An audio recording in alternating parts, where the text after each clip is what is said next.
I apologize for that, folks. Not just because of playing the intro again because I don't know what happened there. Unless a butt out there that happened there. But another thing is for a reason I got kicked out of the StreamYard, so I didn't get a chance to put this up. So yeah, so know why I got kicked out. What came to that? I was in the middle of watching one plate. I was done eating, and there you go. I got kicked out because I started hearing like what was going on. The intro was playing and all that, and then it stopped playing for a reason. So that's what happened there. But nonetheless, so what's going on, YouTubers? For ladies and gentlemen, it's the Natural Born Driller here. Welcome all to BTA.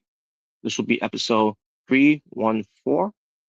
And by the looks of it, I don't know if anyone's going to be joining, but for the first time ever on BTA, I'll be flying solo. So it'll just be me doing the show, unless someone comes in and says otherwise. Drew Jaber, I don't know if he's going to be in the stream. He said he'll be in, that he should be available, but we shall see. Omega Red, he probably won't be available because he's got to work late. I don't know who else might want to join, but either way, if the Drew Jaber doesn't show up, again, it's just going to be me up here doing this solo, and that's basically the gist of it. What comes to it, and when it comes to the fun topics, I will still do the fun topics, as by myself to see what this is about, and again, this is just in case the Drew Jaber doesn't show up, and don't wait to Drew Jaber. Even if he doesn't show up, when it comes to his fun topics that he selected to do, whenever we do another BTA episode, we will do this again, with the same fun topics that the Drew Jaber had. So just to let you know in advance of it, Jaber, if in case you don't show up. So that's basically all the gist of it, and that's all there is to it. Now, there's some other things I want to pick up here as well when it comes to doing the show tonight. And that is some more backgrounds when it comes to doing the show. And I'm going to do just that once I get a chance to. And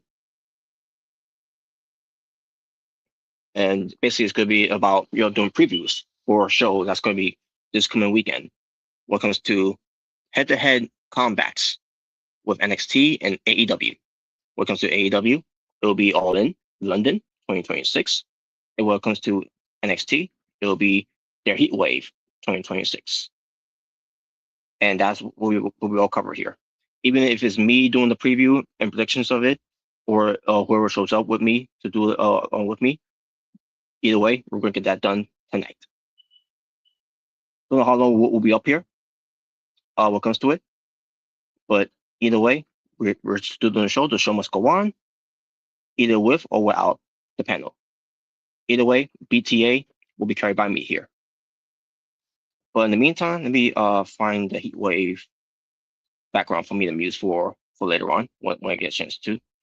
And by the looks of it, I think they're gonna be in Texas. Was one? Yeah, they are. They're gonna be in Texas. Cool. So perfect for that to do it. And I already chose one of them, so hopefully it'll get uploaded. I just free up some space when it comes to it, so hopefully it'll upload. And here we go. And now it's loading, and there it is. Okay. So, but that's not what we're going to talk about first, obviously. We'll get to the previews later on. We'll say that for later on, whenever we get a chance to. But what I do want to talk about of the opening of the show. Now, I'm not going to talk long and much about it. Just briefly about it, what comes to it. But it does have something to do with Jaber sharing something what came to this video. What came to something that has been ridiculously defended when it comes to this Lindsay Charlie. I'm assuming that's how you say her last name. I don't know if that's how you say her last name. If I'm butchering her last name, I really don't give a fuck, because the story, if you all know about her, is not a good story about her at all. But basically, the story here is that this Lindsay, let me pull up her name again. Lindsay Clancy. I think it's Clancy. So the story of Lindsay Clancy is that she's on trial, a murder trial, and this is in somewhere in Plymouth, Minnesota. No, I'm sorry, not Minnesota. I meant to say Massachusetts. Excuse me. I apologize. I butchered the state. But it's in Plymouth, Massachusetts. So this 36-year-old former nurse is accused of strangling her 3 children back in January of 2023. And how this came about? Well, let me go through Wikipedia for this one, because this is where it happened. But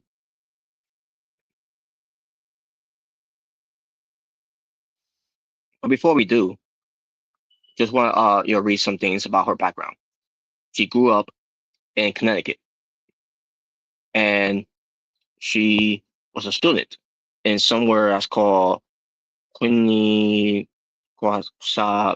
University. Now I'm pretty sure I'm butchered that name, and I do apologize for that. Now I'm pretty sure it's also in I'm pretty sure that university is in Connecticut. By the way, her real name, by the way, her birth government name is Lindsay Marie Musgrove, and we'll get to more of who she met when it came to her last name, being given, because she got married, obviously. And actually, let's get to right now. So she met her future husband named Patrick Chancey, or Clancy. I meant to say Clancy.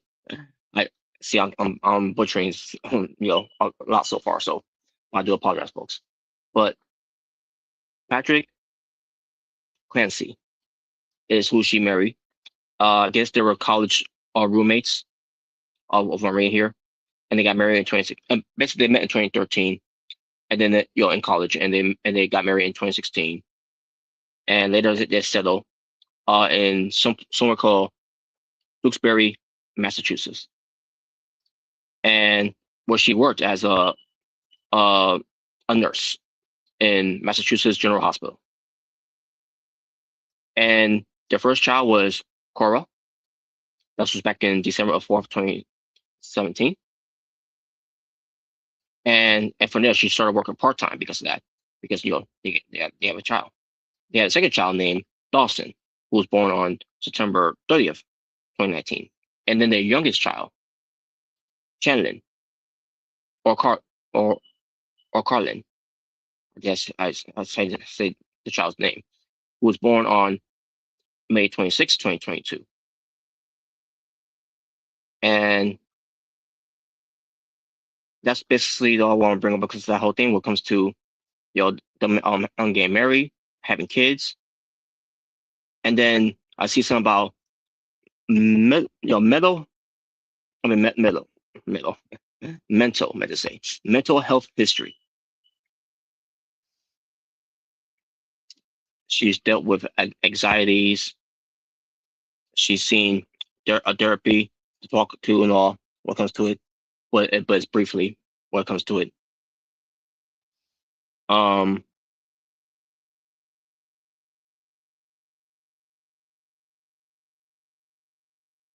She has some, like I said, anxiety, but anxiety disorder that you know she's been dealt with. She has some type of side effect when it comes to insomnia. I guess what's called. I don't know if that's what's called now, but she's been through, and she's going through depression. You know, And then she developed bipolar disorder. Basically, come up with, she's been diagnosed with all this type of mental illness that she's been dealing with, and doesn't really say when she's been dealing with that whole thing. Okay, I think I see it right here. Yeah, she's been dealing with it since after the births of her first two children. She's been dealing with that.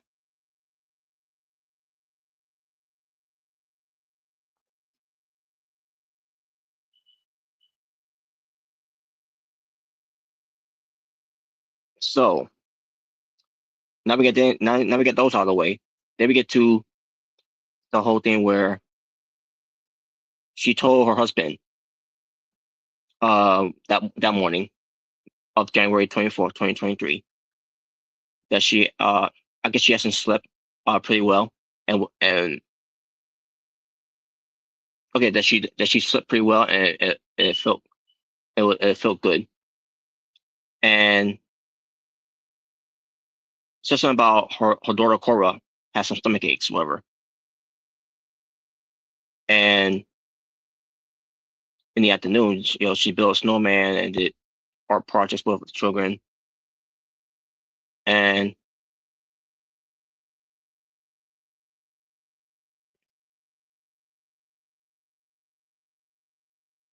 so then she exchanged some rotate texts with her husband, Patrick, who was working from home. And around 5:15 p.m., she called a restaurant to a place to take order, take out or whatever. Patrick left there to pick up the food. Basically, this is this is the part where she told the husband to pick up some errands, which just it ended up being the takeout order that she ordered from some restaurant, whatever restaurant it was. So he left there to pick up the food and also buy some medication for Cora, because Cora was dealing with some stomach aches and whatever type of illness she was dealing with as well. 5:30 p.m. He stopped at the drugstore. Surveillance cameras show him calling Lindsay about the medical to buy. Lindsay did not pick up the phone immediately, but called back a minute later. Patrick later testified that she seemed busy. He arrived at the restaurant 5:54 p.m., returned home shortly after 6 p.m. While her husband was gone, Lindsay strangled the three children one by one with exercise bands in the basement, and then attempted to commit suicide by cutting her wrist and neck and jumping off of a second story building. A second story window, from off of the building. So, and she sustained spinal cord injuries, which left her paralyzed from the waist down.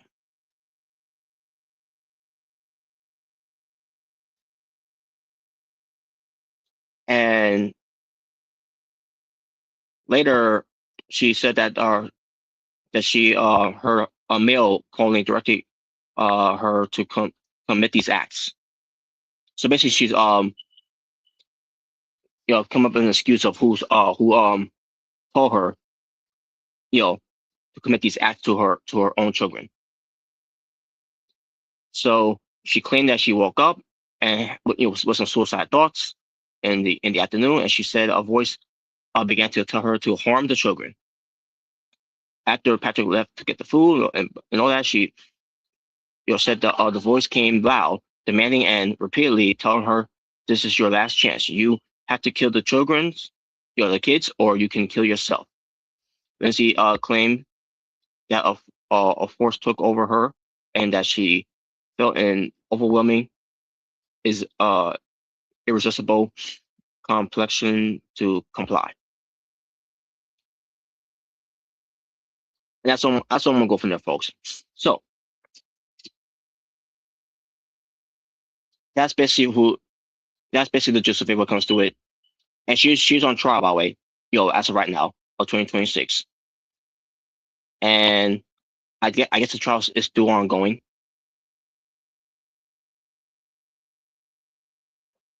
Let me double check here, because it says that the trial began on January 24th, 2023.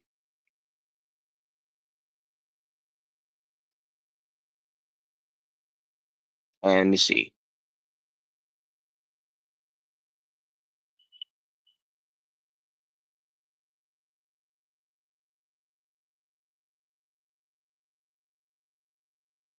Okay, when she okay, I'm just reading through what I'm reading here.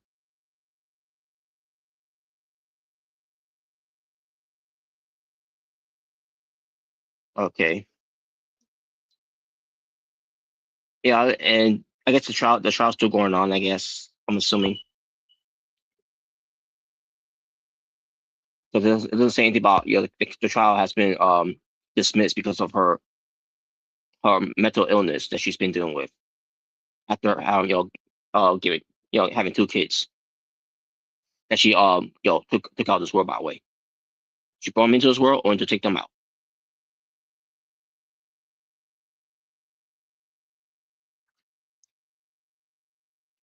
And I'm seeing pictures of the children that she took out, and all I can say is, what a shame. These kids look like they were happy and were full of joy. Just wanted to grow up, and to live a life that their parents had, you know. And then the one parent, the mother, took that all away from them. The three children here that were that depended on the parents, and the mother to protect them from from others, not realizing that someone like her in her state will be the ones that will be in danger by the hands of their own mother. Unbelievable. But basically, that's the story here when it comes to Lindsay, Chancey, Chan, Clancy. I meant to say Lindsay Clancy, and basically, what Jaybird, and I wish Jaybird was here to talk about it, but basically, Jaybird shared a video on the group chat when it comes to these women's are defending Lindsay Clancy for not so defending her murdering her children, but most likely defending the reasons of why she murdered her children because of this and that. It's one of the most ridiculous things they come up with what comes to defending her. And it's women's I'm seeing defending her. What comes to the actions, because her mental health and something else or whatever, and they blame the husband, and they say the husband really just acting her thing, even though surveillance cameras will show that the husband had nothing to do with these murders too, by the way, because we live in now in a day and age where there are a lot of surveillance cameras out there now where you catch someone anywhere in place, and policemen and FBI's agents and whatever detectives can investigate the of his whereabouts, and will show the evidence and proof that he was not there when his children were being murdered by the mother.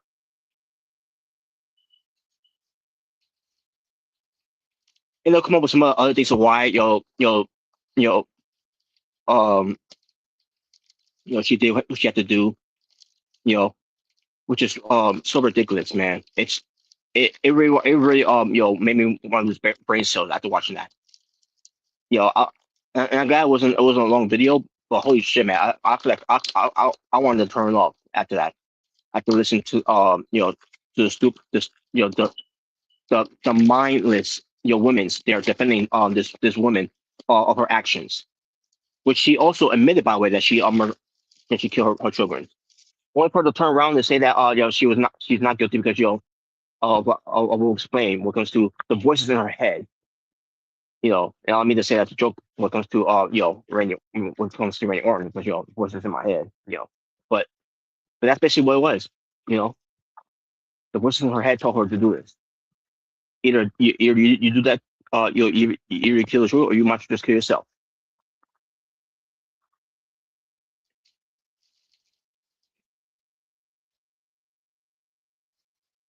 So the the the the the, the um the defense for this woman is It's unbelievable.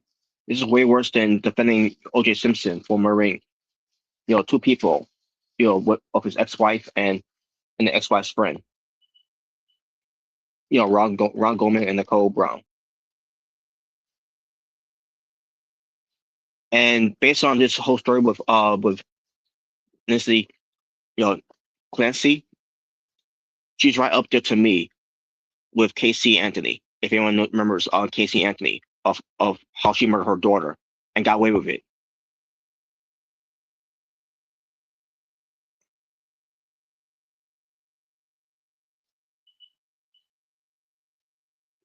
So I hope she gets the some jail time. And be honest with you, I'm surprised that she didn't that her killing herself didn't succeed because she was burned off killing herself after what she did.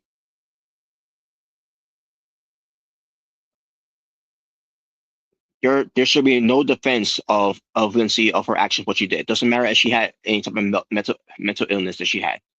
I don't care what was the reason of her mental health issues that she dealt with. She still did it. She still commit these acts to her own children, the children that she loved the most, that she brought into this world, and she committed the most heinous acts on them. She might as well just kill herself, and then to kill her children, because at least she's still breathing. Her children are no longer breathing.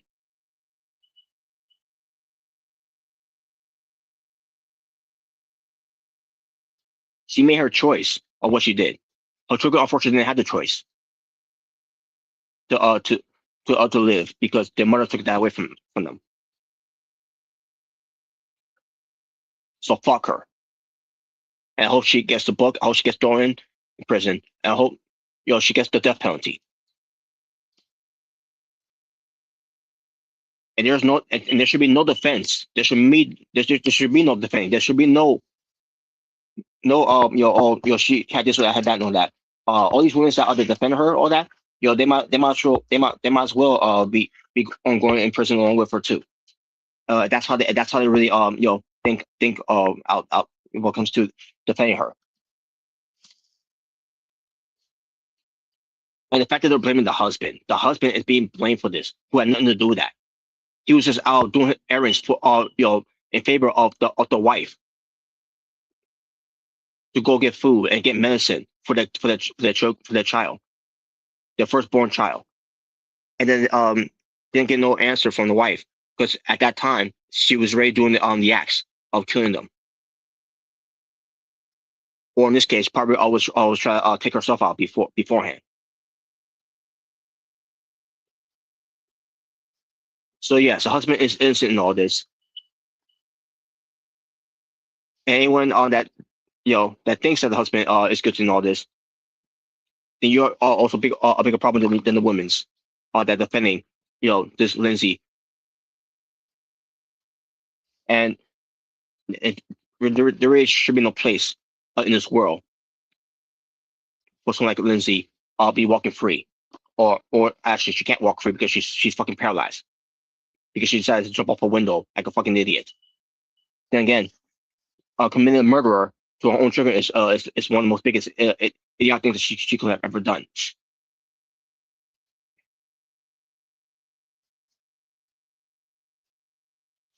So yeah, that's my take on it. And hopefully, when we do another episode of BTA, we'll touch on this subject again with the rest of the panel that wants to join on here as well.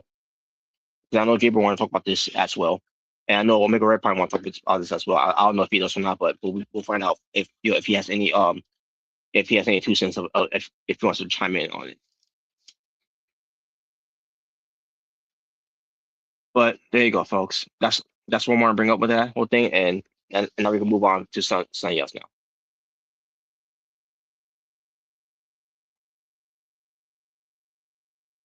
So we're gonna move on to right now. We're gonna move on to talking about. Oh yeah, there's something to bring up. I got to bring up more backgrounds for what I'm about to talk about now. I'm about to talk about the 2 events that took place so far, folks. So once I get a chance to pick up, yo. to get my hands on them, we can talk, and then we can talk about it. But in the meantime, if you're wondering if I watch, if I got just watch Raw, yes, I did, because the moment I heard something about what happened with Rich Keys on Raw, and I saw something that said on someone's review. I didn't really see much of it, but I saw someone's review what comes to the thumbnail that says OTM. And I did not know what they mean by that. And what does that mean? So the moment I saw that, I'm like, okay, I can see I gotta see what this is about. Sure enough, I saw what it was about, and I'm like, oh my god, I forgot they were called OTM, off the mud. So yes, so Royce Keys, he basically interrupted a tag team match that happened with the Usos versus LA Knight and Solo Sikoa, right? And all of a sudden, as Jay Uso is celebrating, even though they didn't win the match yet, but he's celebrating, kicking ass on on Solo Sikoa, on the outside. All of a sudden, Royce Keys charges at him, not only taking down Jay Uso in the process of it, also taking down Solo Sikoa as the barricade collapsed, which was by the timekeeper's area. So that happened, and all of a sudden, in the ring, LA Knight and Jimmy Uso were being attacked.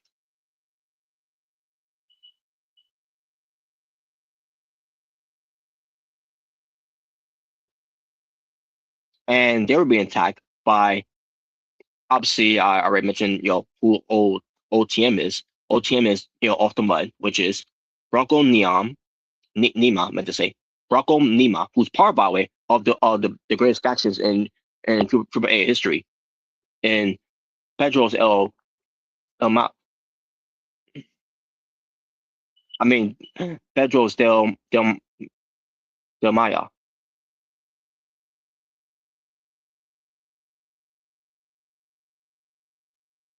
But anyways, and you have um Lucina Price.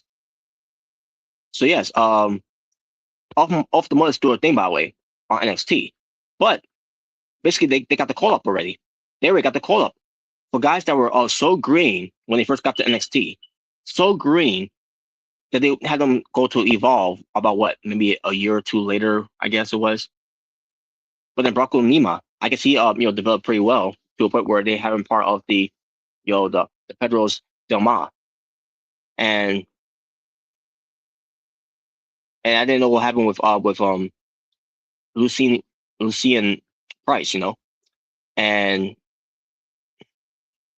sure enough, we see him on Raw now with Royce Keys. So I don't know what the group's going to be called. I don't know if it's still going to be called Off the Mud, OPM. But basically, they were there and they destroyed the Usos, LA Knight, and Solo Sikoa. So I can't say they're heels because they basically attack LA Knight, who's a babyface, Solo Sikoa, who's not a babyface, the Usos, who are be portrayed as heels. But whenever they do the entrance, with the whole thing of you know going into the crowd, doing the entrance, and they do the yeet. You think they're babyfaces, despite them being heels with the bloodline with Roman Reigns and Chicken Pot too. But either way, but I think it's safe to say that they're gonna be portrayed as heels. And let's face it, Royce Keys needs to be a heel because this babyface run they try to do with him, try to give him sympathy because of his past story, before he got to wrestling, it was never gonna work. And the crowd didn't care, and the crowd obviously didn't care to even give it a chance for Royce Keys, for everyone to really to get behind him, and have sympathy for him, and really feel sorry for him, and to a point where, oh yeah, Royce Keys, Royce Keys, Royce Keys, to do that. No, we haven't got any of that. So this needed to happen with Royce Keys. He needed to go heel. He needed because they tried with him being with Sosikoa, and it didn't work out. Because they love Sosikoa more so. And obviously, and they also did the whole thing with him at LA Knight, obviously leading up to SummerSlam and everything, was so cool as well. But obviously, they love more LA Knight as well than the Royce Keys. So basically, Royce Keys to them was more of an afterthought. Royce Keys was just there to them, which is unfair for Royce Keys because Royce Keys is pretty good, and Royce Keys should deserve all that type of reaction too. When it comes to being in this type of a thing. Yeah. So they need to do this for Royce Keys to be a heel. So and it's safe to say that he's a heel because Off the Mud are heels. No matter how you look at it, and no matter how you you try to spin it when it comes to how they represent NXT. After their run with with what was his name? The original who was called something else, Scripps or something like that. I can't remember his name. It was a garbage name or garbage shit. Anyways, but you get my point. And then there were J.R. Parker because J.R. Parker was a bright star out of that group, the entire group of it and everything. But either way, but J.R. Parker's doing her own thing, which is great. She should be doing her own thing. But that's not here or there. But Off the Mud, I always call them, always call those guys 2.5 trash because obviously they were trash. And they also had Reginald, who was Scripps. Now that I remember the name now, he was also trash too in a way. And then when he was gone, and then it was just Jada Parker with Off the Mud, it was still 2.5 trash because Jada Parker, who was not trash, who was still hang out with these two trash that night at the mess because they were trash obviously, and I wanted to give them a chance Bob when they first came in because they had a good presentation of themselves, they had a good presentation of themselves, and they looked good. They had size. They looked great. But once they got in the ring, once the bell rang, it was a different story. But I did see some improvements as of late with these guys, especially when they had Undertaker trusting Bronco Nima being part of Pedro Del Mar, which again I gotta say again, one of the greatest factions in Triple A history. Basically up there with Bullet Club, NWO, and whatever factions you want to put up there when it comes to these type of renegade type of factions that are a threat to the company. Because the NWO, they were a threat to WCW. You could even say Nexus in a way, before John Cena, killed them. But Nexus were also a threat to the company as well when it comes to WWE because these guys coming in and they were treated like dogs and everything and all that and blah blah blah. They're not being treated as equals and all that because they're rookies. Even though some of them has wrestled more than 10 years, like but let's get but that's besides the point. But nevertheless, basically with that whole thing, with Off the Mud, and I don't want to go too much of it, but basically when it comes to Off the Mud, was not a good team at all. They were not good in the ring. They were not doing well. But they somewhere down the line they improved, especially when they went to Evolve. Things I heard about them doing Evolve, they improved a lot on Evolve, which that's where you needed to be as well because to develop a lot more. So, but NXT is kind of like that too in a way. Because it's at the end of the day, NXT is also it will always be a developmental brand. But what's under that is WWE Evolve.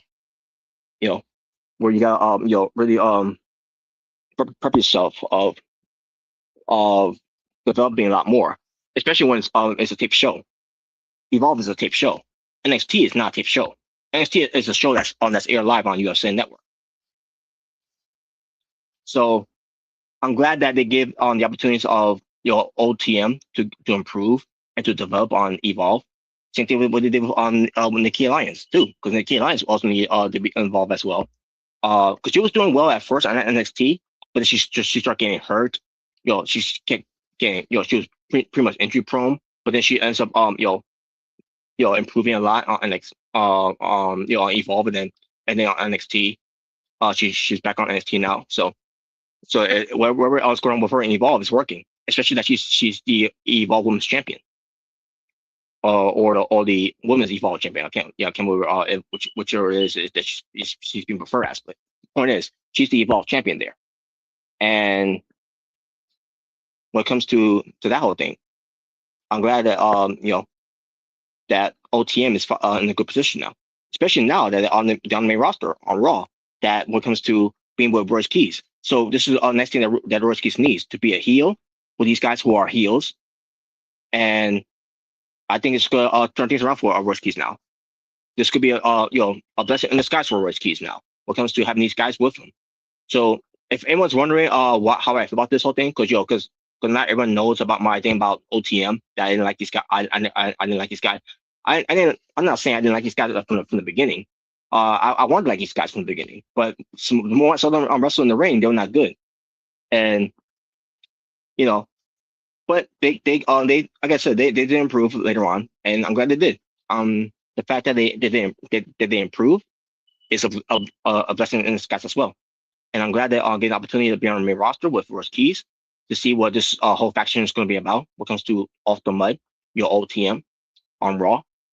So are they going to tear up shit and everything like that? We shall see. Will they add someone else in there in the group with them to see they want to develop something a lot more when it comes to it? I don't know. We shall see. Because we got working coming up, so I don't know if that's the idea of the way he wants to do with it, but we shall see what they do with it. So I'm glad that they're getting Royce Keys that type of role where he's the leader of a faction, and we should see how it turns out when it comes to it. And that's all I'm gonna say from there. And also, folks, I got a big fine son right now when it comes to I'll talk about what we're gonna do right now. Let's see. So I see a T-shirt here I can use here.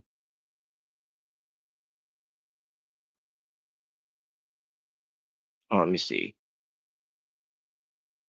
So I want to get ready to talk about Ring of Honor. Ring of Honor Death Before Dishonor 2026. That I did watch. But let me see. Uh Man, I wish I could muse this one, because it looks like a good one to muse, but it doesn't look as it doesn't look good at all to me, for me to muse it. Let me see if I can find another one here. Just give him a moment, folks. All right, let me see. Can I muse this one? No, I can't. How about this one? Nah, nah. I can't. I don't want to muse that either. Oh, here's one I can muse. Unless, let me see. Nah, I can't muse that. Dang it, man. What can I muse?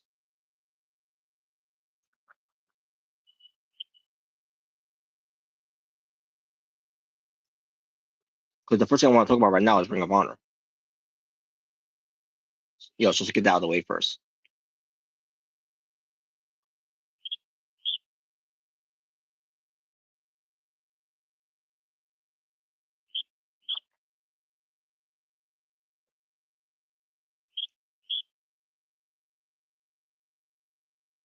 All right, let me see here.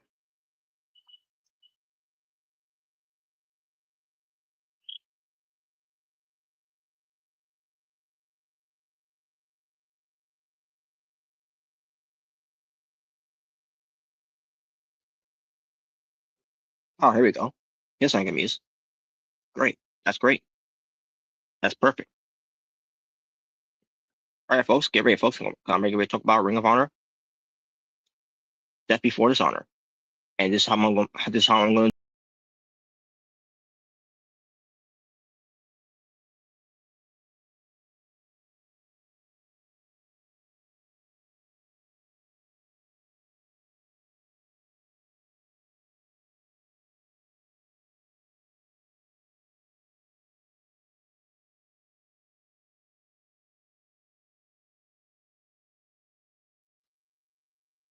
So, Ring of Honor, Death Before Dishonor.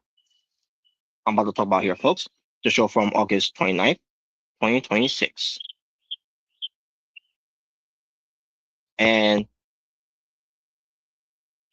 I'm about to pull up the card right now of the show. What comes to reading the results. They were in Philadelphia, Pennsylvania, in the 2300 arena, which is ECW arena. You know, there was no attendance of the crowds and all that, but it's whatever. So let me bring up the pre-show first. I didn't watch the pre-show. Um, I didn't know who was in the pre-show though. So basically, you have 4 pre-show matches on the show. When it comes to Ring of Honor, Death Before Dishonor, 0-hour show, and it featured Mina Shirakawa and Queen Aminata defeating Viva Van and a Vixen. Vert Vixen, meant to say. 10 minutes and 3 seconds have lasted with Mina and Queen Aminata winning. So then we had ELP, excuse me, which is El Fantasmo. So ELP from New Japan Pro Wrestling defeated Adam Brooks. I don't know who Adam Brooks is, but that's 8 minutes and 48 seconds, and that was the match. Commander defeated AR Fox and someone named Sololia in a 3-way match, 6 minutes and 36 seconds. Great. The Downcast family that featured Hechichiro, Brian Cage and Rocky Romero. I'm sorry, with Rocky Romero and Trent Beretta of the Downcast family, the Don Callis family, taking on someone named Alice Price and Jordan Oliver, and they were called Butcher and the Brain. Okay, 7 minutes and 42 seconds. The Don Callis family won. There you go. Now we get to the main card. The main card featured the Lethal Twist, which is Jay Lethal, Blake Christian, and Lee Johnson in a trios match for the Ring of Honor World Six-Man Tag Team Championship, 14 minutes and 3 seconds, and they defeated Dalton Castle and the Outrunners of Turbo Floyd and Truth Magnus. And so the Lethal Twist are your new Ring of Honor 6-man tag team champions. And the match itself, I thought was fine, and that's all I'm gonna say from there. Then we get to a pure wrestling rules match for the Ring of Honor Women's Pure Championship. 8 minutes and 47 seconds. Dion Perazzo defended against Steph Delander. And the match itself was decent. Steph Delander was doing some shenanigans in the match, which he was trying to cheat, but obviously it didn't work because the pure wrestler herself, Dion Perazzo, the virtuosa, ends up winning the match by submission. So still your Ring of Honor Women's Pure Champion, Diana Perazzo. Then we have a 4-way match for the Ring of Honor Women's World Television Championship. 10 minutes and 53 seconds. Red Velvet defending it against Sky Blue, Maria Shafir, with John Moxley, who was on commentary, and Zeta Steele, who was being accompanied by Christopher Daniels. And the match itself was pretty decent. Moxley was going nuts on commentary when it comes to the action he was watching. And by the way, you also had Ian Riccaboni and Caprice Coleman on commentary. One of the best 2 commentators on Ring of Honor right now. In the end, Maria Shafir has to lose in the match to Red Velvet. And I'm like, why does Maria Shafir have to lose this match? I'm not saying Scott Blue should have lost here. I'm not even saying that Zeta Steele should have lost here. Even though they, all I've been seeing with Zeta Steele that they have me do with her is jobbing. But Maria Shafir had to be the one to lose because why? I don't get it. And she's part of the Death Riders too. Why you having your members of Death Riders losing here in Maria Shafir? If people actually like in the Death Riders and you're having her lose, I don't get it. But Red Velvet retains, so there you go. Then we get to a pure wrestling rules match for the Ring of Honor Pure Championship, 13 minutes and 15 seconds. Lee Moriarty defends it against Katsuyori Shibata. Tripoopy. You know. Match itself was pretty good. Lee Moriarty once again, he's proven himself. Um, that he's one of the best pure wrestlers right now in Ring of Honor, and he got the belt to prove it. Um, so he has a wrestling Kensho Sabata, who used to be a pure champion for Ring of Honor, and in the end, Lee Moriarty as a way. He an upset a legend in the wrestler, Kensho Shibata. So there you go. Then we had a four-way tag team match for the Ring of Honor World Tag Team Championship. 19 minutes and 17 seconds lasted. Yeah, El Sky team, which is Mexico, Mystical, and Mascara Dorada. They went against the La Facción Ingobernables in Semi Guevara. And the Beast Mortals, you had the Kingdom, which is the new kingdom, by the way, but the kingdom of Matthew Taven. And I'm sorry. It's still the kingdom. I'm sorry, I apologize. Because I believe it was Mike Bennett who I didn't recognize anymore that much, because he has some new look that I did not even recognize that was even him, and I was shocked that to hear from them on the show that wait, that's Mike Bennett. Damn, what happened to him? I know I don't watch Ring of Honor that much, but holy shit, man, what happened? What happened to his appearance now? Not saying his size or his physique looks bad. He's in great shape, but he just looks different now, you know. But nevertheless, it's the kingdom, Matthew Taven and Michael Bennett. So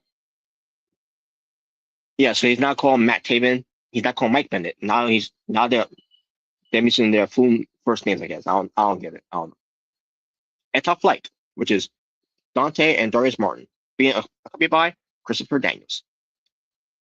I didn't care about the match that much. I very participated in the match, but El Sky team, they end up retaining the titles. So take wherever you want, wherever you want for that. Continental Challenge Cup played in match because Eddie Kingston, unfortunately, he was in the match. This Continental Cup thing. Unfortunately, he still with some type of medical some type of medical injury, whatever, that he couldn't compete, and because of that, he's been bounced out of this whole cup thing. So in the quarterfinals of it, it would you had Dan Garcia and Alan Pierce in this match here. 16 minutes and 52 seconds it lasted, with Dan Garcia winning. And as far as the match was, it was all right. I very appreciated the match, but I thought it was all right. So before my take on that, there's my take on it. Fight without honor for the Ring of Honor World Television Championship. 22 minutes and 55 seconds. Action Andretti went against the Blackheart, who's champion, Leo Rush. And the match itself was decent. I enjoyed the match. What did they hear? Obviously there's a story between these two. What comes to these two needs to be a tag team, and then somewhere along the way they all end up not being a tag team anymore. And now here they are right now. Especially when it comes to Leo Rush's new persona of him being the Blackheart. Where it's just great that he's doing this on this gimmick that he's doing. It's really getting over. But yeah, but they're having this match and everything. And at one point we had a blackout happening where Leo Rush was going to get ready to take care of Action Andretti. And they had all sorts of weapons in the match too as well. They had tables, they had chairs, other type of weapons, wherever have you. Leo Rush ends up bleeding at one point. But the lights went out. And when it comes to the 2300 arena in ECW, it's always lights out stuff. And plus Trent kind of loves the whole lights out stuff, anyways. But so I'm thinking myself, okay, who could this be?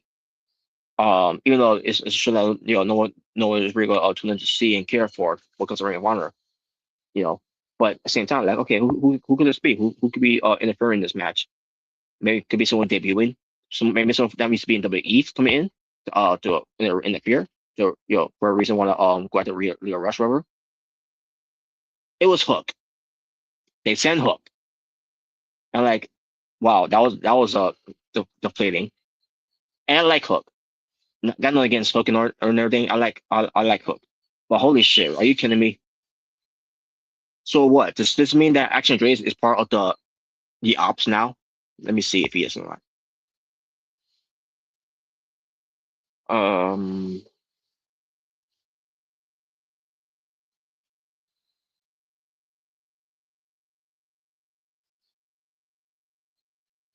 or let me see the ops.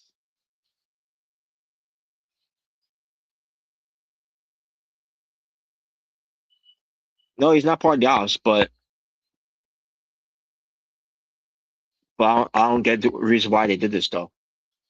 If he's not gonna be part of the ops, then why did the ops help him? Yo, Hook basically helped them because you also had the rest of the ops come out as well to help out. Which is Anthony Bowens. So in the end, Leo Rush lost the belt to Action Andretti. So Action Andretti ends up being helped by the ops to win the belt here, but he's not part of the faction. I'm like, okay, whatever.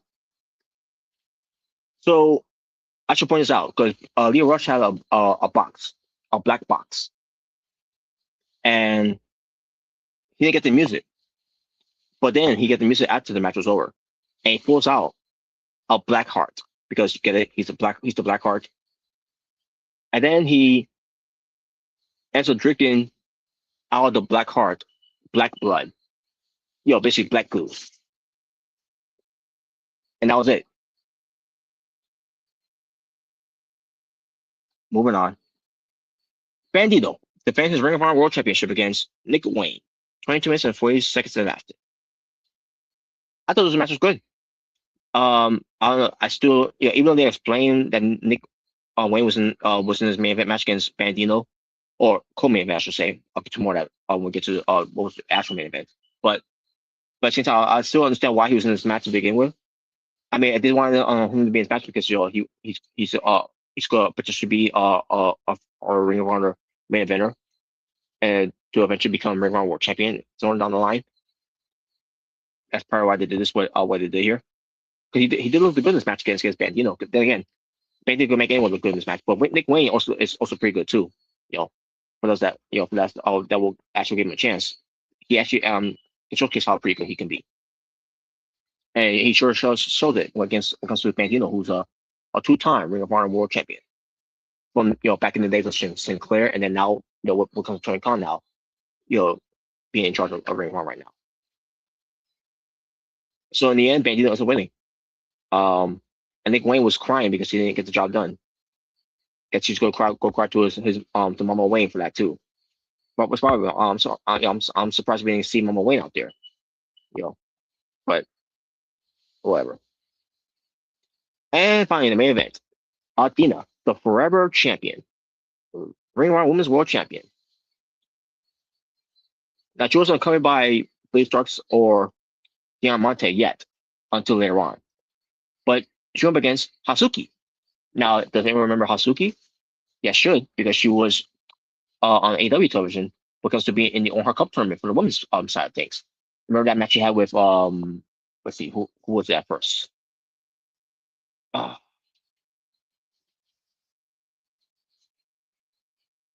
I don't remember who she had that match with, and she beat to advance to face Michelle Monet. And then when we got to Dynamite, because she wrestled someone on Collision in that tournament. Now it's killing me now. I gotta go back just to remember who she wrestled on Collision in that tournament.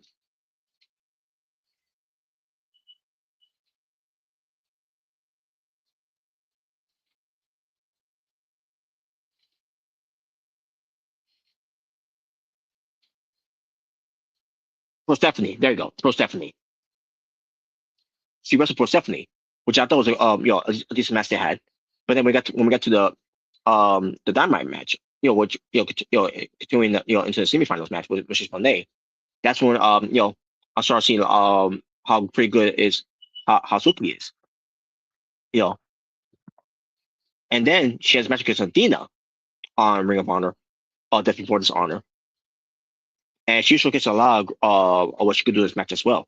A lot of good psychology, a lot of good firing up and all that. a lot of moves, just whatever have you, what pertains to what she brought to the table against Athena. And then that's when we had Blaze Talks and Diamante get involved later on, you know. But the match lasted 3 minutes and 15 seconds.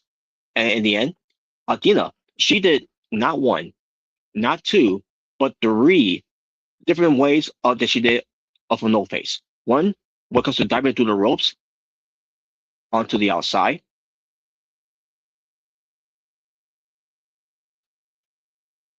And I think the second one was, I believe the second one was, I believe on the apron, if I recall. Or the first one was part on the apron, and then the second one was part on the outside, and then she brought her back in the ring to do her her original old face from the top of the turnbuckle, and then hits it and got the win. So your winner is still your Ring of Honor Women's World Champion, the forever champion, Athena. After the match, Hasuki and Athena showed each other respects, bowing each other and all that, and that was it. That was the end of the show. And there you go, and that was the match. So that was a great match, by the way, that Athena had with Asuki. Asuki looked great too. Asuki is great. I love me some Asuki. Asuki. I want to see more of Hasuki. And she's only 28 years old. 28 year old goddess of stardom. That's what she's calling herself, by the way.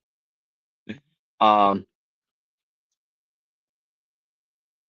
sorry, she's not calling herself that. It's a championship actually that we're supposed to it. The goddesses of stardom, which I'm pretty sure is the six women's tag team top match, tag belts, I should say. Let me double check it.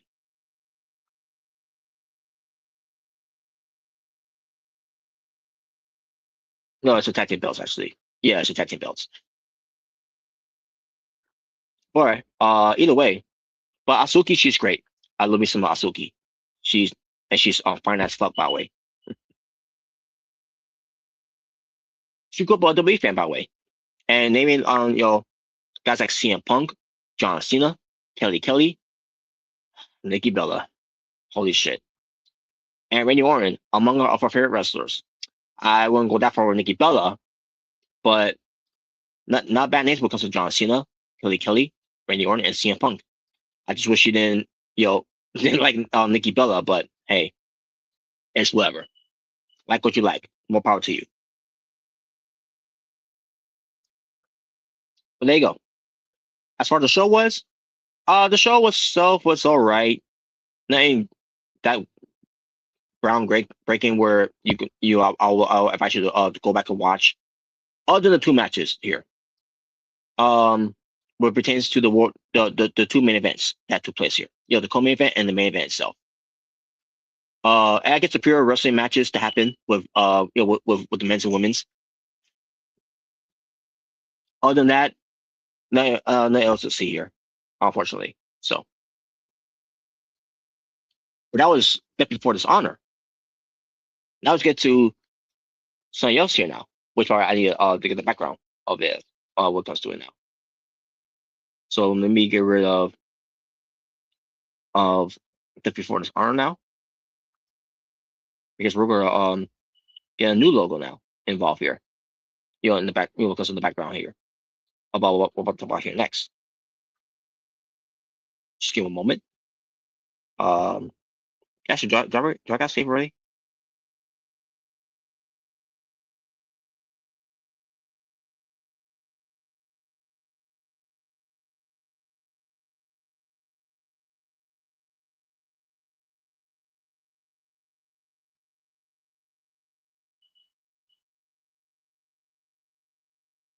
No, I haven't saved it. So, in fact, I never got a chance to to get it. So I'm gonna get it right now. So once I get it up there, folks, you'll see what we're we're ready to talk about next now. All right, just give me a moment. I just gotta find it. The perfect one to find that I can use.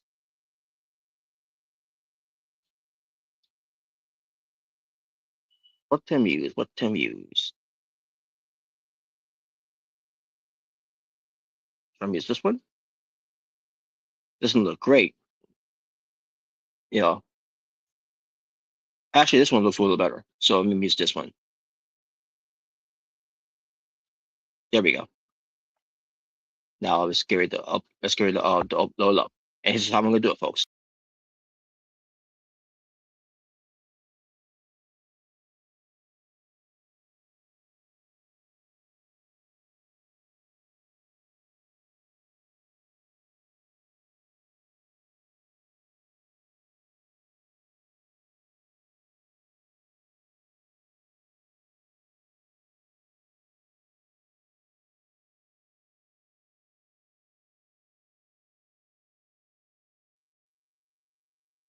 TNA Lockdown. Let's get it, folks. Let's get to it. So, TNA Lockdown. For the first time since 10 years. Last time that TNA Lockdown happened was back in London, England in 2016. And we haven't had one ever since. We was going to have one, though, back in 2020. But that's when everything went to shit. And you know what I mean by that. But TNA Wrestling, when it comes to Lockdown, from August 23rd, 2026 in Chicago, Illinois, at the Credit Union 1 Arena, with the attendance of 4,700 plus fans in attendance. I mean, you wouldn't know that if the crowds, you know, were excited for it, this show, which they barely was excited for it, you know, especially when it comes to the pre-show of what I saw. I didn't see much of the pre-show, but I saw enough of the pre-show that like these crowds are not really hyped up to be there. Was for a place like Chicago, you would think they would be because it's a wrestling show, but I guess not. But either way, Tom Hannafin and Matthew Rayro. Isn't Matthew Rayro from Chicago? Let me see. Yeah, he is. He is from Chicago. I remember that he's from Chicago. So, but nevertheless, but Tom Hannafin and Matthew Rayro were commentators for the show, and basically the pre-show has featured Tom Hannafin, Matthew Rayro, Daria Ray, Hence Michelle, and Ace Steel. That's right, the same Ace Steel was part of that brawl out. The same Ace Steel also from Chicago, who also was trying his best to hype up the crowd in Chicago. He did his best, but not everyone was excited for whatever reason when it comes to being in Chicago. Oh, that's okay. Oh, okay. Oh, I'll get right now. Mm-hmm. All right, folks. I guess I'm gonna be signing for work tomorrow. So I got me some spaghetti for tomorrow. So I got take care of that right now. But anyway, folks, hopefully if I take you guys with me to the kitchen, it will kick me out of StreamYard like it did last time while I was starting the show. You know, in the middle of the intro, by the way. That we'll come into of it all. But nevertheless. But anyways, folks. So let's talk about the pre-show itself. So yeah, I already mentioned much. I can't really mention somewhat about the pre-show and everything, but there's one match that happened that I did not know it happened, but we're gonna get to it eventually. But let me first get ready to go to the kitchen. And again, hopefully, y'all will still be here with me. Hopefully, the connection will allow it to happen. But here we go.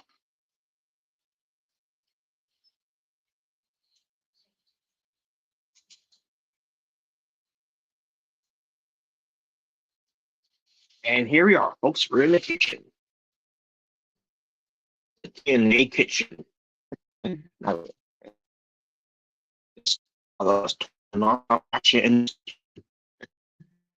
anyways, so here is what first of all, there was a dark match happening. Additionally, Joe Alonso, who was the AEW champion, and he beat the homecoming. He earned a contract. Yes.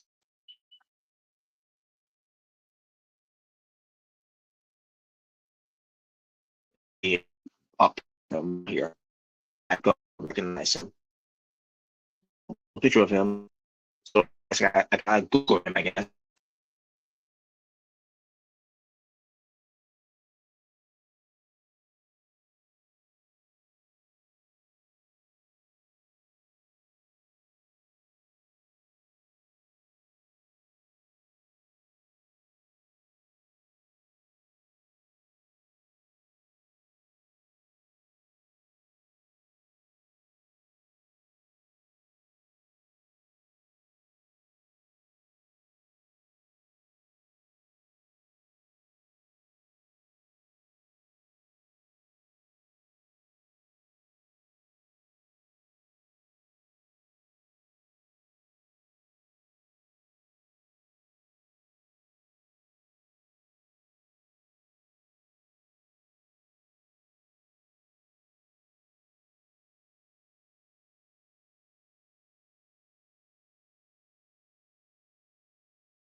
Holy shit, I'm back, folks.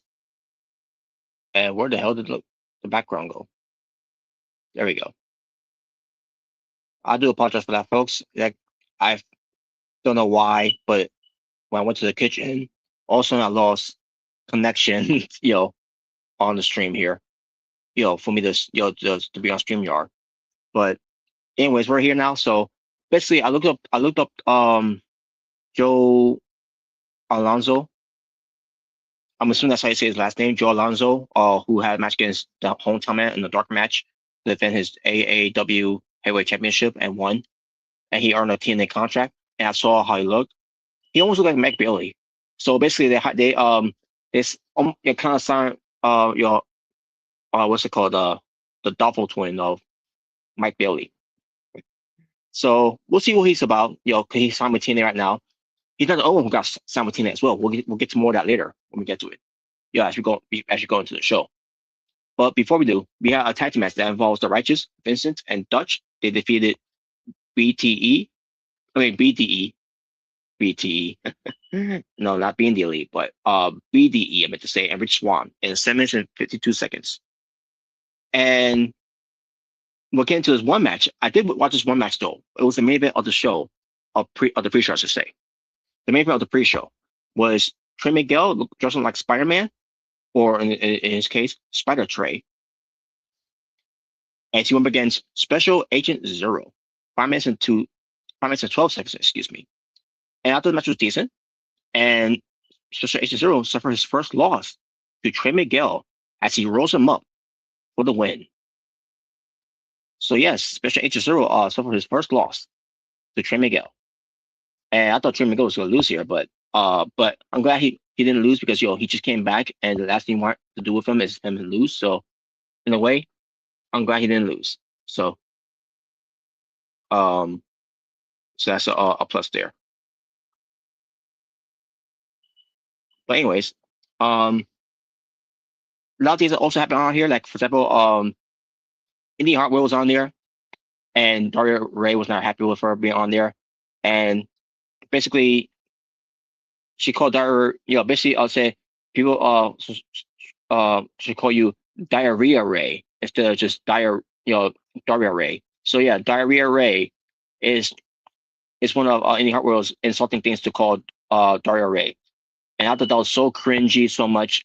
It reminds me of Seth Rollins saying something about diarrhea to The Rock when from their build up going into WrestleMania 40, and it was bad there too.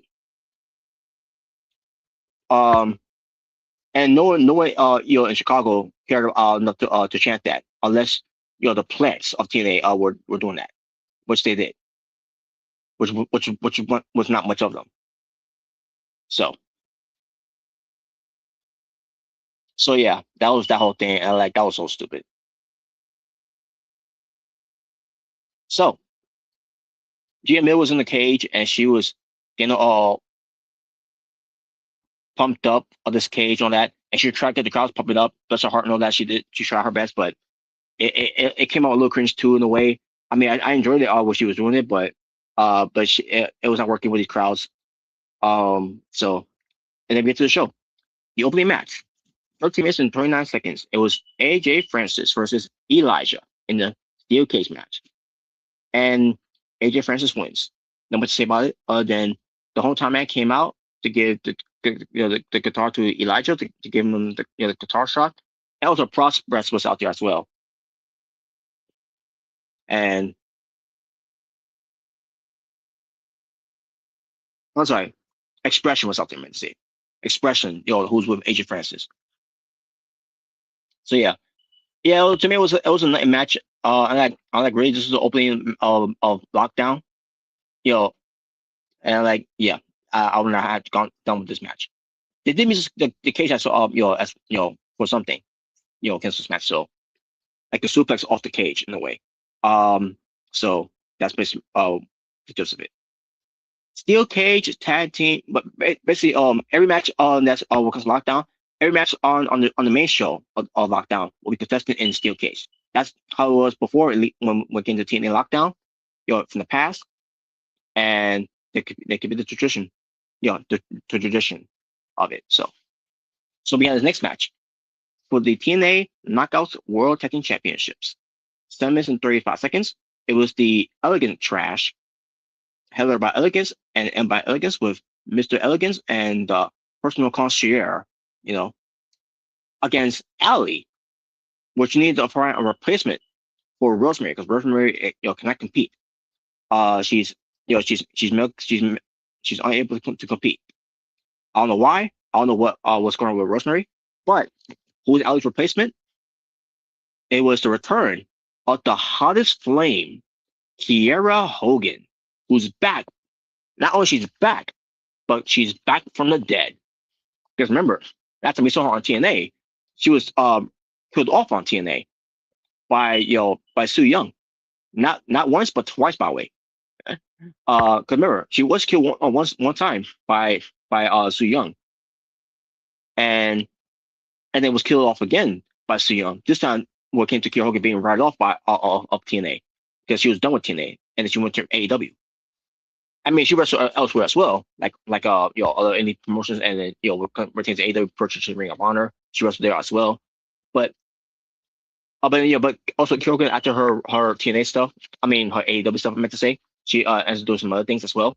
But not just wrestling, but other things that have nothing to do with wrestling. And she's been doing she's been doing a lot for herself ever since. And now she's back in TNA, and she's going to be alongside with Allie. And these two have histories too, by the way. In fact, Allie was the one who helped Kiera Hogan win her first match in TNA against the former Laura Vaness, who is now Chelsea Green.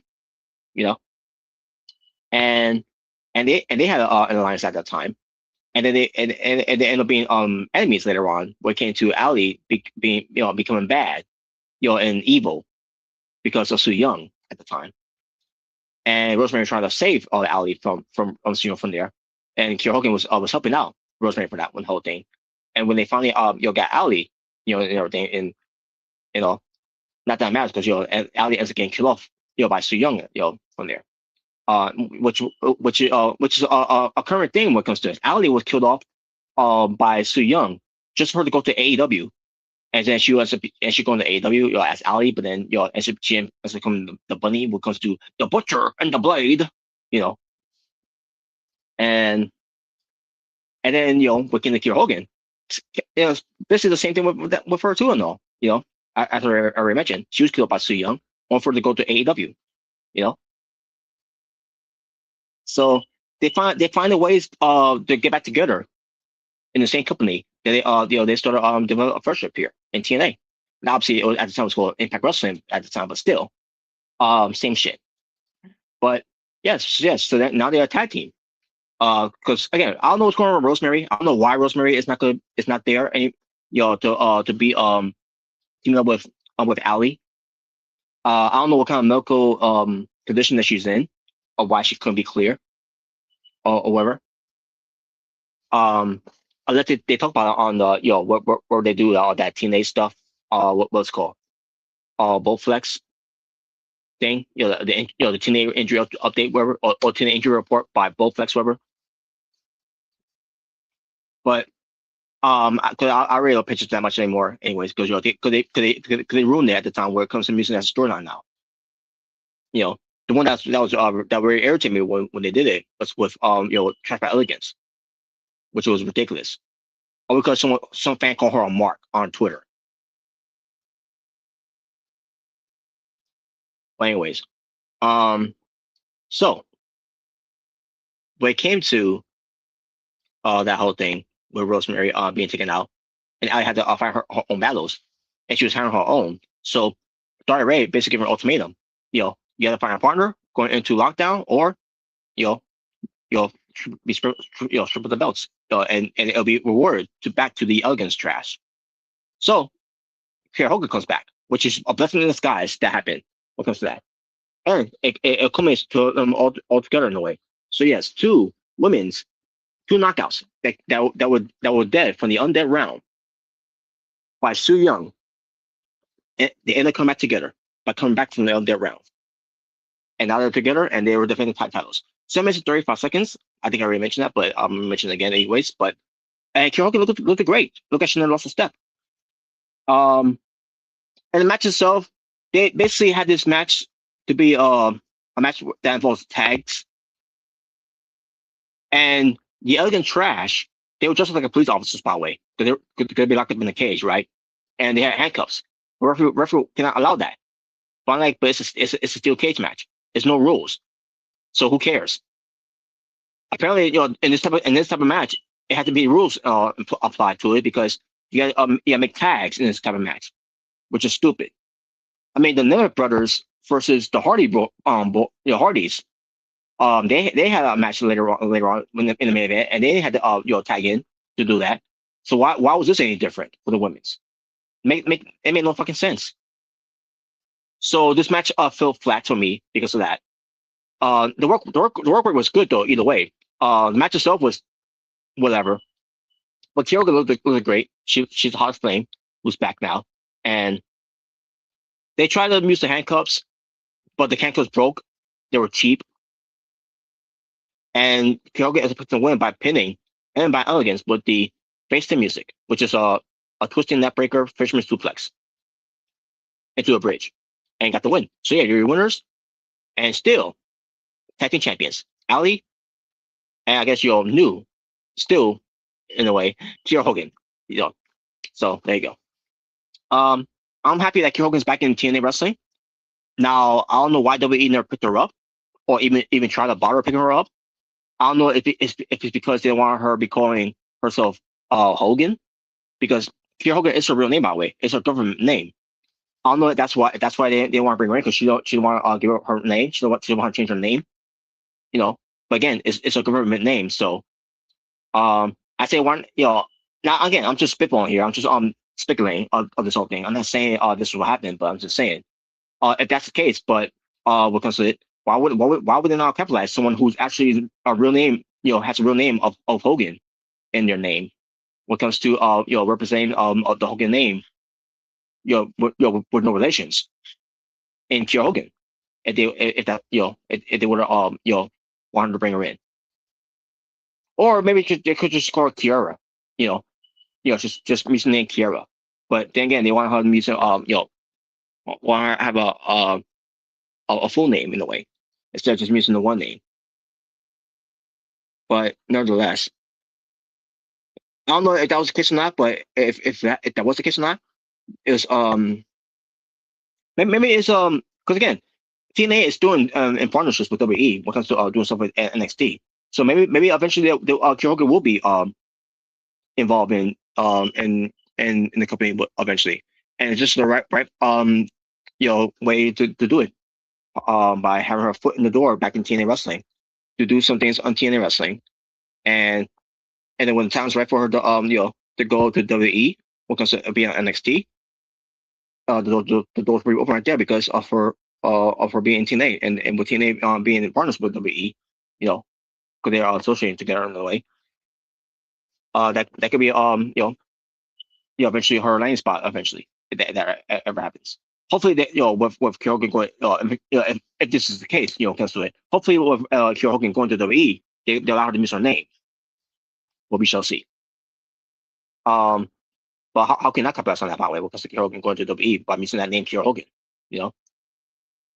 But we shall see. But as far as with Kiera Hogan being TNA, so far she's she's back where she left off when it comes to being the Knockouts World Tag Team Champions. When it came to being teams with Tasha Steelz. When it came to Fire and Flavor. Now it sucks that we won't be seeing that anytime soon. But I think we'll see that down the line once Tasha Steelz is done with Order 4, because they're teasing that she could be done with Order 4, and then eventually we could see Kiera Hogan and Tasha Steelz reuniting Fire and Flavor once again. They reunited before, but not in TNA.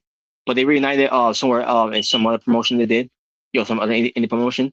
But it would be great to see them reunite again in TNA wrestling and then do that hot act again. And then Kiera Hogan could eventually go into being a singles champion for TNA that they failed to do over years ago. That I was pissed off about and ranted about. And yeah, if I've seen those Impact Wrestling like reactions on Mrricanjay21's channel, and when it comes to reviewing, that we did, and when it comes to the Asylum shows, yeah, I know what I'm talking about. Yeah, I know the how I felt how they used Kiera Hogan during that time when she was first there. I was not happy with how they treated her. But they they kind of won me over in a way when it comes to the dynamic with Tasha Steelz with the whole partner flavor. So so hopefully this time around with the new regime that they see something in Kiera Hogan that the old regime didn't see in her for a reason. I don't know who it was at the time that didn't that want to be in that position, or they didn't think that she's going to be TNA Knockouts World Champion. I don't know, or at that time Impact Knockouts World Champion. But either way, same shit. But hopefully this time around they do see her in that light, and hopefully not only she could be a TNA Knockouts Division Champion, but eventually she could become the TNA Knockouts World Champion that she's been trying to be when she first came in to this company. Back in what year? What year that was again? It was 2017? I believe it was 2017. I could be wrong, but I think it was 2017 or was it 2016? It had to be one of those 2 years that she came in. But either way, I think it was 2017, but I could be wrong. But but don't quote me on that. But either way, I'm glad she's back. Hopefully this time they do right with her. So now we move on to the next one. Frankie Kazarian versus Moose, 14 minutes and 15 seconds. In the only match that involves where you have to escape the cage, and that's what happened in this match here. When it comes to Frankie Kazarian, he tried to immediately escape the cage, but Moose won't allow him. He kept going after him, and then and obviously when that thing worked out on Frankie Kazarian's favor, he said have a match with him in the cage, that, and it did. Moose at one point basically said to, "Is how you fucking got Frankie?" And then Frankie kept throwing shots on him, and then Moose said, "Frankie, fuck you," and all that. By the way, Moose's entrance, he had a throne, like he's the real king of TNA, for someone who's is Mr. TNA and the franchise of TNA, and he had some women's playing the violin for him, and Frankie Kazarian comes out to do his entrance. He's like, "What's all this? You think Moose is a king? No, I'm the king. I'm the king of TNA." And he starts sitting on the throne, the way he did it with his own style style in the way, and these women are not happy with him sitting on that throne because that's Moose's throne. I thought that was funny. Can't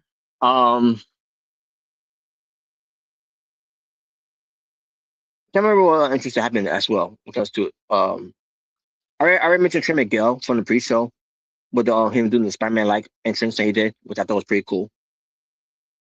And that's something he did before, in the second run in TNA. This is the third run, by the way, in case everyone's wondering.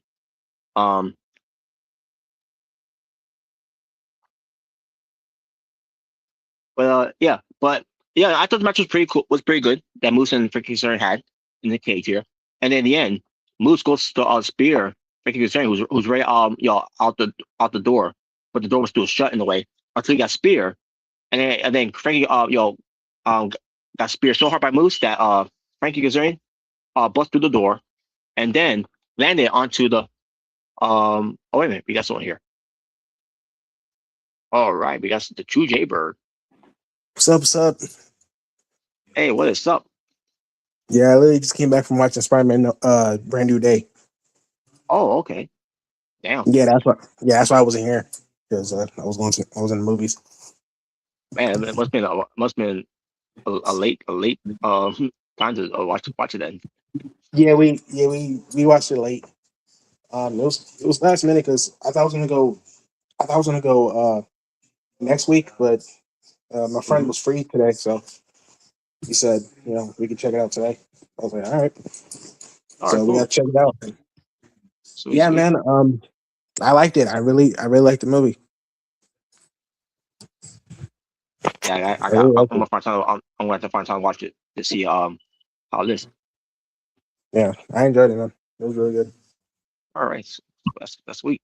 Funny enough, I was just mentioning about Spider-Man because Trey Miguel, who was on TNA Lockdown, the pre-show, he basically just like Spider-Man. He's basically Spider Trey, and basically the thing he used to do was was the whole Spider-Man like type of entry that he always does.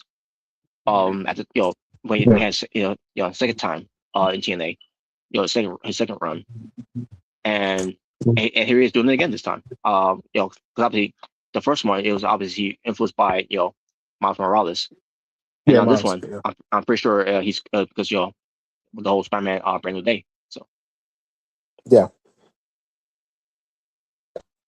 all right, sweet. All right, so I just got through some shows I already talked about, like Death Before Dishonor 2026. Um, Okay. it was a okay show. Again, other than the three matches that I thought was good, and then if you add well, I said two matches I should say. Got to the fight by honor also was also good between Action Andretti and Leo Rush because of the stuff they can do in that match. But I say but if I would say other two matches I thought was good as well was the pure rules matches as well. What came to the women's and the men's, I thought that was good too as well. But at the rest of it, it was like, it happened. So Okay. yeah, and now for TNA Lockdown, I talked about Kier Hogan returning. So I'd Yeah, like I to did see know that. what your I'd like to know what your thoughts about Kier Hogan come back and hopefully TNA giving her a second chance. Unlike the first chance they gave her, which I already talked about. I mean, But your take on it. yeah, I heard that. I saw that she came back. I was a little surprised. I forgot she was not in AEW. Because it's been a while since I've seen her in anything. So I didn't know what she was doing, but she's back in TNA. So yeah, let's hope her second run is a little bit better than her first run. At least that actually has something to do with her. So Yeah, and I was also saying, what came to her first run, the tail end of her run her first run was actually good because she was doing things with her with her tag partner at the time, Tasha Steelz, Fire and Flavor. That was a good stuff. That was some good stuff they did. Of the tail end of a run. So now this time around, because we got the Knockouts TV title belt. That's now it's become a thing now. I don't know who won it though, because the show happened hours ago, and funny enough, the show was live by the way. You know for after coming off the show of Lockdown, but I'm gonna watch the show later on to see who is becoming the new champion between and by Elegance and Jada Stone. So we shall see how that turns out. But all right, yeah, but when it comes to Kier Hogan, yeah, hopefully I was saying this again with Kier Hogan. Um she's right back where she was before when she left the company.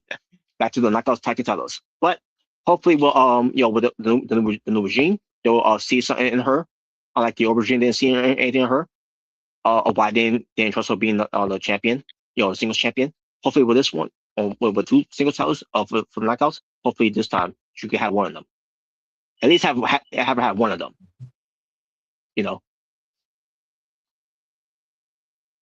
But we shall see. that's what I would do. Yeah. Yeah. All right. So, I should say this by the way. On the pre-show, Indy Hartwell had a cringy moment. It reminds me of what Seth Rollins did with The Rock. Oh,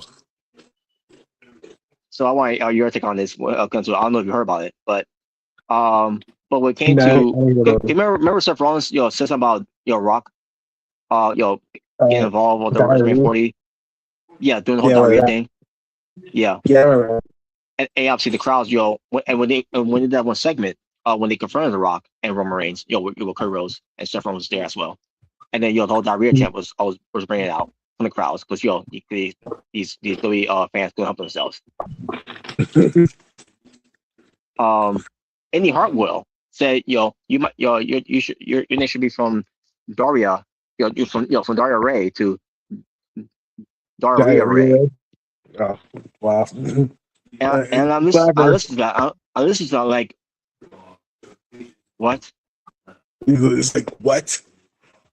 And then I hear some TNA crowds, not all of them, but some TNA crowds, which fans by the way, that you usually see on on the shows, which bless them that they're diehards too and all, but still, they would try to make that a thing, and no one else cheered that. Diarrhea. Yeah, they'll be saying diarrhea Ray, like, oh my god, this was so bad. In fact, this was so bad. This made I didn't say this when I brought it up, but at this point, you might as well have this segment when we were Seth Rollins saying diarrhea to The Rock. Because at least despite how crazy that was with Seth Rollins, at least the crowds were into it when it comes to chanting that. The crowds the crowds were not into it when they did that when they had some of those fans chanting that to Daria Ray. Mm-hmm. That was so bad. So badass, bro. That was so badass. All right. Okay, now that out of the way. Now we move on to the next match. The next match was, I forgot to mention. Frankie, I was gonna say Frankie Kazarian. He was speared out of the cage door so hard by the Moose's spear that he ends up winning the match. The problem though with this, I would never done that spot, and the reason why is because Frankie Kazarian, the back of his head hit the back of the floor. Ooh. And they show a replay of it, and even look at the replay of it, it looks nasty. And like, oh my god, if that was good a plan spot, at least the least you could have done is make it a little better.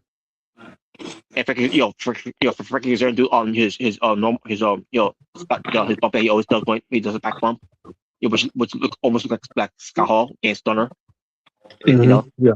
But no, instead.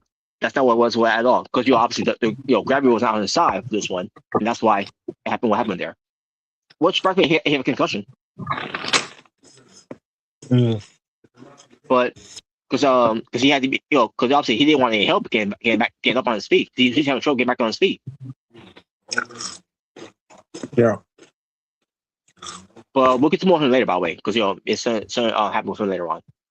Nothing big. Happened. I'm just saying, something to happen with him later on. But we'll get to that. But 50 seconds last it. Then we get to a steel kick again. They're all the all tickets matches, folks. As I said before. Because that's what's always been for Lockdown. So the Knockouts World Championship. It was Sarah Brookside defending against Elena Black, the hometown girl, by the way. And she's not just like hometown man, wearing the mask and and singing she's a hometown girl. No. She should have. But she should though. Oh man, but 12 minutes and 54 seconds. Match was this decent. Give me. Yeah. Okay. So got a little bit. Yeah, match was decent. I love the fact that Elena Black, she bled it. Or should I say she bled it too much, I should say, because I think she may have cut an artery after that. Oh, then she put Eddie Guerrero? Pretty much, yeah. Oh, word. Oh, she wouldn't stop bleeding. Holy shit. But she was a trooper though. She kept on fighting in the match here. Which I could appreciate that. But holy shit, man. That was crazy. And we have to change rating of that show because of that. Yeah. So, they're battling a lot in this match, and the blood really helped out a lot because of Elena Black, Elena Black, and in the end, Cy Brookside gets the win no matter either way, and also Eddie Hartwell was watching on backstage, and also I want to say the whole point, besides the whole deal of the diarrhea Ray, the whole point of her being out there to confront her is because she wants to be next in line of either Sarah Brookside or Elena Black going to Bound for Glory. So that's the reason behind that of her being out there. And obviously, you had and then you had Dara Ray saying to Eddie Hartwell, well, you had to earn it, WWE, on AEW, Yeah. and I think we're way past guys and girls earning championship matches when they just give it to them anyways, just for the sake of giving it to them.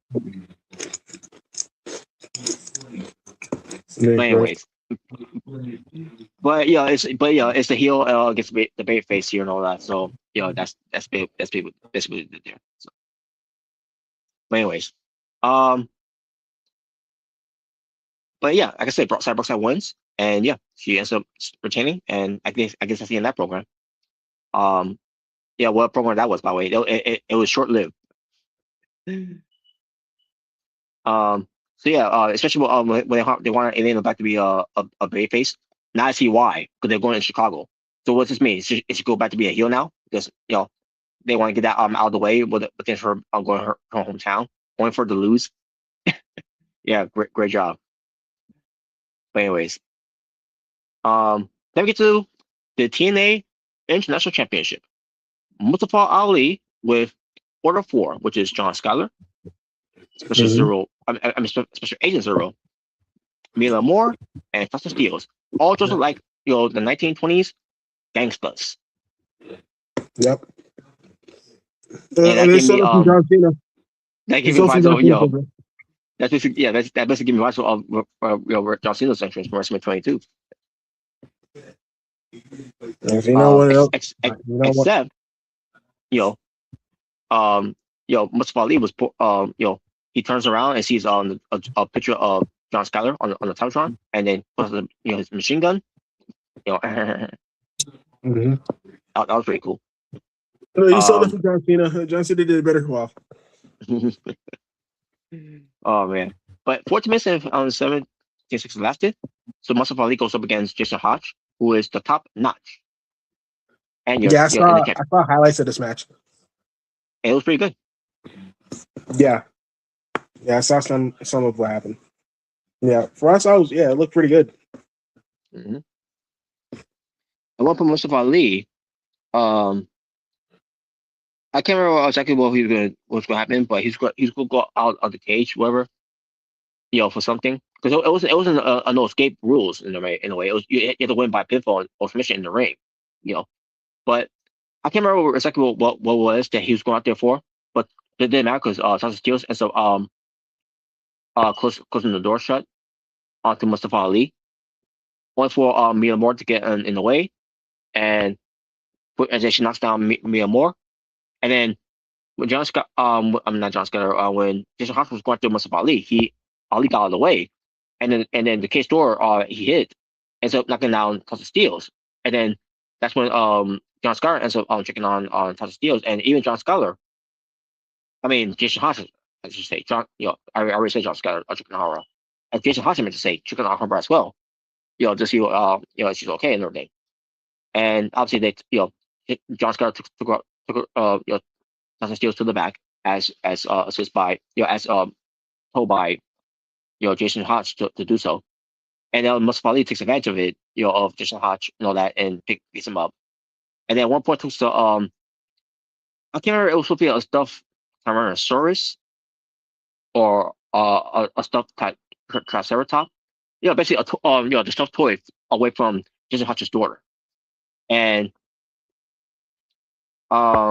basically Jason Hodge wasn't happy with that, and and they kept on brawling, and they got to to the broadcast table, and just Jason Hodge was thinking do something to Mustafa Ali to a table, but Mustafa Ali got being mugged to it, and then all of a sudden Jason Hodge knocks him off, and then he do another idea to pull him to a table by doing a flying cross bar off the cage to a table, where it caused Jason Hodge to bleed internally, which obviously what they did, they gave him a blood capsule to be to put in his mouth, but it explode. They look like he had internal bleeding, which is cool, a cool visual there. So in the end, so Jason Hodge was was holding on to the Triceratops stuffed animal, dinosaur, I think it was. I can't remember if it was an animal or a dinosaur, whatever. But either way, he finally got it. But Mustafa Ali was trying to take it from him. But obviously, Jason Haas will not let go of it. So basically, it was not even about the title at this point for Jason Haas to Trevor thing. It was about giving it's about getting back the toy back for his daughter. So that cost him the belt. So basically, Mustafa Ali wants back the TNA International Championship belt, and basically it meant more to for his daughter's happiness to get back to the toy that Mustafa Ali took from her, than that championship belt. Basically, that was basically what the story was there. And Jason Schuyler came out there. I mean, John Schuyler, excuse me, Jason Schuyler. John Schuyler came out there to help Jason Haas out, and Jason Haas gives back the toy back to his daughter, and then Jason Haas is being helped by John Schuyler to the back, and that was the end of that segment. So yeah, very good match they did here. And that's all there is to it. I was to mention that. Now we'll wait for Jaybird to come back here. I want to know what he thoughts about this next match I'm about to talk about here. When it comes to the stipulation that they came up with for this next match. So before I do, let me see when that segment happened with someone showing up. Let me see. Was it before or after? Okay, it was after. Yeah, it was after this match that happened. So there we go. So I'm gonna talk about right now before we get to the next match, and that is a segment with the TNA interviewer, Mrricanjay Miller. She introduces the newest member of the TNA roster. So first of all, we already have two new signees to TNA. One in Joe Alonso, or Joe Alonso, I think that's how I say his last name. And then you had Kiera Hogan, who's signed with TNA, basically making her return. And now we have the Phenomenal Son. I think that's what they said. The Phenomenal Son, Avery Styles. Yes, and also the logo is obviously is the logo of his dad, but it's in AS. Mm-hmm. That's pretty cool. And he came out to Demi's God, which is one of AJ Styles' theme song from Ring of Honor. Yeah, I was actually surprised when I heard that. I was like, "Oh wow, I love it." Yeah. And I saw that TNA uploaded it, and I didn't notice at first, but in the beginning you hear I am in the intro. Yeah, I heard that too. Like, holy shit! Oh wow, that's pretty dope. That's dope. Holy shit! So yes, so Avery Styles is in TNA Wrestling. He's getting his foot wet in TNA Wrestling first, which obviously that's where his dad is is a legend in. Yeah, so it makes sense. It makes sense for him to start in TNA. The place that AJ Styles basically built. Yeah, pretty much. So yeah, I'm happy he's starting there. And then all of a sudden, as he's kind of promo about being here and all that, where that his dad started here and all that, and now he's gonna carry on that legacy. All of a sudden, Frankie Kazarian comes out. Yep, I saw this. And obviously, Frankie Kazarian knows a lot about AJ Styles. Yeah, I've had a little history. And then he brought up because he brought AJ Styles when it comes to Samoa Joe and Christopher Daniels, who helped build TNA, and basically says basically he's out there to warn Avery to not trust anyone in the back of the roster, except for obviously for Frankie Kazarian, obviously. So basically he's looking out for AJ's son. So yeah, Avery, and that was basically that was the segment there. Now I don't know if there was supposed to be a lot more that was supposed to be done with the segment, because obviously Frankie Kazarian, like I said before, after his match, he beat Moose. The way he landed on the back of his head, I'm pretty sure he's got a concussion. So I'm pretty sure they had an idea what they want to do with the segment, but they decided we'll go a different route, and we'll figure out what we do next time later on. Once you get clearance of something of it. Now again, I could be wrong, or maybe it's just one of those protocols concussions things that Mrricanjay is going with or dealing with right now. Of it, who knows? But the point is, I believe there was supposed to be a lot more of the segment that they was going to do here, but nope, that was not the case at all. When it came to it, I don't know if that was the case or not, but who knows? But nevertheless, hey, it's great to see Avery Styles in TNA wrestling. I heard nothing but good reviews of him. For those that gave him good reviews of him, what comes to what kind of person that he is, and what kind of person that who loves to pay his who loves to pay his dues, that, and not to pay dues when it comes to set up chairs and set up rings, for someone that asks him to do so, whatever, and blah blah blah and everything, and or at least try to tell him he has to do this and all that, to pay his dues or anything, something like that. I don't know.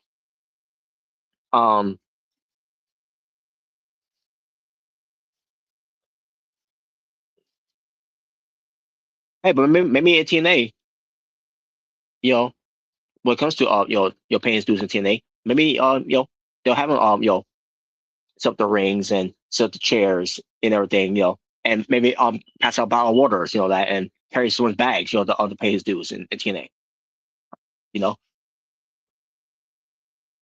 Just throwing that out there. But no, that's not what Avery Styles is going to do.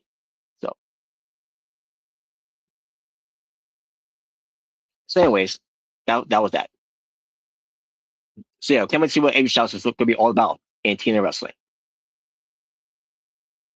So let me get to this match, Jaybird, which involves Leon Slater versus the TNA Exhibition Champion, Cedric Alexander, obviously in the steel cage, where in the steel cage you have to win by incapacitating your opponent until they can't answer the count of 10. In other words, in a last man standing steel cage. Okay.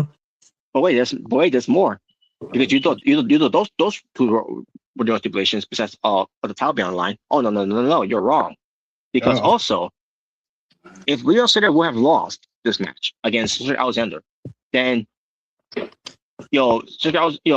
basically Leon Slater's previous title reign would have been erased from history. Wow. So if he loses, it gets Thanos snapped. Wow. Like it never existed. Like it never existed. Or no. If he lost, it would be like Spider-Man No Way Home, where like everyone just forgets. Like it's a race. Like no one remembers it. No one remembers it. Yes. Now that would have been the case. That would have been the case if he was leaving, Slater. Yeah. Obviously, he's not. But I remember they started building this up for weeks. Going into to lockdown. I was confused when they said this. Like what? Like why are we doing this? Because Cedric is a heel, so he wants to really heal it up. If you lose, your title reign is erased from the books forever. Like it never existed. Like it never existed. I know it's gonna crush you inside. But he agreed to it. Leon Slater. So it happened. The match happened, and it was a pretty good match. Leon Slater ends up bleeding, but even Cedric Alexander ends up bleeding as well. But in the end, it was Leon Slater getting the win. Yep, it's once again Exhibition Champion. That's right. So his not only the history will remain intact, but Leon Slater is expected to be Exhibition Champion for a while until we get to what happened after what happened in the main event, which we get to. But yeah, Leon Slater got the belt back, and yeah, I'm like, thank God, because that was a stipulation to begin with. I was not a fan of basically I was not a fan of that stipulation. So I'm glad Leon Slater won. So let me get to the system that involves Eddie Kingston. I'm sorry, not Eddie Kingston. Eddie Kingston. I meant Eddie Edwards. So yeah, Eddie Edwards Brian Myers, Bear Bronson, and Alicia Edwards of the System versus the team of Ricky Sosa, Fabian Eichner, Casey Navarro, and Jada Stone in a lethal lockdown match. 17 minutes and 42 seconds. So the first one who from the System was in the match was Bear Bronson. And then facing him in the ring was Fabian Eichner. And then I can't remember how long, maybe a minute or 2 minutes passes by and then a new person comes in. But I feel like it was quick, by the way. It's like they're running out of time. That they had to, you know what, let's make it 30 seconds or 45 seconds, something like that. I don't know.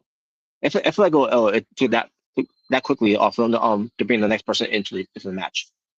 But anyways, the next person who came in, because Brian, I should mention, Brian Myers had a match against, let's see, who was it?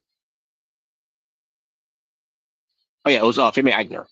Brian Myers had a match against Fabian Eichner, and he beat Fabian Eichner for his team to get the advantage of legal lockdown.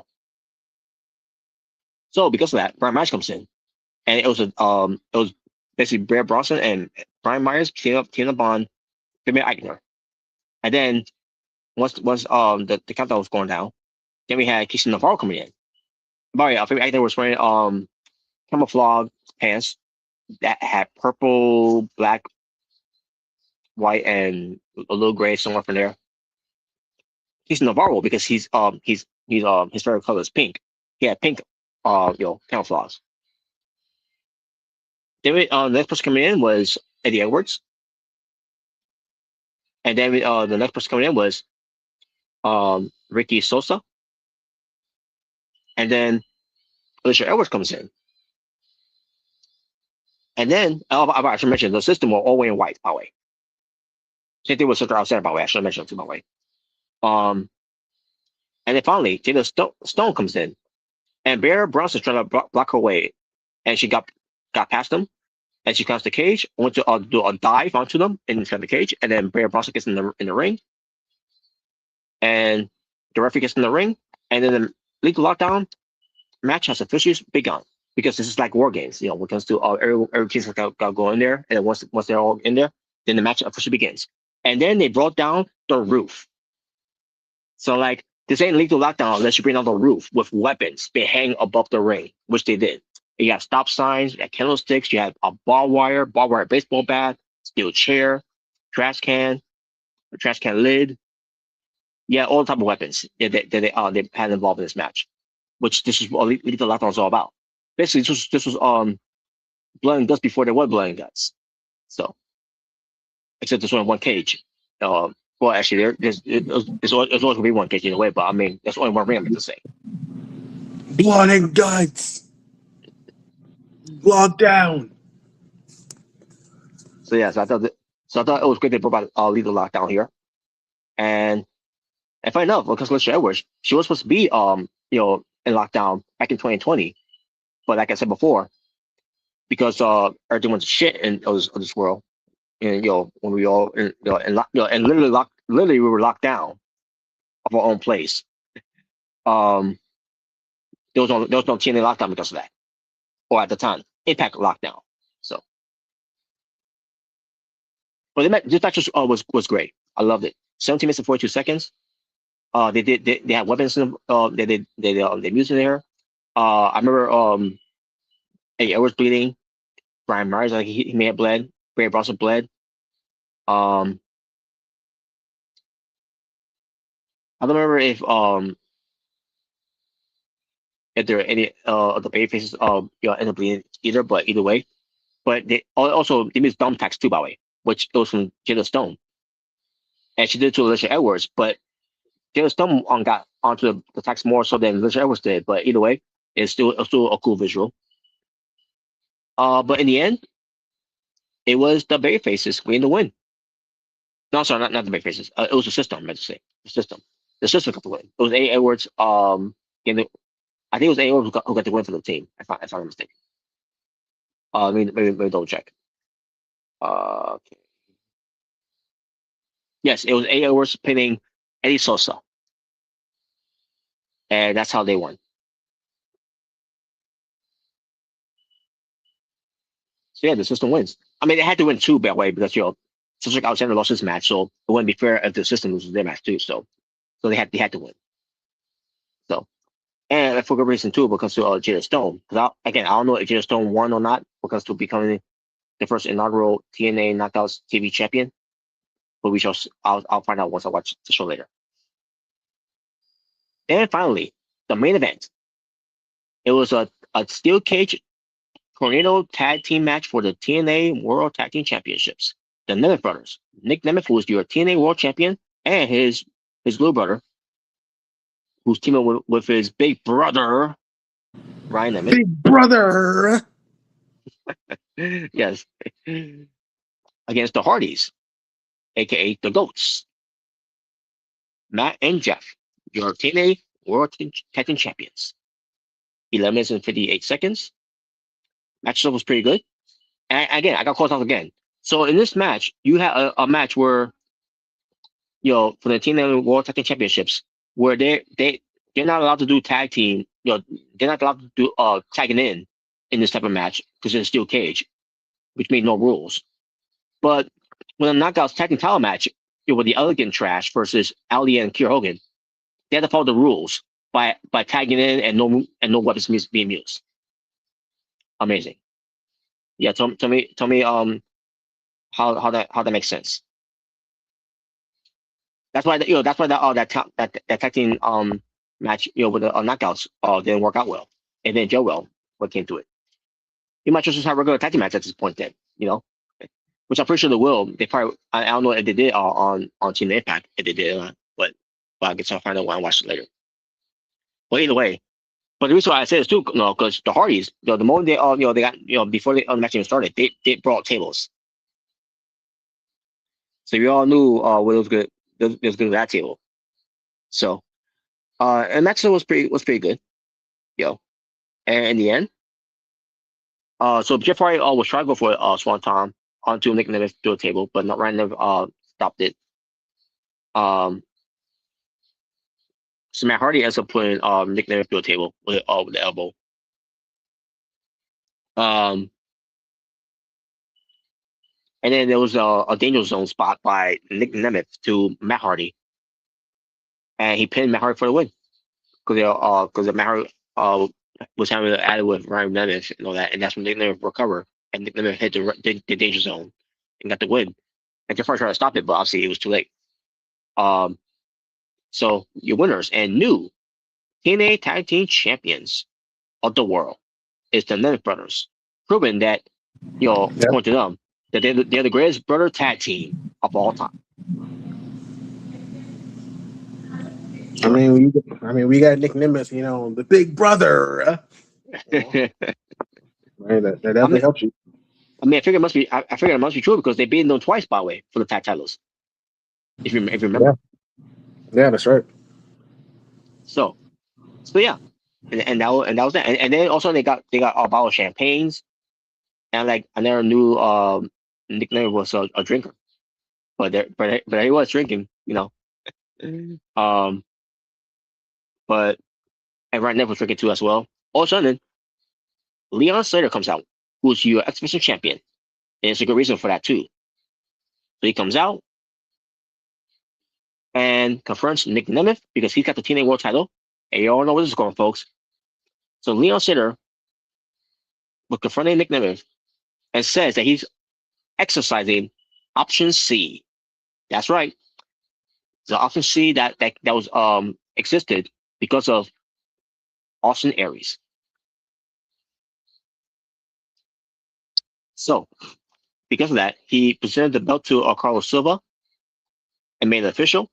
And they tried to give him a cheap shot onto Leon Slater, but Leon Slater took care of Ryan Nemeth and they took care of Nick Nemeth and stands tall, pulling out the belt of the TNA World title. And that's a good visual there, where eventually he could. I'm pretty sure that's why he because here's what I think will happen here. I think Leon Slater was going to leave TNA until they made an offer that he couldn't refuse. And that offer is we'll have you become TNA World Champion. And not only will you become TNA World Champion, we'll have you win the TNA World title at Bound for Glory, because that's what's going to happen, by the way. And I hope they do. And I hope they do that, because they completely fucked him over last year at Bound for Glory when they did that stupid finish with that great match they had with Leon Slater and Javon Evans. Yeah, with Dark you know what I'm talking about. Yeah, I remember I saw that. I saw it live, and yeah. Yes, hopefully this is the way they'll repay him for that bullshit they did. No, don't worry. They'll have Royce Keys and OTM take him out. Oh shit! Yeah, just give me heat. Yeah, yeah. Wow. Oh, you thought you could have a bigger match, Robert? Nah, we ain't doing that. By the way, did you talk about that yet? Yes, I did actually. You did? Yeah. What were your thoughts on it? Yeah. I thought it was great for Royce Keys, and I thought it was great for those guys too. Yeah. Well, when I first saw OTM, now that caught up the main roster, I was like, I wonder how Robert's gonna feel about this, because I know how much he loves him. Yeah, I liked it. I'll tell you about. I don't remember if I said when I talked about it as well. I was like, it's better than being original. Scripts. Oh yeah. Oh, definitely. Yeah. Definitely. But I liked it because it was unexpected. I knew Royce Keys was coming back, but I didn't think he was going to come, with his own group. And obviously, this is a great way to debut OTM. They look really good, like attacking everybody. The Usos and Solo and LA Knight. And I understand why Royce Keys, would do that with Solo and LA Knight, because if you remember, obviously after the match he had with Jacob basically was, still attacking him. He still had him in the, death grip, the tongue and death grip. And then obviously put a chair over his head and did a hip attack. And yeah, Solo and LA Knight was not there to help him. So I can understand why he felt some type of way. He even said, "Solo, you didn't help me. Solo, I hate you." Well, he didn't say that, but he basically does. But yeah, I thought it was a really good ending, really good, this is, really good, heel turn for Royce Keys. He's not on the Bloodline side, and it's not on LA Knight and Solo side. He's on his own side. He has his own group. And I was thinking about this, like, since, we still get War Games, I'm thinking, because the way it looks, I mean, they could think of what ways to do, have them involved in it. But yeah, I'm thinking, that's they're probably gonna do. I'm thinking they're gonna kind of bring back the 3v3, like a triple threat, trios, I can see that. Games. Yeah, I can see that. I can see the Bloodline, Roman and Usos versus, Royce Keys and OTM versus Solo, LA, and I think Jacob, because obviously we know Jacob's leaving the Bloodline soon. He's that not can happen. Yeah, that can happen. Yeah.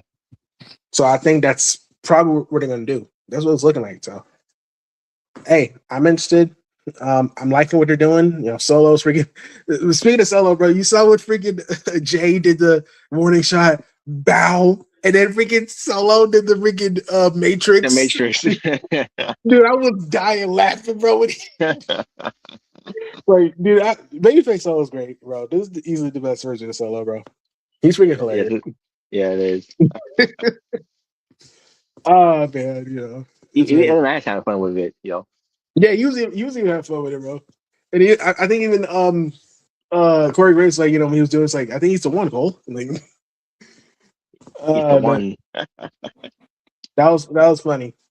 But yeah, I'm really interested to see what happens next week. I definitely want to see, what obviously with Solo and Ellen, I gotta say, after this, but I want to see what Royce Keys and OTM is gonna say. I want to see what they gotta say about this.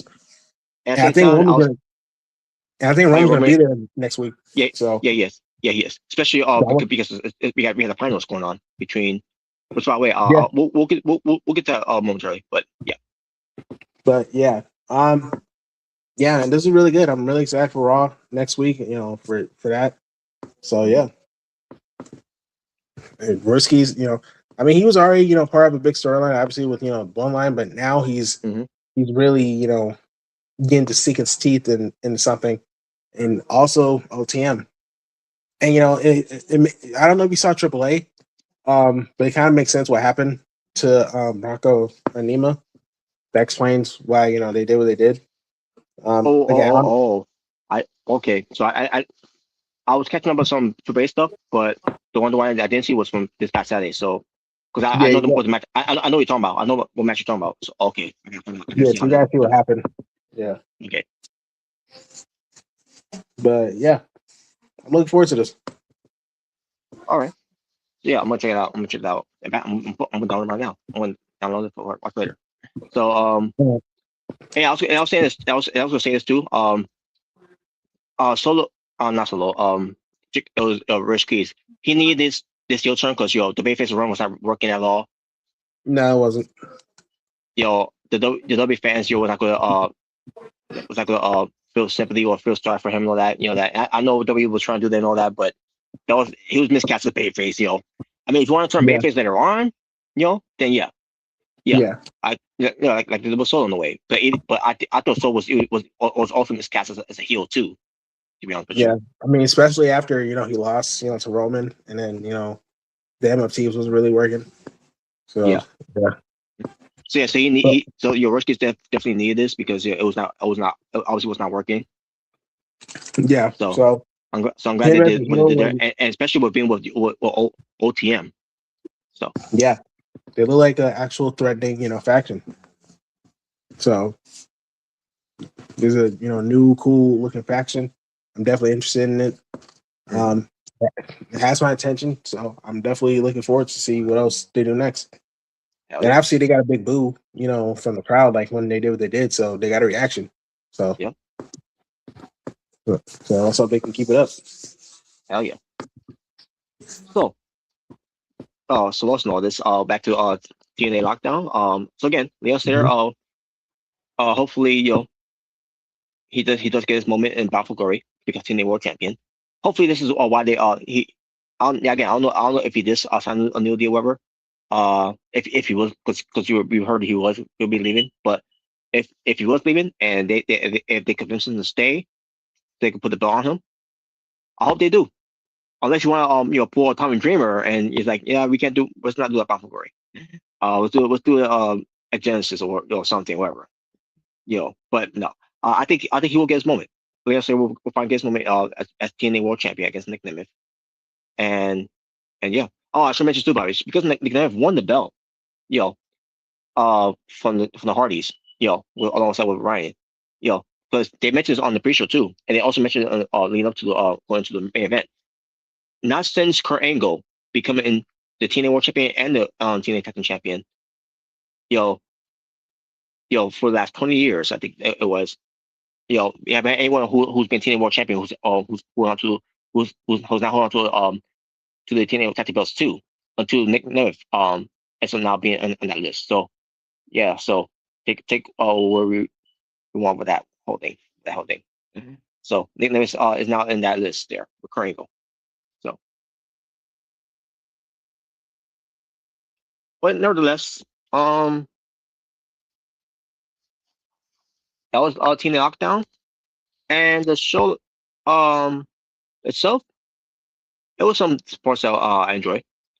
There's some matches that I feel like it was not needed, but you had some key moments there and some good matches, and Lockdown was back. Lockdown was back, and the main event was good too. Ian Randolph, there's some good things in the match too. I'm starting to warm to him a little bit now, more so than the Kumaga Fox. So take where we want with that one, all that. He's but doesn't mean that doesn't mean I'm going to be a fan of Nick Nemeth. I mean Ryan Nemeth, meant to say Ryan Nemeth. Doesn't mean I'm a fan or supporter of Ryan Nemeth or that. But I'm just saying he's not irritating me like he used to anymore. So but yeah, there are others that irritate me a lot more than Ryan Nemeth now. So Ryan Nemeth he's doing something right now. So there you go. As far as the show, yeah, I thought it was a decent show. Yeah, it could have been better. Yeah, it could have been better, but I thought it was decent. for a show that's finally been back for the last 10, since the last 10 years, it was that's been gone. I thought it did very well. So before we get to some fun topics, Jaybird, I did mention um this woman from the beginning. Hmm. Lindsay Oh, Lindsay Clancy. Clancy. You. Yeah, Clancy. I did mention her her and then what comes to her background, and then what comes to her health, her medical health and all that, and then came what she did, and then what comes to the video that you sent, Mhm. and I watched, and basically I already gave my take of it. So would you like to give your take of this whole thing? Yeah, I want to give my opinion about it just a little bit. Yeah. Yeah. So actually, I heard about this like a few days ago. Of what Lindsay Clancy did, and I heard like what she did, and I was absolutely disgusted by this. And then there was some stuff about her like having a post partum stress or whatever it was. Like she was dealing with some mental issues, getting some medicine and stuff. Like clearly wasn't working, and obviously she did what she did. And you had a bunch of women, you know, uh, a bunch of uh,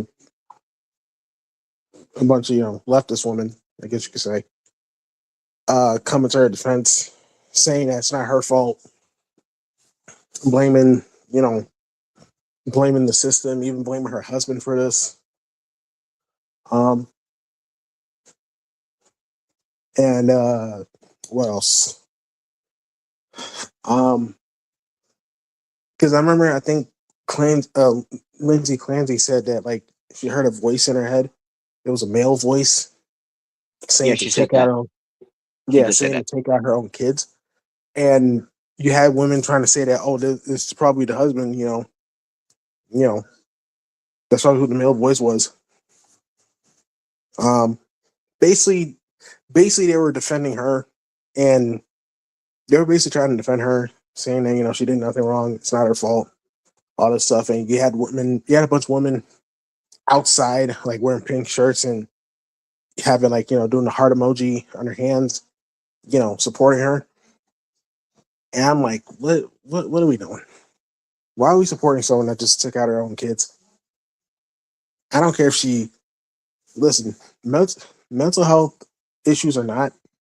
That's not an excuse to to do what she did. There's no defending this.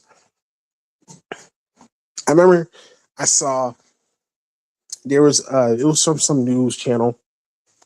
Someone some lady was talking about how like she was one of the defenders supporters, trying to defend Lindsay, and they mentioned how like uh how like she's trying to take her own life, and now uh she's paralyzed. Now she has to use a wheelchair. Like they're trying to like give her excuses. And one of the reporters or one of the people that was in the news saying, "I don't care. She's still committing murders. So I can care less about her, being paralyzed." Which I get. I mean, like, what does that matter? 3 kids are not alive because of her. You want people to feel sorry for the lady? No. So yeah, um, I think I'm not gonna go too much into it because I think maybe Christian, will probably do a Asylum episode on it. I'm not sure, but basically, I don't think she should be free. I think she should rot in prison, and she can rot in hell for all I care. And for all those women that's supporting her, you can rot in hell too. And honestly, and the crazy thing is, most of those women that's supporting Lindsay are mothers, and they have kids, little kids. That's the scary part. So they may have to lose custody of their kids because that has me worried. So So yeah, that's just my little thoughts on it. Yeah, and I think one of them was a friend. It's a friend of hers too, and Yeah, who's a babysitter and has kids of her own, so like that as well. I believe so. And there's some story I hear about her friend as well. When it comes to you know when it comes to how she you know can, how she could be with her kid, how she acts with her kids around, and and if you're a babysitter who's a mother, but kids are around you acting like that with your kids, and imagine how she could have been treating um you know other kids that she's babysitting. I think that's something that was talked about. But anyway, but yeah, I'm glad you were on here to talk about that because there was some parts I left out when it comes to talk about some things, And to be honest with you, all there was so about the video that I watched and all that, and basically saying I was saying I feel like I was just losing brain cells. You listen to the defense of all these Yeah, women's. I honestly feel the same way because like I don't understand how anybody, especially these women that actually have kids, would be defending her. I don't get it. Yeah, Like I said, maybe Christian would probably do a sound about this because I showed him this, so maybe we'll talk more about it. But yeah, yeah. I think we'll see if he does. man, I was just absolutely disgusted with this whole thing. You know, I've seen more videos about it, like how many people have been supporting her, and obviously have some people talking about how you know how they're not supporting her and how how sick people are who are supporting her. And the people that's Hmm. been supporting her, some of them have actually lost their jobs, for simply saying that they support Lindsay Clancy. Oh yeah, You yeah. know, That part people too. found out. Yeah, people found out about it. Contacted where they work, and then some of them lost their jobs. So Really. yeah, so yeah, this whole thing is freaking crazy. I mean, it kind of reminds me of the whole Carmelo Anthony thing, where you have people defending a murderer. Hmm. That's what it kind of reminds me of. And So based on this whole thing with Lindsay Clarcy, Clancy, whatever, however, yeah, Dan Clancy. I basically, I said this before, I put her all up there with Casey Anthony, if anyone remembers her. Who? Say again. Casey Casey Anthony. I've heard of that. Hold on. I think I know who you're talking about. Yeah. You look her up and um now she's actually walking free, but she shouldn't be for what she did to her daughter. Oh yeah, yeah. I know who you're talking about now. Yeah. And I think Peacock made a documentary about her. I haven't got to see that. Um But even if I did watch it, because I'm pretty sure she probably would please her innocent, but not that and all that, blah blah blah. Because I think also is talk about what happened at that time and what she's doing now and everything. Even that, it was to convince me that what she did, that it's gonna prove otherwise, that she was innocent. No, she's guilty too. What she did. But anyways, so let's see if this works. Now it's just gonna be only Japers on topics here. Um, All right, and we'll do the other fun topics that have some other time. all right. All right. So here we got Chad Gable. We have all his accomplishments. Through the years. His championship wins. Basically for this one, you pick your top 3. Top three. Mm-hmm. All right. So I'll go with him finally winning the a singles championship. That's the WWE Intercontinental Championship. All right. Uh, I'll go for win the NXT Championship with Jason Jordan, Mm-hmm. and I'll go with win the Raw Tag Team Championships with Bobby Roode, the Glorious Ones. Okay. There you go. For me, I'll go with the NXT Tag Team titles with Jason Jordan, Apple Academy. I'll go with the SmackDown Tag Team titles, also with Jason Jordan, and I also go with him as Intercontinental Champion.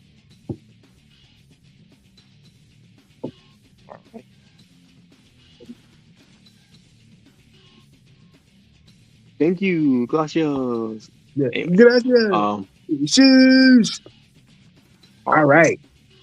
So here we got wrestlers who's done, the spike, the Simone spike. So obviously, Umaga, rest in peace. Mm-hmm. We got Commander Aziz, when he had the Nigerian nail. The Nigerian nail. Yeah, that's what he called the spike.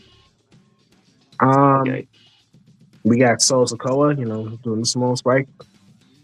And we got Zilla Fatu doing the Triple Z, the Superman Simone spike. Mm-hmm. So basically, for this one, you pick your top two. Obviously, I'll go with Umaga. And I'll go with Zillipa 2. My arm will be Solo Sikoa. All right. For me, I'll go with Umaga. And I'll go with Solo Sikoa. My arm will be Zilla.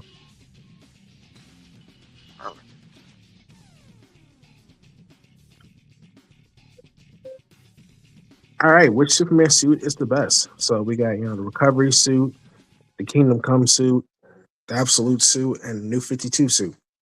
So which one is your favorite right here? All right. I'll go with the New 52 suit. All right. I'll go with the Kingdom Come suit. All right. Kingdom Come.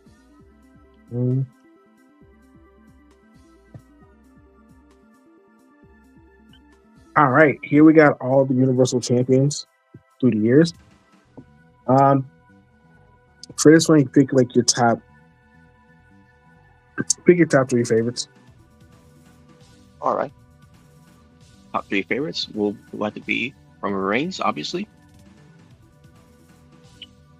Brock Lesnar. All right. And I'll go with Kevin Owens, even though his reign was anything. What it would have been. It should have been great, if it wasn't for him having help. But he had some good matches, so I'll go with Kevin Owens. Yeah, same as yours. All right. Now, if it had to be go for Armble, it would have to be the Fiend of his first reign. Okay. And if I go with another Armble, it'll be Goldberg of his first reign. Okay. And what comes to this Armble, Braun Strowman and Goldberg's second reign. Yeah. They only put the strap on Braun Strowman because Roman Reigns was there. That's the only way he won a world title. And let's be honest, that reign didn't mean anything. It didn't mean anything. Like I said, he was just a replacement, so you could tell that wasn't going to mean anything. Mm-hmm. So yeah. Clearly, they had no choice but to put the ball on him because all right, let's try to give him something. There you go, bro. Yeah. Do something with it. Yeah, there you go. We'll finally give you something. We should give you a few years ago, but here you go. There you go. Exactly. With no problem. With no problem. Man. So yeah. All right. Next one. So yeah, Seth Rollins, you're safe from being dishonorable. All right. So here we got the OG Spider-Man, Raimi, Tom Maguire Spider-Man. We got the Amazing Spider-Man, and we got the MCU Spider-Man. Basically, from one of each, you could pick your favorite moment from each Spider-Man. All right. For the OG Spider-Man, my favorite moment would have to be the train scene from Spider-Man 2. All right. From the Amazing Spider-Man, would have to be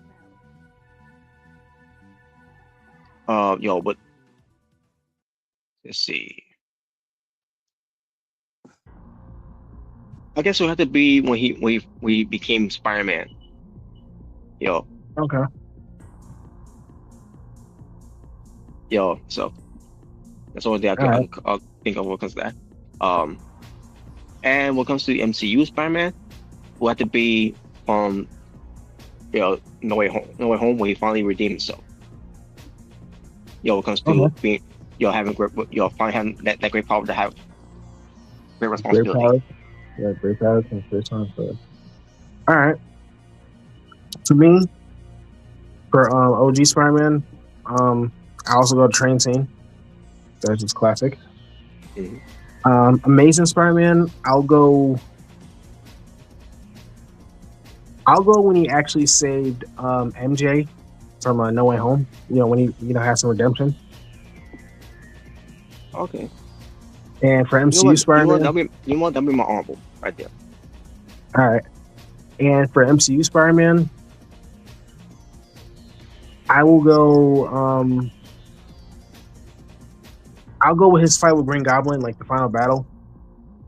Okay. Yeah, so I'll go with that. Okay, sweet. All right. Next one. It's Bailey. Yep. So on the left we got like all of her nicknames through the years. And on the right we got like if she is leaving WWE, some possible names she could have. Somewhere else. Mm-hmm. Yeah. So for this one, you pick. For both of you pick four of your favorites right here. All right. I will go with.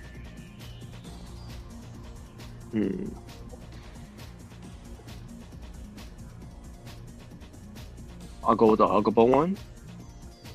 All right. I'll go with the hugger. I'll go with the role model. All right. And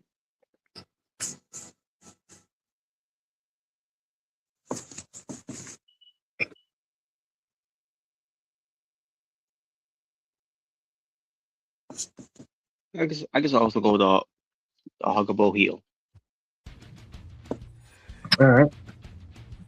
Now, as far as her name, if she is leaving to go elsewhere, Sabina Rose will be one of them. All right. Bay Martinez, that's another goal with right there. So that's no one there. And Rose Martinez. All right. That's right. Oh yeah, there's one more. And one more. Let's see. There's one more here.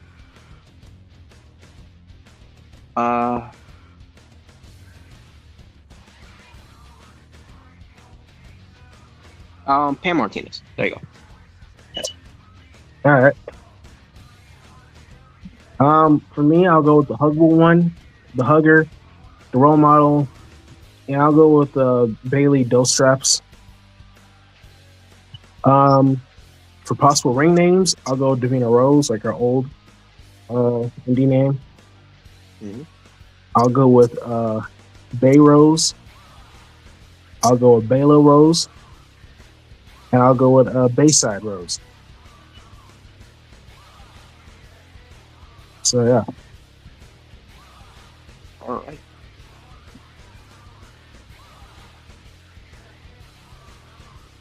All right, so here we got some championship belts designs right here. Mm-hmm. Basically, you can pick your top three right here. All right. I'll go with the Winning Eagle. I'll go with the Undisputed WWE Championship.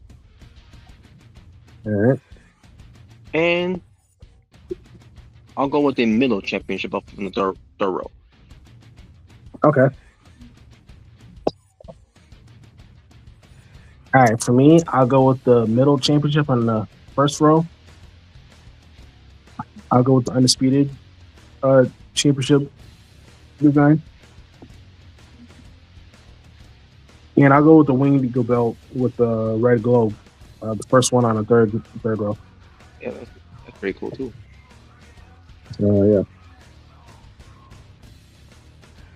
All right, and then the last one. Mm-hmm. All right, so here we got wrestlers that's done the ankle lock. So basically, you pick your top three favorites right here. All right, I'll go with Ken Shamrock. I'll go with Kurt Angle, and I'll go with Chad Gable. My honorable will be Josh Alexander. My dishonorable is Ronda Rousey. There you go. I agree. Same as yours. Ken Shamrock, Kurt Angle, and Chad Gable. All right.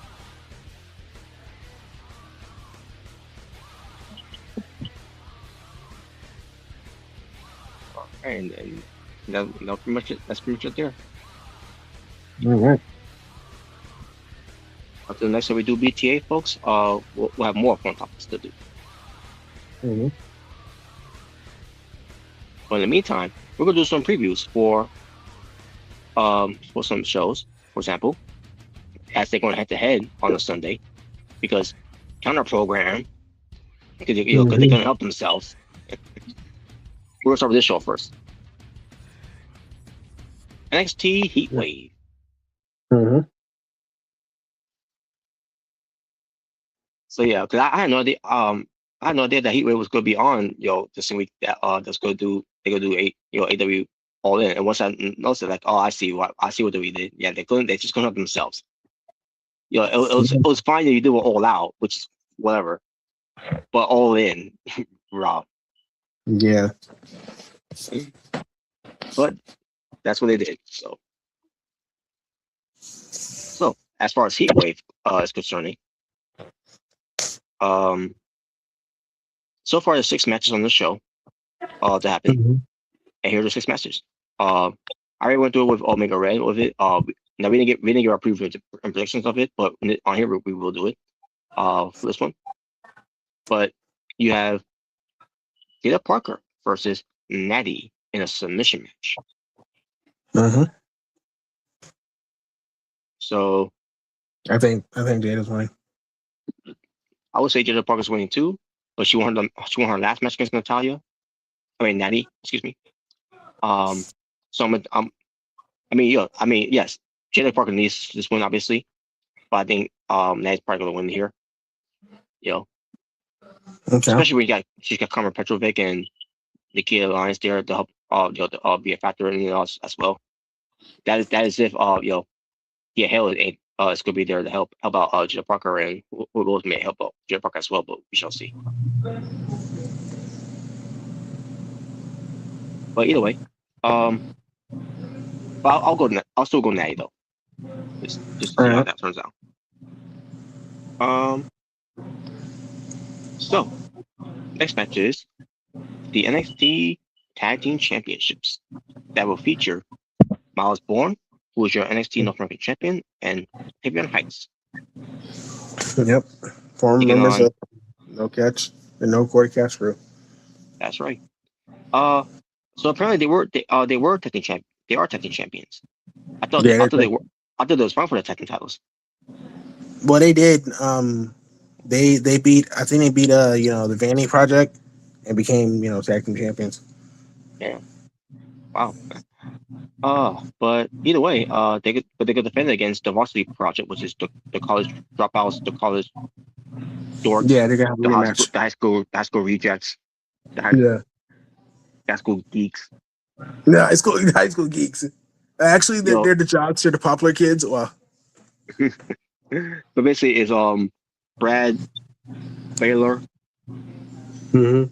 and Ricky Smokes, which I think according to what I heard, Dick Joseph called him Ricky Starks or something like that. Oh wow. But yeah, these two guys, fuck them. Damn. They should lose. Yeah, I hate them. Yeah, I hate them. Well, But what do you think? well. I think probably Miles and Tavion, retain probably.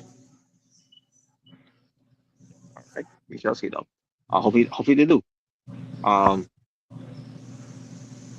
but speaking of fuck these guys, next match for the NXT North American Championship, I was born defense against yo uh Jackson Drake. Fuck him too. No, well, yeah. His show of his bodyguard or yo I don't know what they are on screen, but guess I saw some section with them. They're on a date with her. But Micah Lockwood. Uh, yeah. So basically, Miles Bourne is doing that double duty. Yep. Yes, he is. I hope he retains, but same token, Jackson Drake's gonna win here. Yeah, I mean he is doing double duty, so I'd be surprised if he does retain both his titles. But if anything, he probably now thinking about it, he'll probably lose the tag team titles, but maybe retain the North American Championship. I'm not sure, but that's just me taking a guess, predicting. Or they might have him win the North American Championship so that Michaels can compare him to be the next Adam Cole, baby, which he's not. Which he's not. And besides, Adam Cole in wrestling is a better actor than Jackson Drake. You're just a hater. And don't take my word for it. Maven can contest to that too, if you remember that story. Yeah. But fuck these guys. I hate these guys. I hate these guys. I hate them.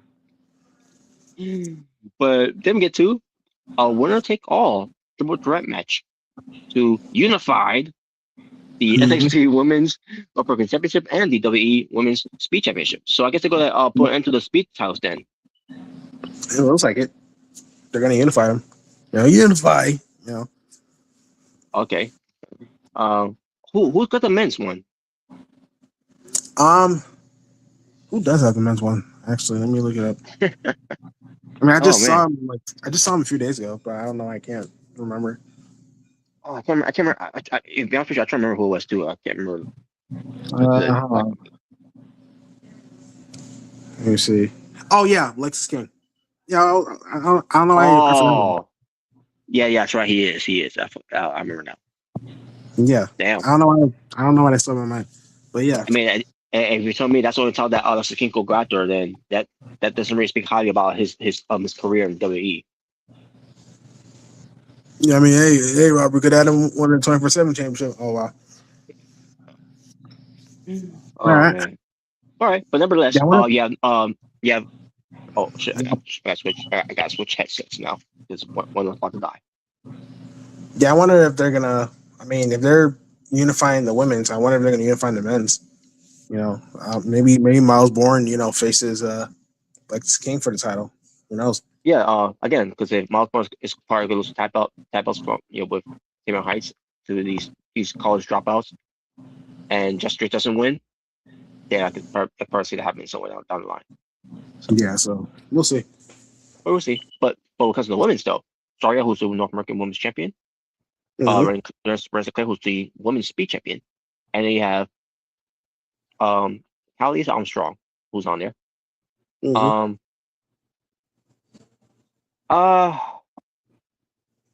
I say Saria. Yeah, I say Zarya, but I think maybe they'll probably give it to Carly Armstrong. Maybe. I can see that too. She'd be my dark horse pick there. Yeah. And if anything, Rissa will probably pinfall. Yeah, most likely. So I think it's gonna be either one of them, Zarya or Kaylee. Yeah. So we shall see. All right. Yeah. Then we get to the NXT Women's Championship. Kendall Gray defends it against Kalani Jordan. Yep, your girl. Yep. So I don't know how this how it's all played out, whatever, but this match is happening either way. So I think this is where sounds like a banger match. So now I don't see Kalani Jordan winning here. No, Kendall, she's still gonna be champion. So plus she just won like a few not so long ago, so she's not losing Yeah, anytime soon. yeah. So she had that match with Lil Vice. Which, by the way, speaking of Lil Vice, she's gonna be showing up to Raw on September Yeah. 14th. Yeah, they showed a vignette of her. They didn't show her face, but you can tell it's her. You could obviously tell it was her. Yeah, they're So definitely getting her up. that's surprising though, because Damien Priest is on SmackDown. Yeah, that's right. Yeah. But I figure, because they never had too many women's on SmackDown, they want to have more women on Raw, probably. Which they need more women on Raw. Yeah, they do. So yeah. But yeah, I'm happy for her. Love Ice. She's fine moving up. Yeah. So. But yeah, like we said, Kelly Grace gonna retain. So. Yeah. Mm-hmm.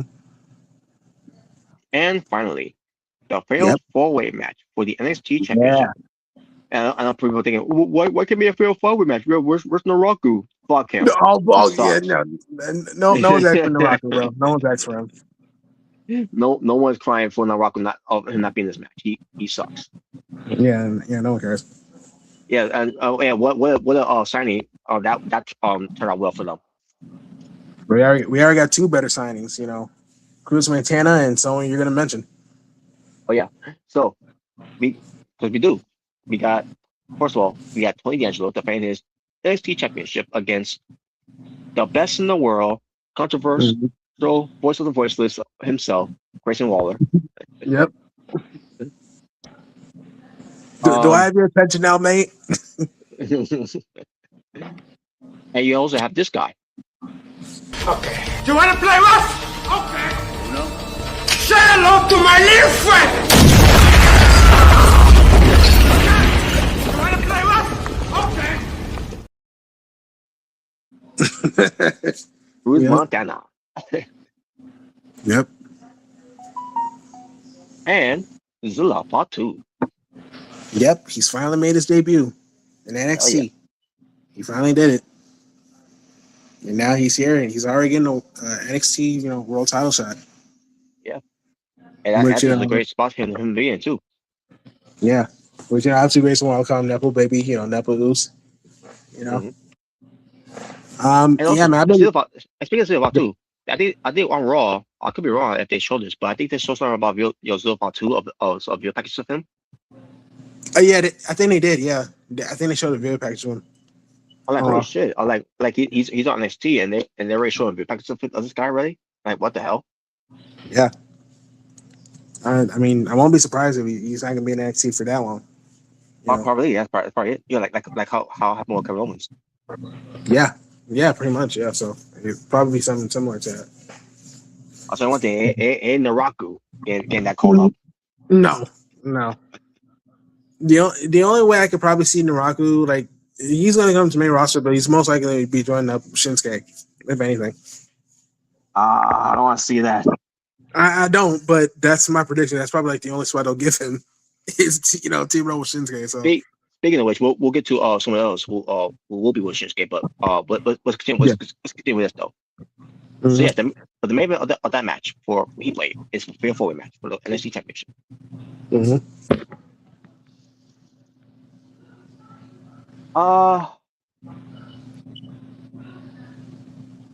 Do I have one here? I guess to me, Tony D'Angelo retains somehow. Yeah, either Tony D'Angelo retains or possibly they have Zilla win. Possibly. I mean, that'd be crazy him winning his debut match and winning the NXT Championship. But if they don't want to do that, obviously he's not going to get pinned. He's not going to get pinned. No. So, if anything, probably Tony D'Angelo retains, and maybe Grayson Waller takes a pin. I can see Grayson Waller take the pin though. Yeah, and I could possibly see a feud between Cruz and Zilla, mm-hmm. like they did in the Indies too, by the way. Yeah, so I could probably see them, have a little feud in NXT, just to give Zilla something to do, Mm-hmm. So, but we'll see what happens. Either Tony or Zilla is winning. Yeah, and officially, Cruz Montana will definitely become NXT champion. He's still got a long way to go before he gets the call up. Yeah. So eventually he will become NXT champion, but it's just not gonna happen, at this point in time because so about two, he might be the one winning the belt. So yeah, so we'll see who wins. But yeah, so there you I've been really paying attention to the main event scene. Obviously, with Jason and Cruz and Tony and now Zill be involved. It's really got my attention. That's the main one. The main thing I've been really paying attention to in NXT. And yeah, I'm definitely looking forward to this match. I can't wait to see what happens. Hell yeah. So yeah. So before we get to another preview and predictions we're gonna do, which I did will make our last when we did the Dynamite watch along. Which by the way, I don't know if you saw the show of AEW Dynamite, the home show edition for All In.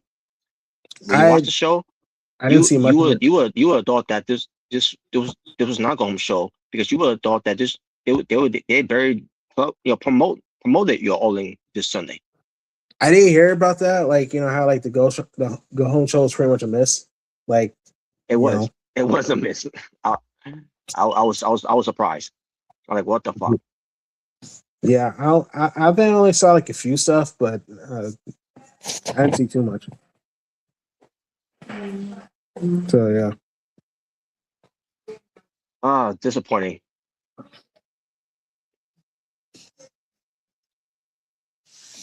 Yeah, if you would watch the show, you would forgot that All In was this week.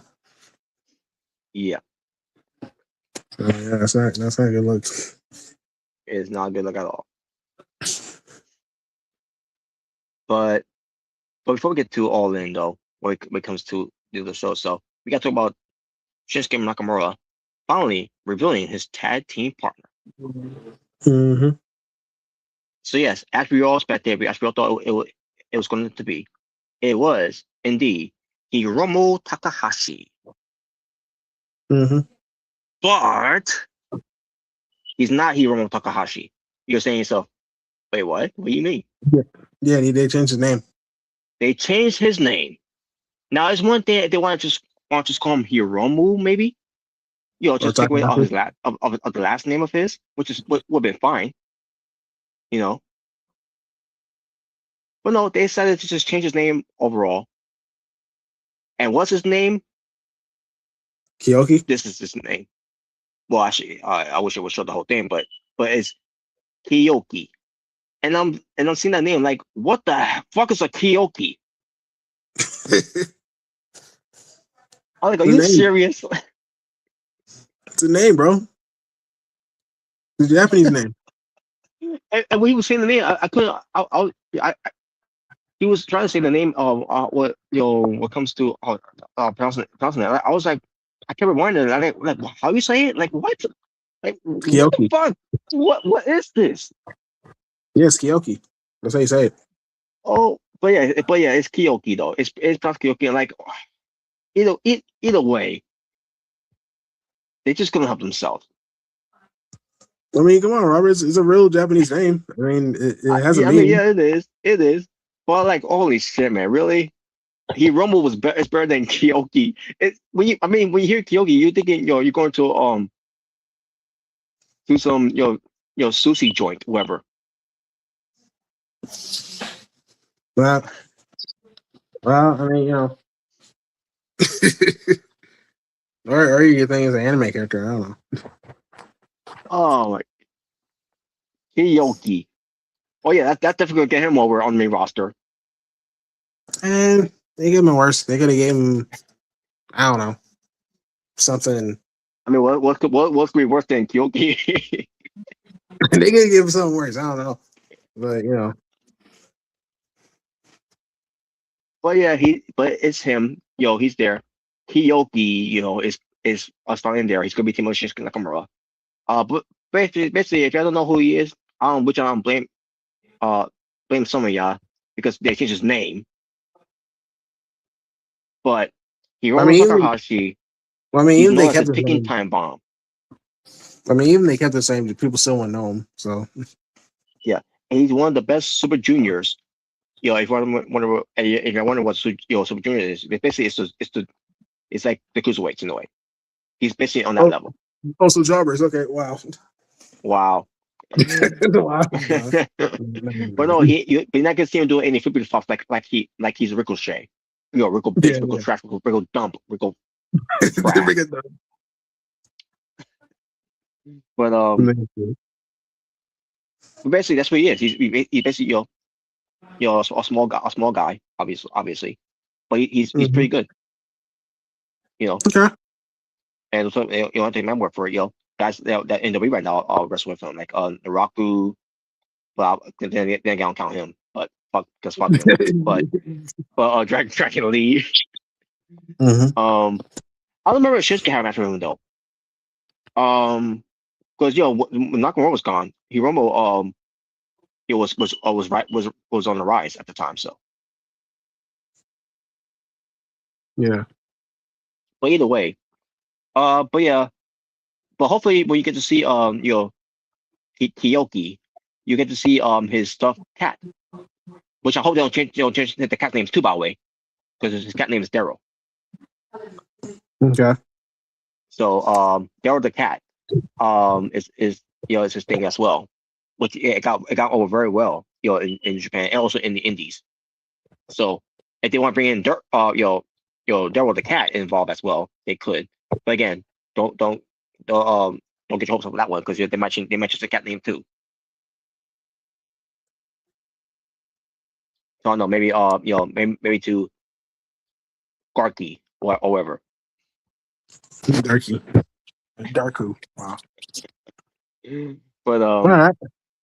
But either way, what do you think about Hiromu coming into the on the main roster instead of NXT? Well, I mean, I'm trying to see what he does. I may have seen him in the few stuff that I can't remember, so I gotta really see him, see how he wrestles. And also, he's been in AEW before, a couple of times, working the Forbidden Door stuff. Oh, okay. But other than that, because of AEW, he didn't really had done very much of AEW there because they didn't really feature him that much. But I'll tell you one thing, I'm glad they featured him more than they did, but at the time, Evo. Oh yeah, good Lord. Which, by the way, that should have told me something there about why they want anything to do with Evo, because Evo ain't shit.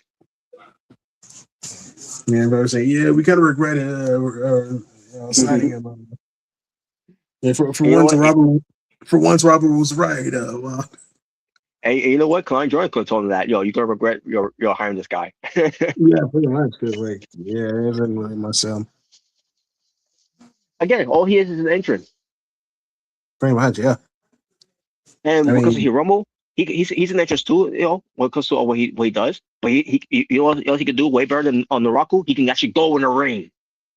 Yeah.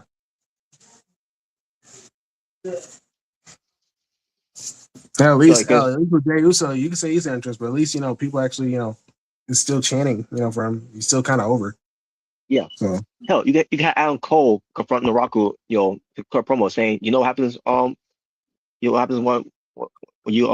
step in the ring with me, lines of when it comes to by doing the ring, they ring the bell, saying that he's lacking in the ring. Naraku is. Yeah, remember, didn't Adam Cole say that to Karrion Kross, I believe? Yeah, he did.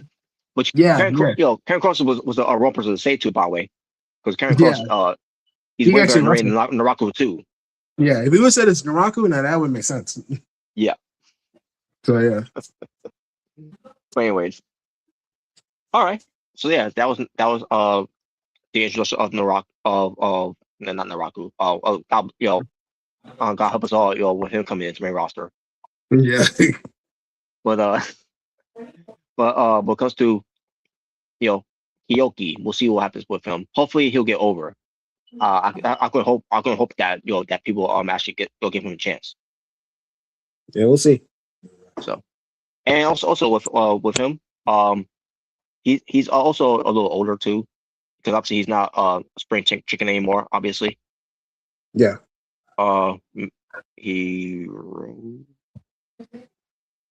Hiromu Takahashi. Let me see how old he is right now. He's 36 years old. So yeah, he's still hopefully he's still he's agile in the ring. And he still is great, by the way. He look like he's still he's pretty young.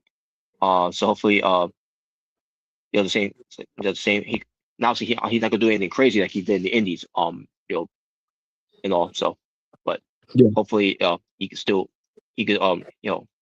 deliver in WWE right now. So especially with him being a tag team with Shinsuke. So Yeah. anyways, now let's get to the card for All In, because AEW All In is going to be on the same night. Battling with NXT Heatwave. So Heatwave probably is going to be on 3 p.m. I don't know what time All In is going to be. Maybe 2 p.m. I don't know. Either way, it's going to go head either way with NXT Heatwave. All that.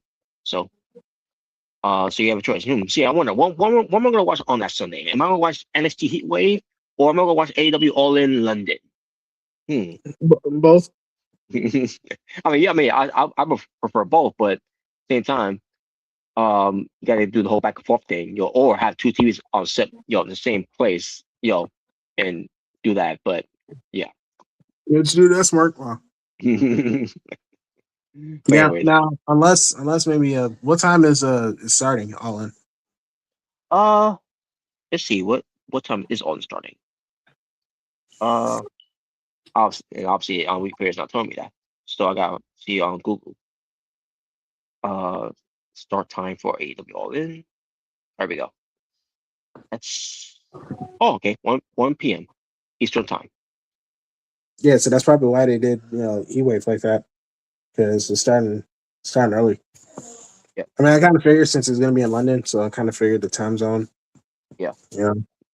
That's probably why they did it like that. But then again, when it comes to AEW, they might even though it is 1 p.m., they might end like somewhere from 8 p.m. Yeah, probably. But I doubt that. Wait, that'll be going way too much of it. But anyways. Yeah, that's actually a great idea. We're gonna make it a 7-hour show, All In, yeah. Yeah. Oh my god. All right, so there we go. Oh, so our new ad was here. Oh, wait a minute. Now it's the pre-show. Wow. Okay, I'm gonna get to what's the pre-show. So here we go. So what comes to AEW All In London, August 30th to 26th, this Sunday, in London, England, Wembley Stadium. So the pre-show will feature, because originally it was going to be on the card, but now they're adding it onto the pre-show. All right, what is it? And they call it the Trios Royale Roulette. Oh. For the AEW World Trios Championships, which is currently held by the Hangman Adam Page and Rodito, which is Bandito and Billy King. And the participants, which by the way, they said they invite any trios to be in this match, by the way, which is why we're having this, which I thought was going to be on the main show, especially of who could debut on that show. Yeah, and that's kind of crazy that's in the pre-show considering who's in it. Yeah, so who's in it? Besides the champions, so we have the Bang Bang Gang, which is Jay White. Jay White, you gotta be fucking kidding me! Wow, Jay White is reduced to a fucking pre-show. He finally comes back and he's still a pre-show. Wow. But he's teamed up with Austin Gunn and Colton Gunn, the Gunn boys. Unbelievable. It's unbelievable. He should have won against Moxley last week, which I'll get to later when I read the brackets. Because the Continental Cup did it. But also in the match is the Conglomeration, which is Orange Cassidy, Kyle O'Reilly, and Roderick Strong. Adam. And then we had the Death Riders, which is Claudio Castagnoli, Pat, all right, and Wheeler Yuta. Wheeler useless. All right. So yeah, and then we have the man, which is Ricochet, Rico Bitch, Rico Trash, Rico Dump, Rico Flip, Rico Flop. Come on, Robert. He looks. I mean, remember when he said, Ricochet, when he said to MJF, like, hey, there's nothing wrong being bald. You just never look as good as me. Yeah. Oh yeah. Also, Rico Bald. There you go. Yeah, Rick Um, Bald. and also Bishop Khan and Tony Leona. So that's the demand. Mm-hmm. First is the dogs. The dog. Oh boy, the dogs. Big dogs. Oh, another one. But it's David Finley, Clark Connors, and in the return, Gabe Kidd. Mm-hmm. And a wild card entry, Yep. which, by the way, if you remember the story that was doing, lead up to the going to All In, Swerve Strickland return, and Yeah. confronted Ant-Man. I saw that segment. Yeah. Yeah. So now we're gonna have Swerve, be part of this match, where Swerve is reduced also to be on the pre-show. That is crazy. Like you have these big names in Ricochet. Like you have these big names in the pre-show. That is crazy. Some tells me this is supposed to be the opening, but I guess they had to move it up to the pre-show for something. I'm guessing because like why else is it in the pre-show? Yeah, I think so. Yeah, but now it's a pre-show of what I'm seeing here. Well, hey, at least you get something good for free, I guess. So because and the reason I say it was because of Swerve being in this match as well, because of who could be his partners. yeah, you could say it's going to be a new day for Swerve. Yes, it is. Yeah. Pitiful. Very pitiful. Now, I'm assuming that the reason why they put it in the pre-show is this going to be the main event pre-show, so it could blend in, go into to the opening of the show. Maybe like a little before. Yeah, because they do that sometimes. So maybe that's why they did that. Well, then again, we don't know what the other show is going to be yet, because we still haven't got to Saturday. So yeah, because Saturday is Collision. So, but either way, if it is going to be Swerve and Daybreak, if that is going to be the name, which is Kofi and Austin Creed. If it's done, I see them winning the trios belts. Yeah, I can see them winning it. Unless people thinking, the dogs might have a chance winning the belts. Not a chance. I would like to think that, but seeing how they were booked, probably not. No. I was saying this with Omega, by the way, when we did the watch along, when we saw Gabe Kidd with with the Death Riders, who's supposed to be with the dogs, but then again we also said I saw also that the dogs also in associating with the Death Riders. And like just forget about the dogs and have them be part of Death Riders. Like no one cares about the dogs anyways. I'm not saying anyone cares about the Death Riders either, but still, at least they'll be part of something that people actually will gravitate to in the dogs. Might as well, because like I mean they ain't really doing anything meaningful with the dogs. So no. Might as well turn to the death dogs or something. The death dogs. I would tell this too, Bobby. The death dogs. Yeah. Better than just being the dogs. So. Yeah. But that's the pre-show of what they got there, and we'll see what pre-show they might have on there as well. But counting that one out, you got 8 matches that'll be on the main show. And the main show will feature 8 matches. Yeah, so the main show. Mm-hmm. And make it the kind of stuff out of it first. So here are the how they did this whole thing with the Continental Challenge Cup brackets. It was Jon Moxley defeating Jungle Boy and Jack Perry, Jack off Perry. Well, when he came out, but probably he was in the main event match against Swerve, but which I don't understand why that was the main event. I don't know what that got to do with going into All In either. But when that music was playing, all I was doing was wow. Y'all into the beat. Wow. Wow. Oh man. Well, yeah, that's what I did there. But Moxley did beat Jack off to advance. Then we had Jay White advancing on David Finley to face Jon Moxley, which I'll get to that later. Claudio Castagnoli defeated Ace Austin to advance. Eddie Kingston advanced by beating Jake Doyle. Orange Cassidy defeated Matt Sydal to advance. Kyle O'Reilly defeated Roger Strong to advance. Petra Wait, Matt Chiro, you Sydal. know, Wait, Matt Sydal still in AEW? yeah, he is, yeah. I haven't heard from him in a But while. yeah, I haven't heard from him in a while either. Maybe because maybe he was on Ring of Honor, but then again, I don't remember much of what he or even heard of much of what he's done at Ring of Honor either. So Okay. I don't know, but he's probably gonna be one of those guys that's gonna be gone once his contract's up. But I'm hearing rumors that AEW is going to have wrestlers that with their contracts being coming up and due, that he's going to quietly release them, and I think Matt Sydal's going to be one of them. Well, I guess you're gonna be born to fly again. Right? Mm-hmm. but win. Yep. But Hezeshiro defeated Brian Cage to advance. Nigel McGuinness defeated Kazuchika Shibata to advance.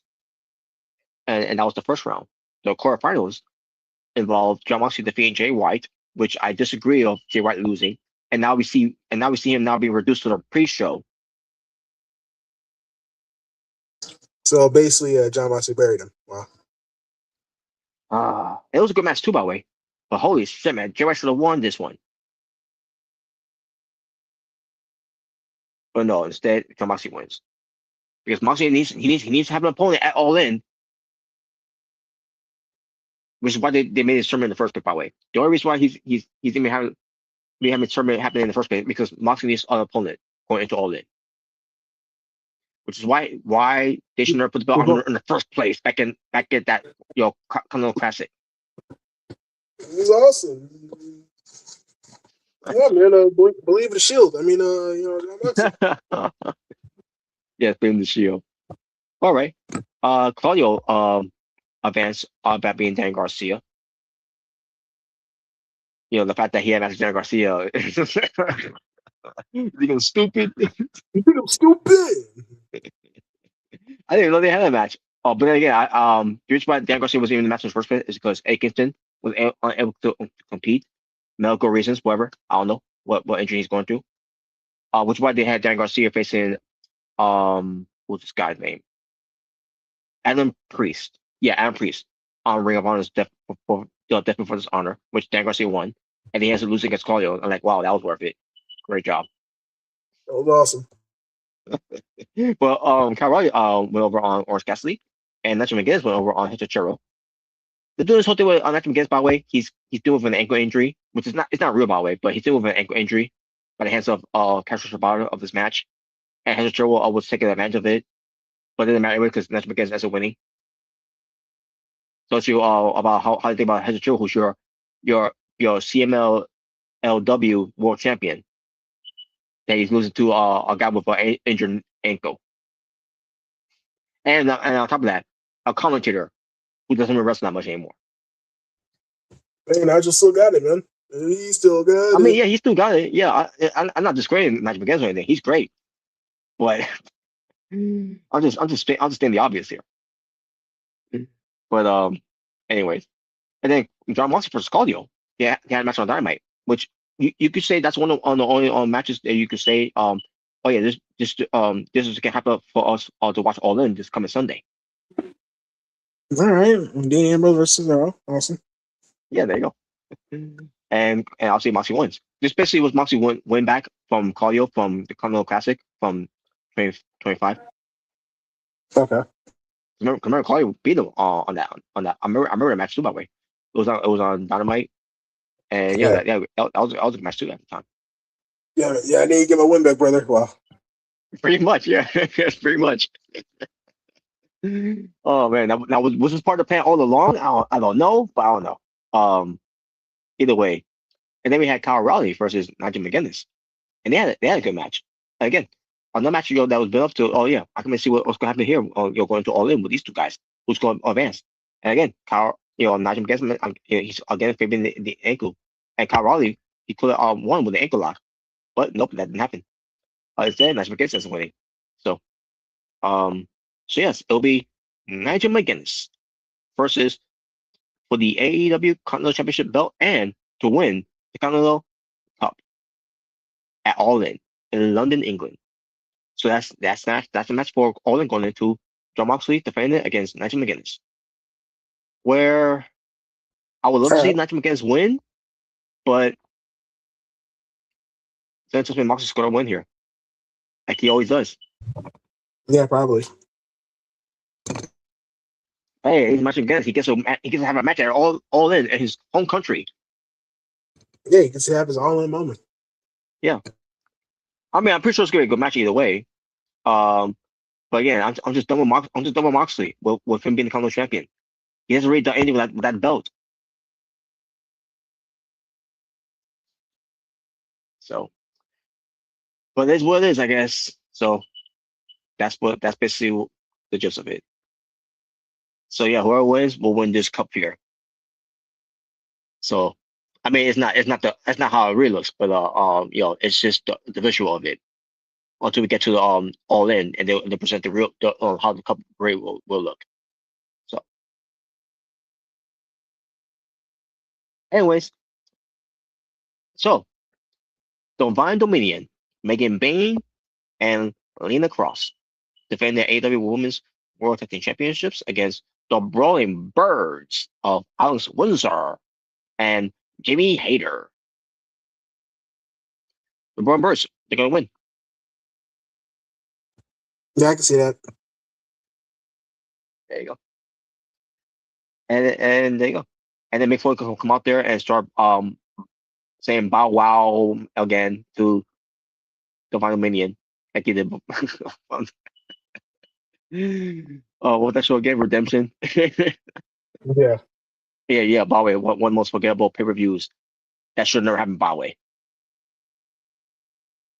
But anyways, Nigel, not Nigel. I already mentioned Nigel. I meant to say, and I was gonna say Eddie Kingston now.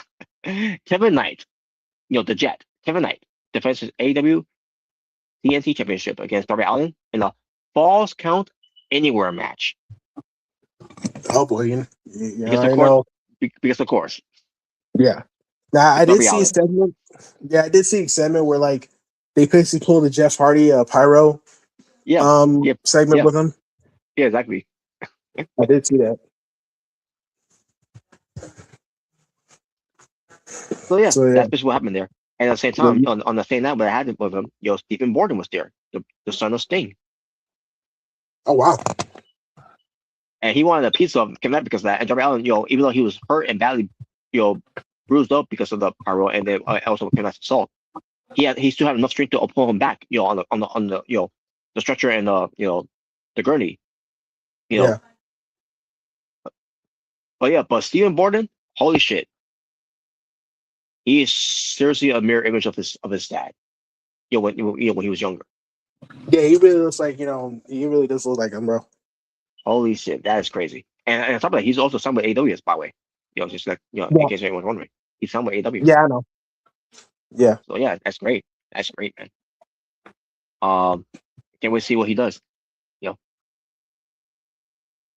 That makes you wonder what's gonna be his name now. Because obviously, it's not gonna be Sting Jr. or anything, so he's got to come up with something else. It's gonna be Stung. Yeah. The man called Stung. Or he could use the name Flash, like Sting was when he was the Blade Runner all days, Yeah, probably. Well, we'll see. We'll see what he'll be. Basically, he's got to find his niche of his development of his character, like how Sting has done over the years. So, especially the way he always regretted himself, way better than Joker has ever done. But anyways, so then we get to the men's Casino Gauntlet match, where they get a future AEW World Championship match, which will involve Andrade El Idolo, who's the AEW National Champion. How you know? Versus MJF, who's the self-proclaimed AEW World Champion, even though he lost it to Kenny Omega, but let's pretend that didn't happen, I guess, because it was tainted. I guess he's pulling a JBL in the way because remember when JBL lost the world title and he kept holding the undisputed championship. Oh yeah, It's yeah. something about him again. Or kind of like CM Punk, when he came back. Yeah, when Yeah, he kind of calls was fun. Yeah. When he calls himself the real world champion. Mm-hmm. Yeah. Pretty much. So, but also in the match is Tommaso Ciampa. All right. Then you have Mark Davis, who obviously he was announced by on the show on Dynamite by Don Callis, Don Fowlis, penis head that Jordan will call him. And Generico, who also on the show announced it as well that he's going to be in the match as well. He's going to be all in, baby. And participants to be announced, which I could see a lot of wrestlers that came from WWE possibly making their debut. For example, Ilya Dragunov. Yeah. Oh yeah. Let's talk about that now. Yeah. Ilya Dragunov is gone from WWE. Yep. Boy, did they fucked up. Yeah, they did, man. They lost a good talent. They did. A damn fucking shame. Yeah, we never got Dragunov versus Gunther in the main roster, man. No. And the only time we did got that, it was a house show, where he got hurt, by the way. Yeah. And obviously we couldn't see it, obviously, because of the house show. It's not televised. Yeah. But I mean, we could probably see Ilya Dragunov be part because he didn't get released. He let his contract expire. Yeah, because obviously he knew the writing on the wall what came to how they would use him, especially they came off TV since April. Yeah, and the reason why they did that is because the numbers are not adding up for him. So your reason of him not being on featured on TV is because he's not drawing numbers. I thought, all the time he was on, I thought he was like injured again or something. I didn't know what was going on. Or maybe the visa. Remember, there was a lot of wrestlers dealing with some visas too. Yeah, I thought that too. Maybe he was dealing with that. Yeah, but it was none of those things. It was because of the numbers that he was not drawing. The numbers don't lie. I'm like that's fucking bullshit. You tell me he's the only one that that's not drawing numbers. We got other people that that are not drawing numbers either. But you're saying not him. Yeah, that's kind of crazy. Why of all people him? Yeah, because the Miz is raising the numbers with him acting like a zombie. Well, I mean, he's no longer acting like a zombie now, so. By the way, they also they stopped that now because they didn't know where to go with it. They didn't know where to go with it. What shock? Well, no, they did know where to go. They escaped and the curse got lifted, so the curse is done. That's all you know. I guess the housing not being on TV that much is why the curse went dead. Exactly. So or the curse died because Liv Morgan won the match on SummerSlam. Remember, she was cursed before SummerSlam. Yeah, she broke the curse though. She broke the curse. There you go. But that doesn't stop Dominic Mysterio losing matches. Because he's been cursed. Because of shitty booking. Yeah, nobody cares why. Wow. But Dragunov, you know what really did him in? Well, actually, two things that did him in. One of them was the way that Brock Lesnar no-sold him at Royal Rumble. Yeah, when he no-sold chops, yeah, and then just threw him out. Yeah, and then he screamed at them, and I'm like, you might just laugh at him at that point, because of those chops he was delivering to Brock. Ah! I like that was not right what they did there with Dragunov there. He should have said, "Look at his face. Look at this face." Yeah, and people thought, oh no, that show was going to elevate him. Oh yeah, it sure did it? It elevated him to nowhere. People, I remember people were defending that shit. They're like, that was not elevating him. Brock Lesnar just basically just buried him. Now, what was it? Was it an idea to do that? I don't know. If maybe it was the people in the back that thought that was a good idea to do that to Ilya Dragunov.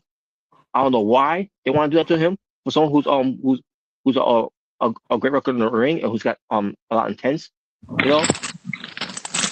He's not Kurt Angle. He's not Brock Lesnar. Get him out of here. But that was one of them. I could think of what did him in there. Another thing why I thought they also did him as well.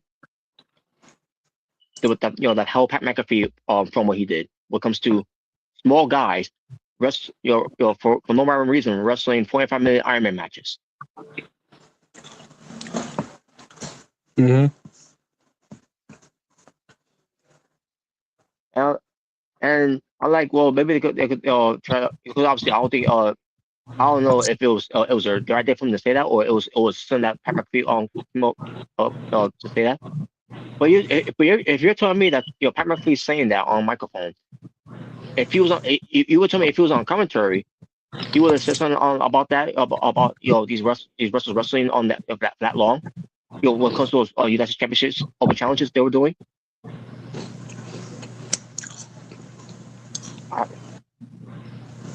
That was one of the best things they were doing on SmackDown.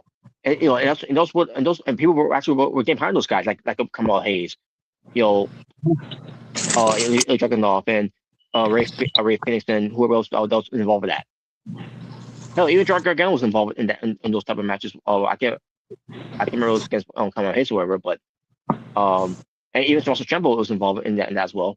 And now you see where he is right. He's gone. He didn't want to resign. Yeah. Speaking of WWE guys, that could possibly come to AEW, part of the gauntlet. I could probably see some TNA guys because there's been a lot of TNA releases. That's right. Yeah. Yeah. A's were done. They're not bound to non-compete. So. Yeah. But either way, Dragunov, he stood around the wall, and it was for the best either way. But yeah, it's like you said before, we were deprived of having Gunther versus Dragunov because guess what? Even when being on the same show, they could have done that match too, but they chose not to. And Gunther would have done something meaningful on that show. And look at him right now. He's barely doing anything either. Yeah. So I don't know what happened, why they fell out of love with Ilya Dragunov since then. Based on how it was, because there were conflicting reports too and all. They're saying he was not on there, because he wasn't drawing the numbers that they thought he was going to, and there were other conflicting conflict reports as well where they try to keep him, they want to keep him, but he's decided he want to leave anyways, but they promised him this, they promised that, whatever. It could also been money issues too, whatever, whatever. But he's not stupid, man. He knew what happened if he would stay. They would go basically put on main event like they're doing with Jordan Grace. Pretty much. So I'm glad he left because they picked they wasn't going to already do anything significant anyways. It'll be like trying to do something with John Gargano. Oh, that's right, they're not because they haven't on the crate. Yeah. Well, and how long are they gonna keep this up with him being on the crate until he leaves? Probably. And they because of Dragunov, they give up on him faster than Gunther's tapping out to Jey Uso's shitty ass sleeper hold. Yep. But yeah, hopefully Dragunov is part of the show because he could go wherever he wants. He could go in the Indies where he wants. In Japan, maybe in TNA. He could easily went to TNA. But I think he's coming to AEW. Yeah, if he does go to AEW, I hope AEW books him well. Hopefully too. So we still see how that happens. And if he is, hopefully he'll be a better replacement for in the Death Riders than than having Dan Garcia in it. Yeah. Mm-hmm. But yeah, you can see Adrian Love being involved in this match. And again, and a lot, because we could possibly see the return of Malachi Black. With his new look, by the way, he's bald now. You can see, some TNA talents, like you said before, that used to be in TNA and now they're no longer there. Yeah, maybe like I don't know if he's wrestling anywhere. Maybe Steve Macklin probably. Steve Macklin, probably he could be there as well. Unless they want to reduce him to Ring of Honor with his wife. So Probably. Who else? Yeah, who else left TNA? uh, well, I would say Sammy Callahan, but he's not. He doesn't wrestle no more. So Yeah, he's retired, so he's not coming to AEW. Trying to think who else. yeah, dude. I'm trying to think of who else that could have been released as well. There's been a lot of TNA releases. Right, let me see. And obviously, Eric Young is going to WWE to be working some behind the scenes and all, and maybe sometimes wrestle for NXT. Yeah, I don't see him coming to AEW. Yeah, I Let's remember see. who else. Yeah, because mostly it's been most likely women's that left TNA basically. Yeah, there's been mainly women I've been seeing. Yeah. Uh, I mean, I remember Sinner and Saints were the tag teams. They left. Yeah, Maybe they could be there as well. Who knows? And if they do, they'll probably be part of Doncast family to be with Josh Alexander. probably.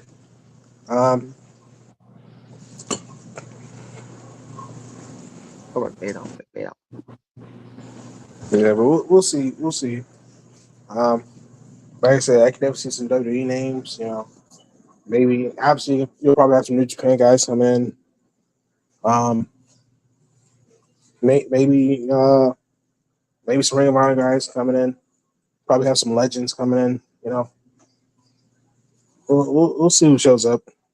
And I'll spitball here. Maybe probably he'll probably come in to lacrosse. Probably. I mean, I know he does stuff in MLW. I don't know if Yeah, MLW has a relationship with the AEW. I'm not sure, not that I know of. but if they can have a connection, maybe he could show up. But we shall see though. But either way, we'll see what they do with this men's Casino Gauntlet match. Um, don't let down on this match is Chris Generico, and then and then if he's gonna be in the match too, Jungle Boring, Jack off Perry. Well,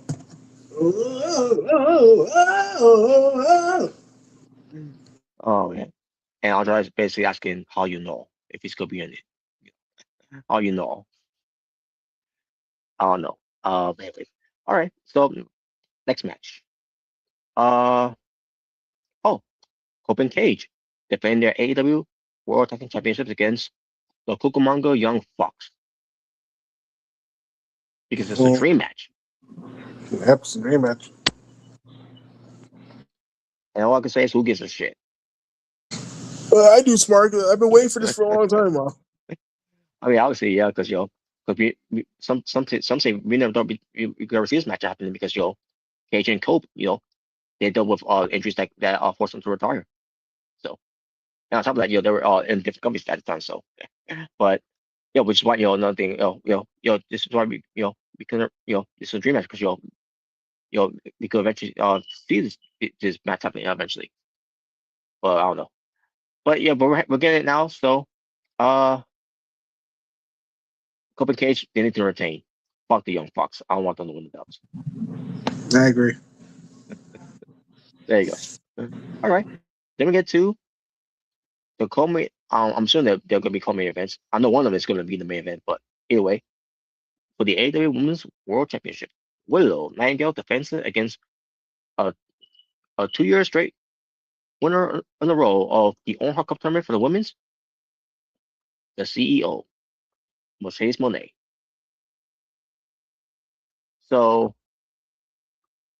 Mercedes Monet, she's got to win because if if you have her lose again, because she got this opportunity last year too when she won the tournament as well, going into All In. If she loses again, not only she's a failure in AEW for not capturing the women's world title again for the third time, because third time should be a charm this time, but also you're redeemed as the All Heart tournament for the women's a failure too, where this is her second time winning the tournament. When she wasn't even supposed to win this tournament in the first place. It was supposed to be Will Nightingale win this tournament, but then they decided to go a different route. So, by the way, and these two have history together, by the way, which obviously from their wrestling nature in New Japan, not overseas in Japan, but I'm just saying because New Japan is strong, but and when it comes to the history also in the AW as well here, obviously, a lot of history together with them, with the TBS scene, and now in the world title scene, and blah blah blah, and all, So finally, get to this point here. So yeah, but Chase Monet, she's gotta win. She has to win. There were times I was against her winning, at the time, because they would overrate her so much, especially with calling her Ultima Monet with all the belts, being the belt collector. It was awesome. Oh yeah, I'm pretty sure it was awesome. For to break the record, to say that she's she's above the level of Ultimo Dragon. Yeah, I'll hear that. Like being it's like also be on the over the level of A Girl and Owen Hart. Oh yeah, that's right. She said she did that at one point, by the way. And no, you're not. Well, obviously you're saying that'd be a heel spark and it worked, and you feel free. Yeah, I guess. But I mean, again, coming from Six Monet, who's a big fan of A Girl, saying that to one of our heroes. Nice. Hola, mi Rosa. Anyways, but yeah, anyways, like I said, Machine Man's gonna win. What do you say?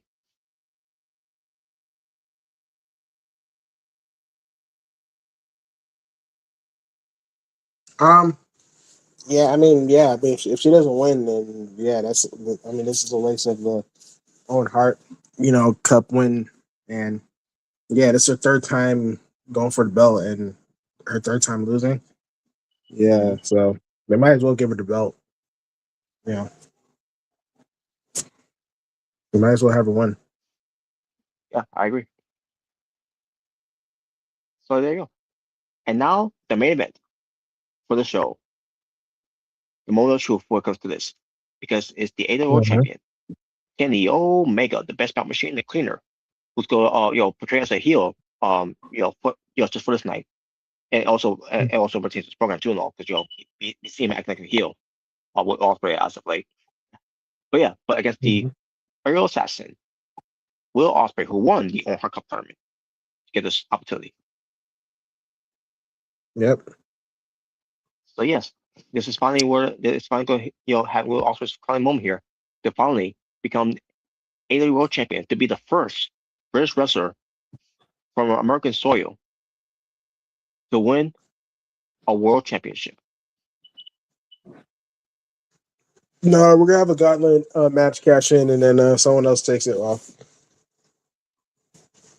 Well, thank God they don't do that no more, because they decided to change that rule now. Basically they took the fun away from it now. Pretty much, yeah. But yeah, Will Ospreay's in his moment. He's gonna win the world title in his hometown and have his all-in moment. So yeah. Oh, by the way, speaking of which, Walker will win. By the way, he has to win. Anything but him not winning, what the fuck are you thinking, Tony? Yeah. What the fuck are you doing? But they're gonna finish the story with Will Ospreay, Yeah. And Yeah, you do that. You're pulling a Tommy Dreamer at this point when it comes to we'll do a bigger moment. Like this is a bigger moment. This is nothing bigger than this. No, that's like Will Ospreay needs to finish the story, bruv. Oh man. He needs to make the feeling. Well. But yeah, Will Ospreay's going to win though. But go back to the men's Casino Gauntlet match, because Lawson, I'll talk about Dragunov here. Who's going to win this one?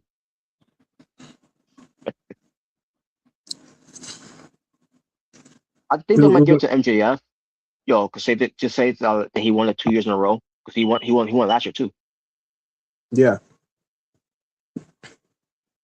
But I mean, I could see someone else winning this. Other than MJF, I could see someone else winning this. Yeah, I think someone else might win. I want to see Jericho though. I don't want to see him win. No. Yeah, you don't want to just give it to MJF because, like, you don't want to do that, especially since last year and he's already been world champion. He doesn't need it. He doesn't need the contract to become champion again, which is kind of like it's kind of pointless. So I suggest you probably give it to someone new. Maybe Andrade, maybe someone else. Yeah, who knows who could be in this match? Yeah. Now, if Okada was in this one, he would have been my pick. Which by the way, I forgot to mention this too. By the way, the Dreamer match, AEW International Championship.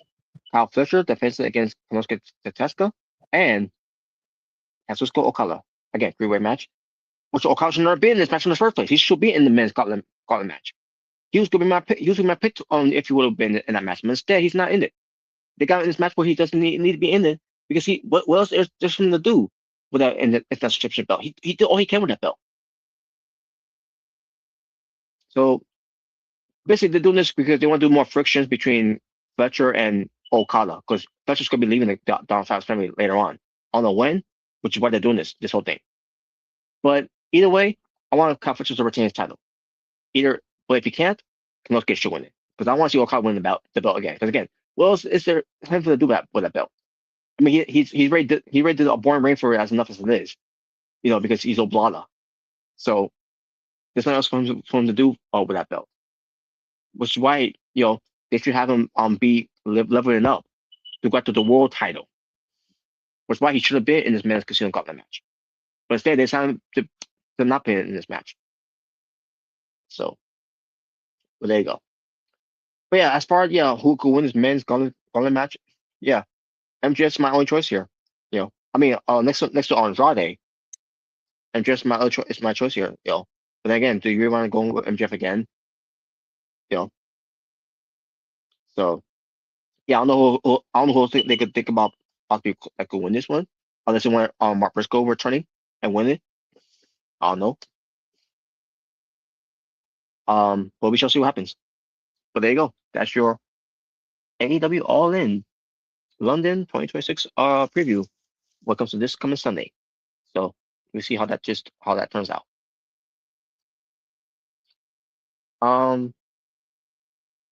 Now, briefly, I'm gonna talk about the three final episodes, I should say, on Dark Side of the Ring. One of them is about Mr. Wonderful, Paul Orndorff. Then we'll talk about the one with Missy Hyatt, and then we'll talk about the one about Zack Gowen. So we're gonna start with Mr. Wonderful first. So Mr. Wonderful, Paul Orndorff. There was some talking heads for Mr. Wonderful, Paul Orndorff of his Dark Side of the Ring show,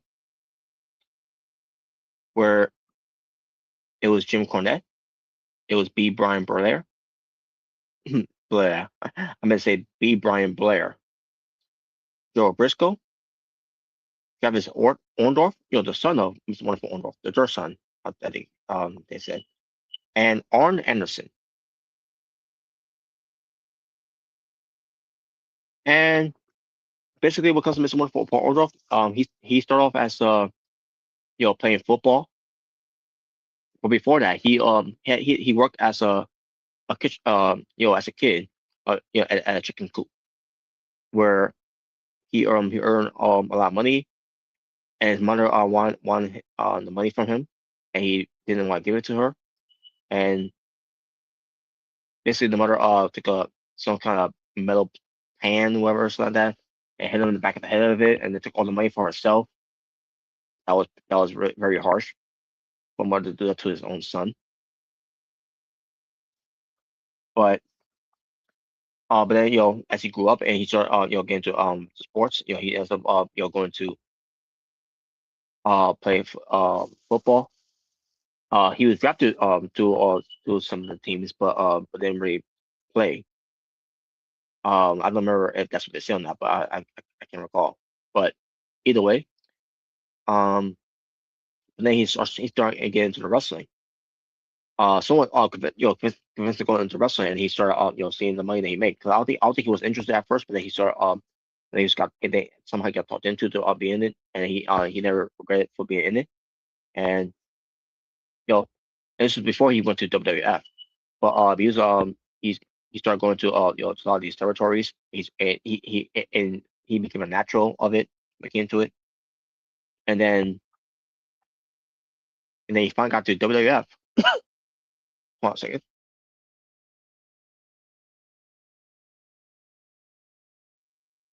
I apologize, folks. But he as he come into WWF, as a heel.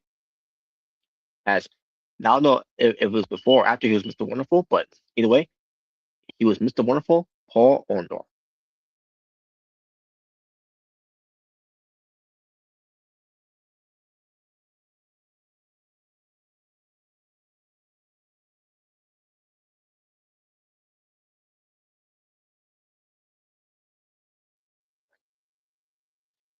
And when you look at Mr. Wonderful Paul Orndorff there, you can say to yourself, yeah, that's old school wrestler as old school wrestler can be. And originally, of what I heard, when it comes to him being part of the first main event of WrestleMania, from Madison Square Garden from 1985, he was not the original idea. He was just a backup because the original idea of what was told by Hulk Hogan and remember if others may have talked about as well, it was supposed to be Dr. Dave Schultz. I meant to say Dr. David Schultz.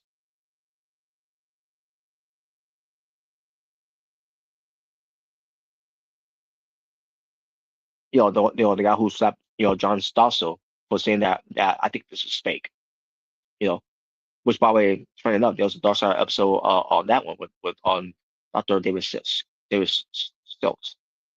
it comes to of him, how he became a wrestler and all that, and then slapping the reporter John Stossel and being fired by WF, not because of that or incident, but because some other things that to him being fired. Basically was not the same after that, and basically was blackballed by wrestling because of that. Because Mr. Man made sure of that. But David Schultz, David Schultz was originally was going to be in that match with Mariah Piper to take on Mr. T and Hulk Hogan, but ends up being Mr. Wonderful instead because of the whole thing with John Stossel being slapped by Dr. David Stokes. So from there, Mr. Wonderful, after that whole thing with him being left by Piper and Cowboy Bob Orton, that was basically going to let him be a babyface to team up with Hulk Hogan, and then from there that the rest was history there. And then Wonderful ends up wrestling at WrestleMania 2 as a babyface a year prior from being a heel at the first WrestleMania. And then he worked a program with Hulk Hogan where they did the angle with Hogan ignore his calls and all that, and Wonderful was felt like he's been rejected by Hogan and not he's not been Hogan's not been a true friend of him, and then finally confronted him with that whole thing, and then they ended up going in the match against, I believe it was against the Twin Towers, which it was Big Boss Man and Akeem. Or there's something about another team that they had to go against. I can't remember, but point is did the angle where Wonderful turned on Hogan, and they had their own matches, big cage matches, singles matches, involving championship matches, and all. I think one of them is also on the DVD I have with because of Hulk Hogan. Let's do it. I could be wrong, but I'm pretty sure that's one of the matches that are on there. Let's do a Wonderful and Hogan having a match. And WrestleMania 3, originally it was going to be Mr. Wonderful versus Hulk Hogan going into WrestleMania in in the Pontiac Silverdome. With quote unquote 93,000 in attendance. But here's a backup plan. In case Andre the Giant wasn't going to be able to make it. So basically, Andre the Giant was the original plan, and Orndorff was going to be the backup plan. But because Andre ends up doing the match either way, despite Andre's health was declining, and Andre was not the same anymore. He was past his prime, and he was not moving the way he was moving anymore. Andre was in the tail end of his career. Wonderful, was not part of WrestleMania 3 because of that. So think about this: Wonderful, Paul Orndorff, was a backup plan in case Andre was not going to be able to wrestle Hogan at WrestleMania in the main event of WrestleMania 3. But Andre ends up making it, so Paul Orndorff still didn't have a match at WrestleMania on that year, of 1987. That's mind-boggling. So, Mr. Wonderful, somewhere along the way in WF, this is what happened with him. He got close up so hard, from the jaw area, which was not supposed to be a good way to get close line, which gave him nerve damage, and took a weird bump on the mat. During that time, those rings were they had no give. I wouldn't know because I never been in those type of rings before. But basically, those were boxing rings. Because originally, before it was a wrestling promotion, it was a boxing promotion. Where the McMahon's run the company. That's just something I read in all the histories of the business. So it was originally a boxing promotion, but those rings are no give because of boxing. And those the same rings that they use because the wrestlers are wrestling on those rings, which has no give. Especially when it comes to Owen Hart and Bret Hart having that match at in '94, the cage match at SummerSlam. That suplex off the cage onto on the ring, that was not good feeling at all when it comes to that because that ring has no give. Like the canvas of it itself has no give. So so that obviously didn't help at all because of Mr. Wonderful or this case of it. So much because had that nerve damage, I guess it ruptured his spinal cord, something like that, in a way. And it gives some type of nerve damage to his arm so much that he could I can't remember what it was called, but then where his arm was not the same what it used to be anymore because his arm got shorter. His arm was fine, but his the arm, I can't remember which arm was. I think his right arm. Yeah, his right arm is one going smaller. His left arm was okay. It was still the same size, but his right arm wasn't the same anymore. It was you could tell by looking at it. It was visibly different than how it looked. And he needed some time off during those times, but he obviously he couldn't do it because if you take time off, that means you don't get paid. That was a harsh thing at that time. There was no such thing as guaranteed pay. When it comes to being not how it is right now when it comes to wrestling,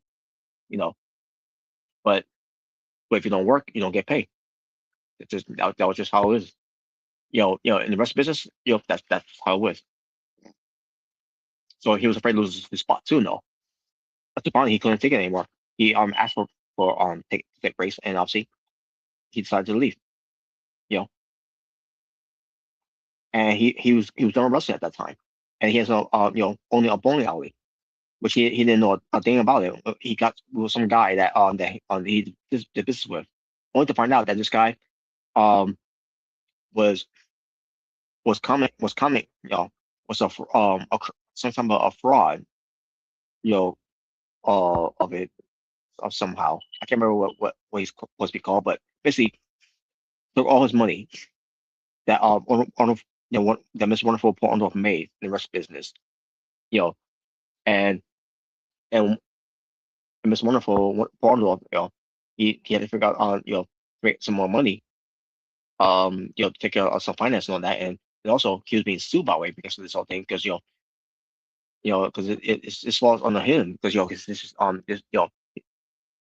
it's his company, the bowling out there, that he put the money on that ends up being gone, and he has to be sued for it, and he had to had to pay up the money, otherwise he'll be, it's some type of embezzlement, something like that. I can't remember how they told it in the story, but so he had to go back to wrestling. He had no choice but to go back to wrestling. Now he didn't go back to WF though. He went to other promotions like UWF, some other indie promotions, and then he went to WCW. And from WCW there,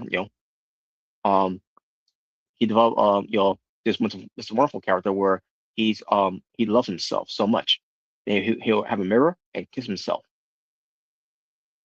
I remember that the whole thing. I watched it myself during that time, and there was some guy there. I can't remember his name, but he had some kind of weird thing with with his hair, and I'm not sure that was even his real hair, um, but basically, yeah.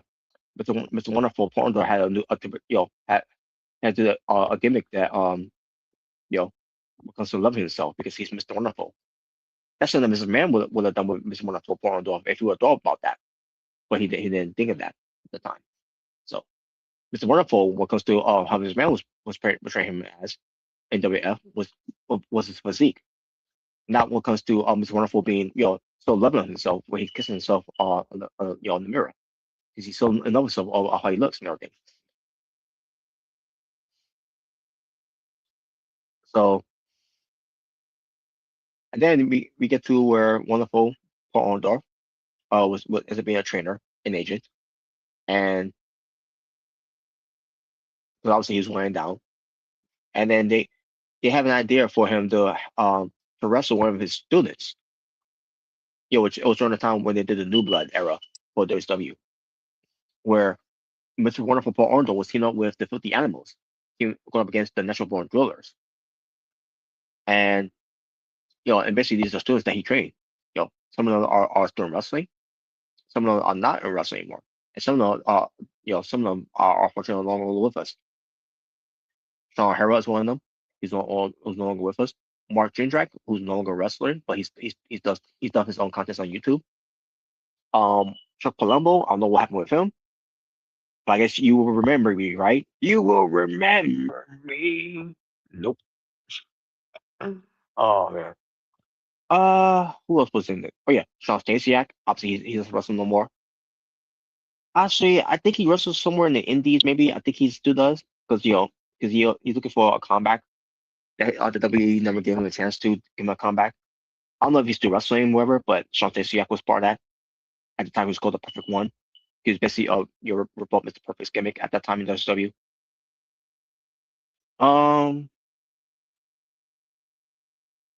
That's pretty much who I can mention. Some of the guys that obviously didn't make it to the business after the show folded. But basically, this match is it was an elimination match they did here. This one from Portland was in that elimination match, and he has to give a power driver to Mark Jindrak. Mark Jindrak, didn't get up right the way he did. So it was one to change your position like that, whatever. And then once he did that, he did his power driver move, and then he ends up getting hurt from it, and that was basically the end of his career.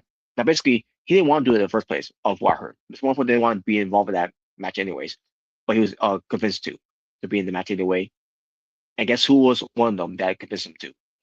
At the time, John Laurinaitis, the same John Laurinaitis that told Sid Vicious in that same company of WCW to do a top rope spot move, and that's what he did. Even though Sid said he doesn't feel comfortable doing it, he didn't want to do it, but he was convinced to do it, and he did it. And what happened? His leg got snapped. Oh, and there needs to be a cycle Sid starts suffering episode they decided to do one. but I'm just saying. But anyways, Mr. Wonderful Paul Orndorff, he ends up having an injury from his neck, and they start the match. Now, not before they start realizing that he needed help, because they still kept the wrestling around him. That was so irresponsible of the agents for not stopping the match. And Jim Cornette, who's on it, I guess he's one of the talking heads, he blamed Mark Jindrak, who said who couldn't wrestle out of a wet paper bag. And like, come on, it's not Mark Jindrak's fault. Even Mark Jindrak even explained it on his YouTube video that he explained it and all that. And basically called out Jim Cornette for that, for saying that about Mark Jindrak. Mark Jindrak is not a bad wrestler. Mark Jindrak, yes, he was young and he was green at the time, but it wasn't his fault. Come on. I think Jim Cornette was being a little unfair there with Mark Jindrak. So yeah, and that was basically Mr. Wonderful's career in wrestling because of that. And it all goes to John Laurinaitis, because he wanted these guys to do something that he wanted them to do, and obviously it fell apart. John Laurinaitis, he fucking sucks. Fuck John Laurinaitis.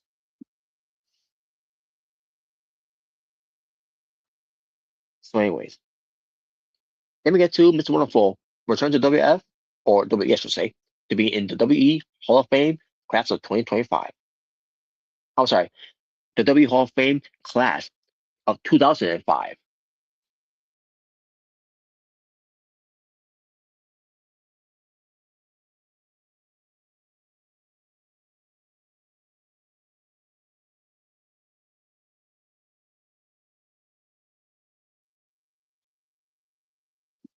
So yes, Mr. Wonderful Paul Orndorff took his rightful place into the WWE Hall of Fame class of 2005, alongside with Iron Sheik,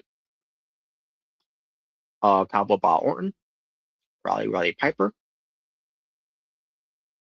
Hulk Hogan, who's obviously the headliner,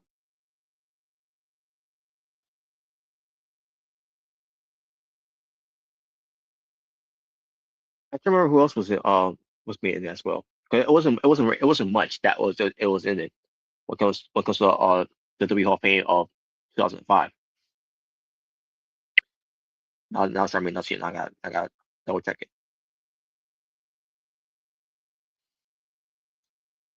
And Nikolai Volkov and Jimmy Hart. I figured it was Jimmy Hart. I was thinking about, wait, what's Jimmy Hart? I was thinking in my head, was Jimmy Hart in it too? Yeah, so yeah, Jimmy Hart was the mouth of the South. Jimmy Hart, Nikolai Volkov, the Iron Sheik, the Wonderful Paul Orndorff, Roddy Piper, and Hulk Hogan were your Hall of Famers of 2005. So there you go. But by the way, all those guys were involved of the first WrestleMania back in Madison Square Garden.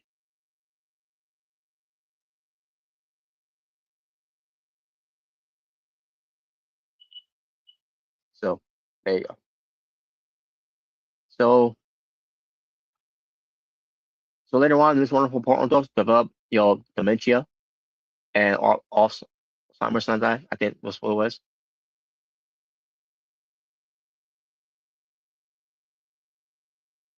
And basically, his health was deteriorating.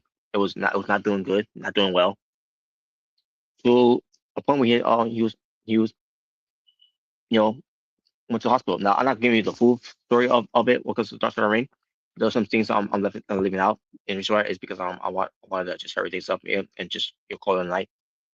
But basically, Miss Wonderful Orndorff, was in the hospital, and his son Travis Orndorff want to take him out of the hospital, but his wife was unreachable, and only she can have him be taken out of the hospital, and he can't do it. There's nothing he can do, and he's and Orndorff was rotten away. This was after the pandemic, obviously. No, I think it was during the pandemic. No, yeah, actually, it was during the pandemic. Somewhere around the summer, I think it was. I can't remember if that's what happened, but then that's when Travis Orndorff did the video to show what's going on with Paul Orndorff. And obviously, some wrestlers didn't like that, like a B. Brian Blair, Joe Briscoe, and some others may have said that as well. And basically, all said that was not right for him to do that. But he felt like he had no choice but to do it because they wasn't gonna let him take him out of there. So he had to do something. And finally someone saw this.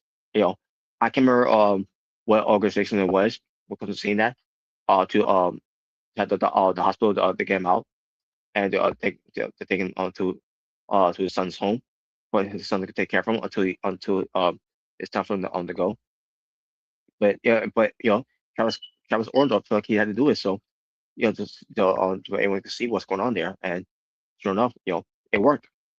And the wrestlers at this as like the Drew Briscoe and B. Bron Blair, they now they understand why he did what he did there. So even Arn Anderson was upset with that too, but he understand why that was done the way it was done. Jim Cornette understand why that was done too as well. So so Orndorff ends up going back home with his son, so he could finally he could die at peace with family surrounding him. Because he was gonna die alone, in the hospital while any family are surrounding him, if that would have been the case. So, and then in 2021, I can't remember what day it was. I mean, I go look it up just to see, but it was finally in 2021 is when Paul Orndorff finally had passed. All right, let me see. July 12th, 2021. Mr. Wonderful Paul Orndorff has passed away. He may be gone, but he will always and forever will be Mr. Wonderful. And for that, let me do this before we move on to another episode outside the ring, to pay honor and tribute in memory of Mr. Wonderful Paul Orndorff with this graphic.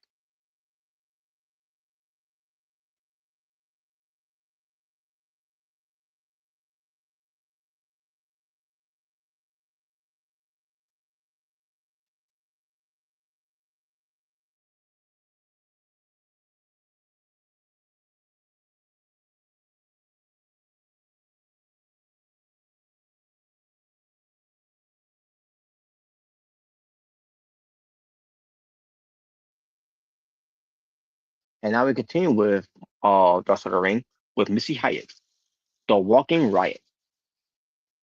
So Missy Hyatt has her outside the ring story when it comes to about her wrestling career, but they also talk about her being adopted, um, and basically she was a spoiled child, where she wants she gets, or whatever, something like that. You know, at least that's why I heard look into that story. But Missy Hyatt, all of a sudden she turned on wrestling. Something about Georgia Traction Wrestling, I think it was, you know, and she saw what was going on there, and she wants to do that, and then she has to be involved in the wrestling business, because of that. Now the talking heads of the show, for Missy Hyatt, let's see, where was it? It should be here somewhere, right?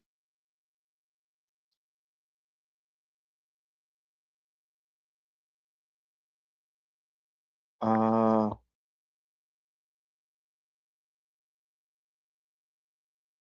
that's strange. It's not here.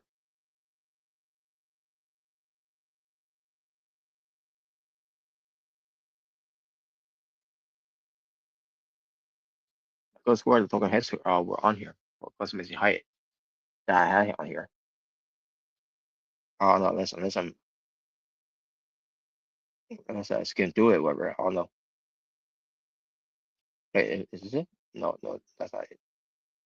Jeez, where is it? I didn't accidentally delete it, did I? I hope I didn't. This is on my other than this phone. Hold on a second, folks. Hey, I'll be right back.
And I'm back, folks. I apologize for that. And yes, it was on my phone here.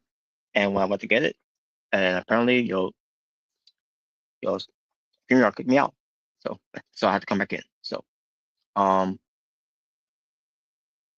so the talking heads for Missy Hyatt here was Melissa Hyatt, which is Missy Hyatt. Now her name was spelled differently here because when you think of Missy Hyatt, you think of Hyatt, but her real name is Melissa Hyatt with Hiatt. But Melissa Hyatt, which is Missy Hyatt. You have Lori Dormini, I guess that's her name. Yeah, Baby Doll. You have Hollywood John Tatum. I think that was her first husband. Then David Manning. I'm not saying that's her second husband or anything, but in fact, her second husband is House of Eddie Gilbert, and then that went south. But you had David Manning, you had Bonnie Blackstone, you had John Pollock, or John Poller. I mean, John Pollock, John Pollock. I think again, I'm pretty sure I'm butchering his name, but I apologize. But John Pollock, who's a wrestling journalist, Jim Cornette. You had the Eric Bischoff voicemail, not voicemail. You had Eric Bischoff voice from his podcast from 2024, because of Missy Hyatt. And you had Sonny, Tammy Sitch, who's still in the jail cell right now, which roughly so. But with her interview from 2006, we'll get to that. We'll get to that later. And Matthew Ropsey, who ends up being, I think they're married, but I could be wrong, but I could swear that's what it said. They got married, or something like that, or at least they're together. I don't know. But either way, but Missy Hyatt, she got into wrestling. She ends up being a valet, and she ends up being a heel, where she gets what she wants. And I guess before she got into wrestling, she ends up getting breast implants, whatever. Yeah, basically she got boobs done. Basically, she got boobs done. And basically, when you look at her, during her day, she was basically a sex symbol before you saw Sable being a sex symbol in wrestling. She was basically Sable before Sable was a thing. And boy, she was a hot thing during that time.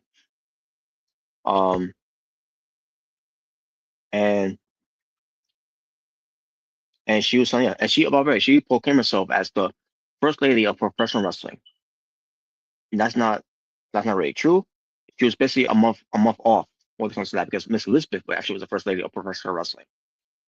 Miss Elizabeth was the first lady of professional wrestling in WWF, especially when it comes to having national, worldwide, seeing that first off, because territories was national, was not worldwide, national.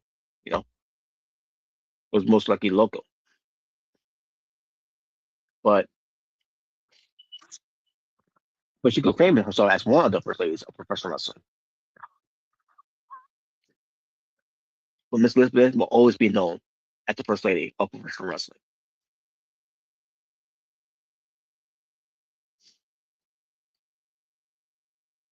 But she's got a plaque though, because of the trademark of it, because of her being the first lady of professional wrestling. So, but nevertheless, so Missy Hyatt has been angles with Sunshine, Precious. Again, I think also with Baby Doll. I can't remember what was as well, but she also also goes over against Men's as well. And then we got a call from Vince McMahon to bring her into WWF, where she's gonna be bigger.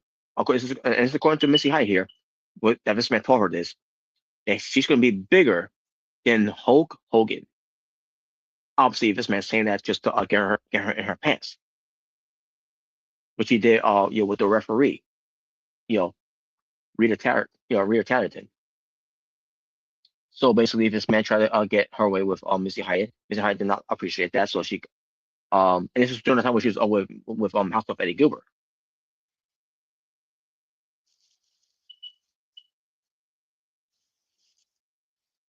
So Missy Hyatt, stops with the man, whatever, it's not that, and got away from him.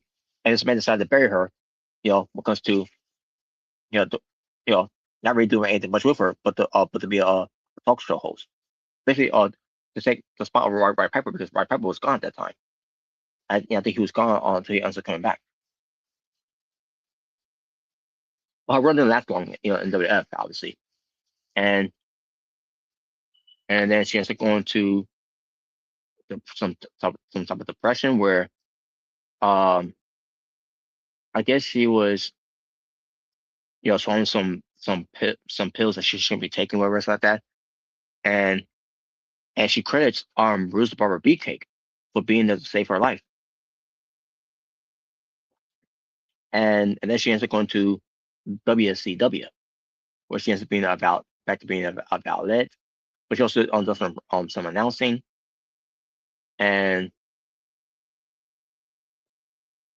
she got with this guy, who I do remember, from the Wonder Years, the show called The Wonder Years,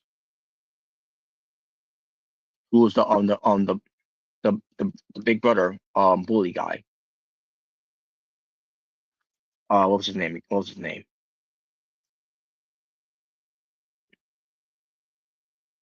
And by the way, he looked like a good dude. By the way, I don't think I ever liked him.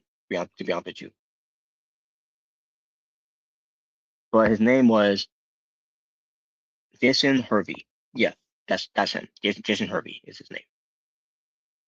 Yeah, I don't think I ever liked him anyways. He always looked too douchey and just doesn't look like a guy that you want to have a beer with or drink with or just hang out with either way.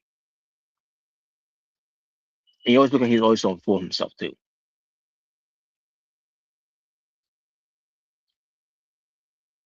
So yeah, I really don't think any highly of him, and I barely remember him anyways. So the moment they just talk about him on this episode, that's a ring. I didn't give a shit. Yeah, just to be honest with you about this guy. But apparently Missy Hyatt dated this guy. So let me show you something else about Missy Hyatt here.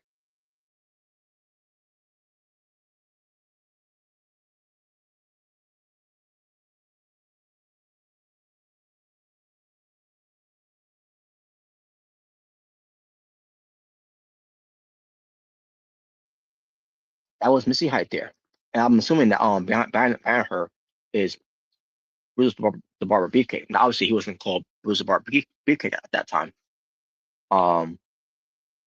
Is I don't think he was, but nevertheless, but I'm pretty sure that is Bruce the Barber Beefcake, especially who else just looked like him. Who else just looked like that other than Bruce the Barber Beefcake. So that's what I'm trying to say there. But either way. But the point is, so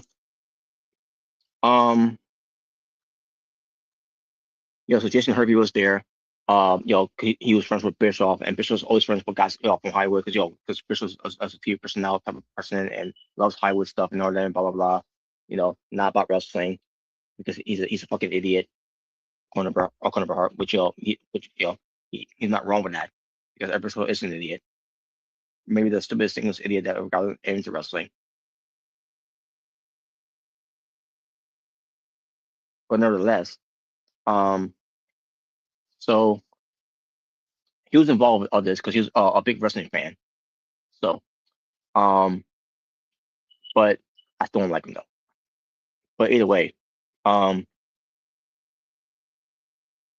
guess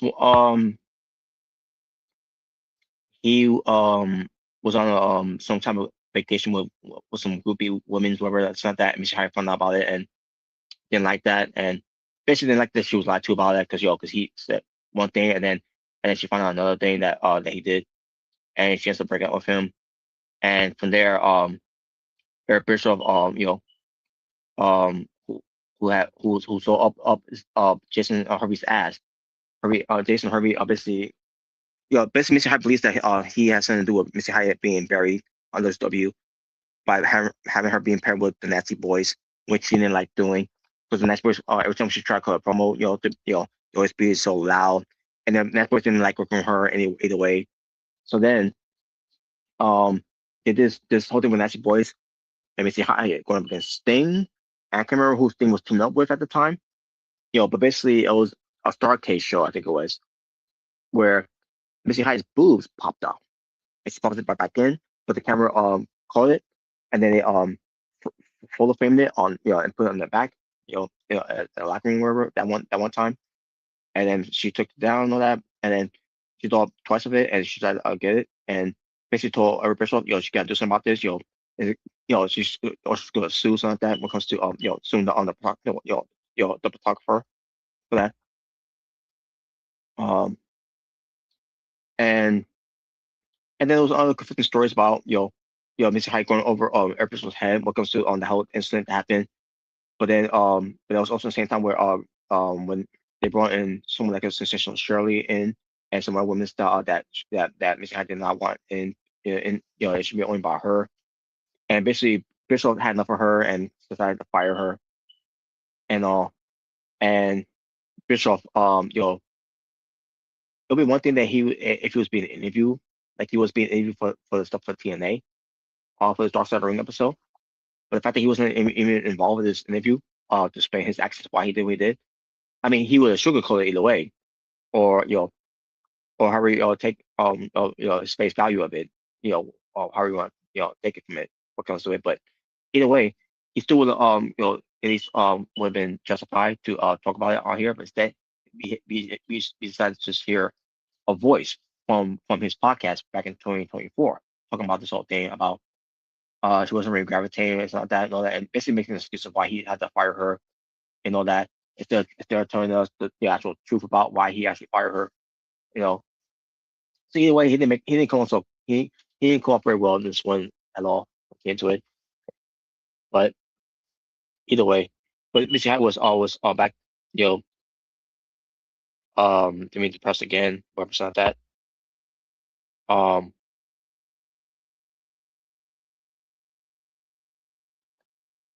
don't remember. I can't. Naturally, I can't remember now if it was during either after WF or after WCW is where she tried to kill herself.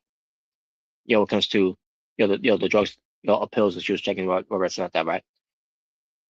But then she got called from Paul Heyman to come into ECW, and here.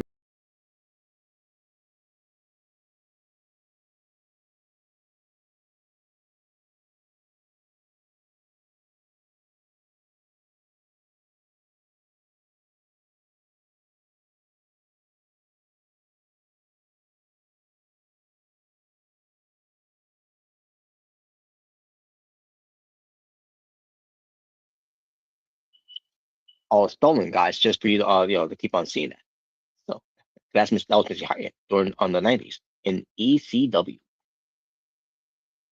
Now was she ahead of her time in ECW? In a way, you can say that, but she was still a pretty hot ass to sell herself up like that when it comes to it, to go take it to the extreme. And then she was almost Sam at one point. I remember she had her hair grow out a lot longer, and then she braided her hair, and not I don't remember much of Missy Hyatt of the name of Missy Hyatt in ECW at the time, but I remember seeing her seeing some stuff of her in ECW to a point where where Sam had turned on her by hitting her with a candlestick as hard as she came my way to the head. And that was it. And obviously ECW was done after that. I don't remember if she was very gone from ECW or whatever, but either way, but she ends up now she ends up not being WWE, because his man's still there, from at that time. But but then she went to do some stuff in Independence, and then she started to do something on the website called Wrestling Vixens with 3 X's by way, which means when it comes to women's, you should know what that means. And this what comes across with Sunny here, Tammy Sitch. And not just with Missy Hyatt and Sunny, but other women's in wrestling as well. Basically, this was OnlyFans before OnlyFans became a thing. So this was the wrestling OnlyFans, and this was in the 2000s. And Crystal Wipeout, and by the way, Crystal White is one of them. Crystal Comical, which I didn't want to say, but Crystal White from OVW, she was part of that whole website too as well. When she was getting into the wrestling business, and obviously with her in the wrestling in the indies, and she still is wrestling in the indies, and now she's in OVW. But even Crystal White at the time was doing those type of things too. But either way, so there was something that they did with where Missy Hyatt and Sunny were milking each other and doing some other things. You could do nudity, or you could do one that's not nudity, but either way, that's what wrestling fiction was. Again, like how OnlyFans is when it comes to it. And Tammy Sitch was supposed to talk about this in the shoot interview that she did in 2005, I think it was. Not that I don't give a shit anyways, but I just want to bring it up. But she said she was she didn't really want to do it and all that and blah blah. Yeah, the same Sunny that said the same this at that time, which later on, when she's not in the attractive thing anymore at that time, it's still ain't attractive, but the same Sunny I'm saying that in 2016 where she's trying to sell her bio off. Get the fuck out with that shit.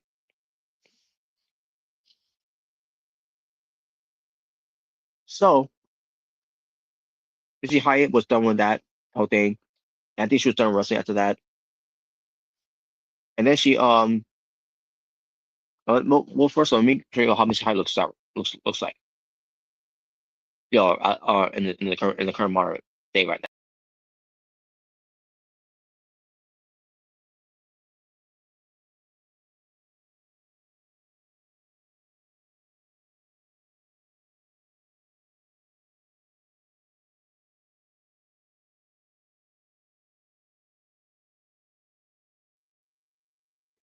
Yes, she's not on the same beauty that she used to be anymore, but she's still, you know, she's still pretty, of her age.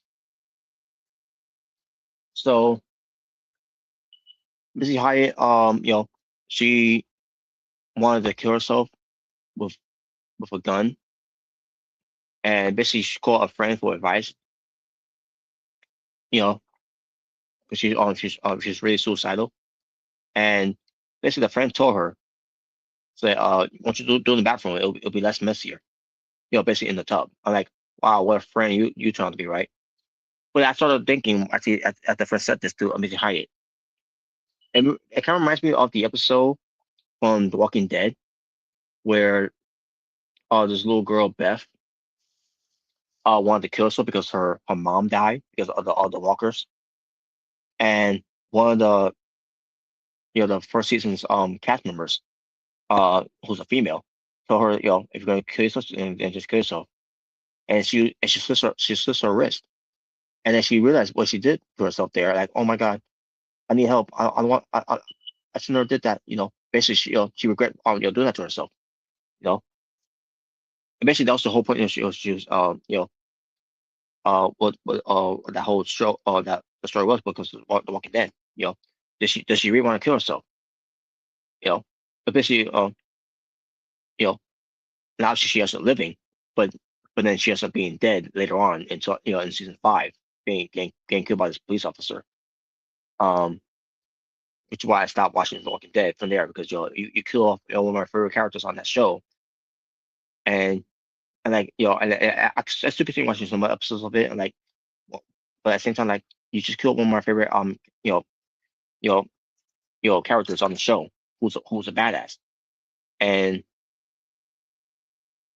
like why should I continue watching the show, you know?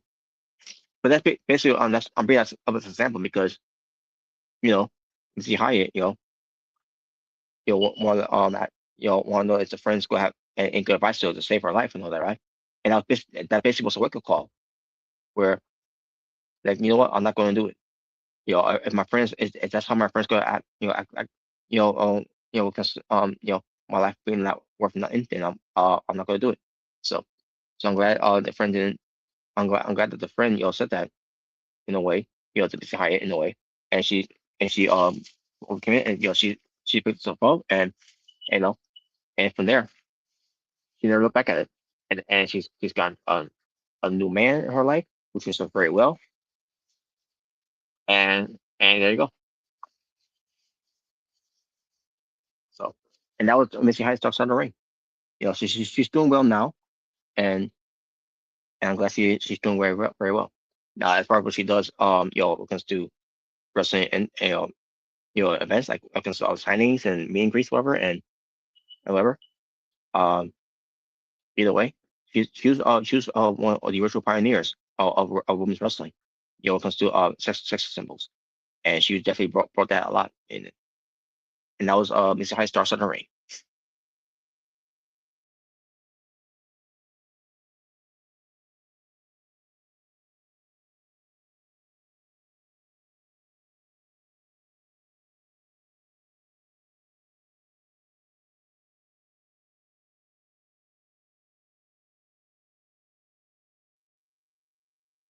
And finally, Zack Gowen. That's him right now, and that was him being interviewed on Dark Side of the Ring. What comes to his Dark Side of the Ring, because Zack Gowen's story is very interesting. Because Zack Gowen, who was not even supposed to be having a life, with if it was for this cancer that he had. So basically, he did have legs, growing up. You know, it's like he developed some type of illness, cancer, as he was born, and then it started it didn't really prosper until he got to his his childhood.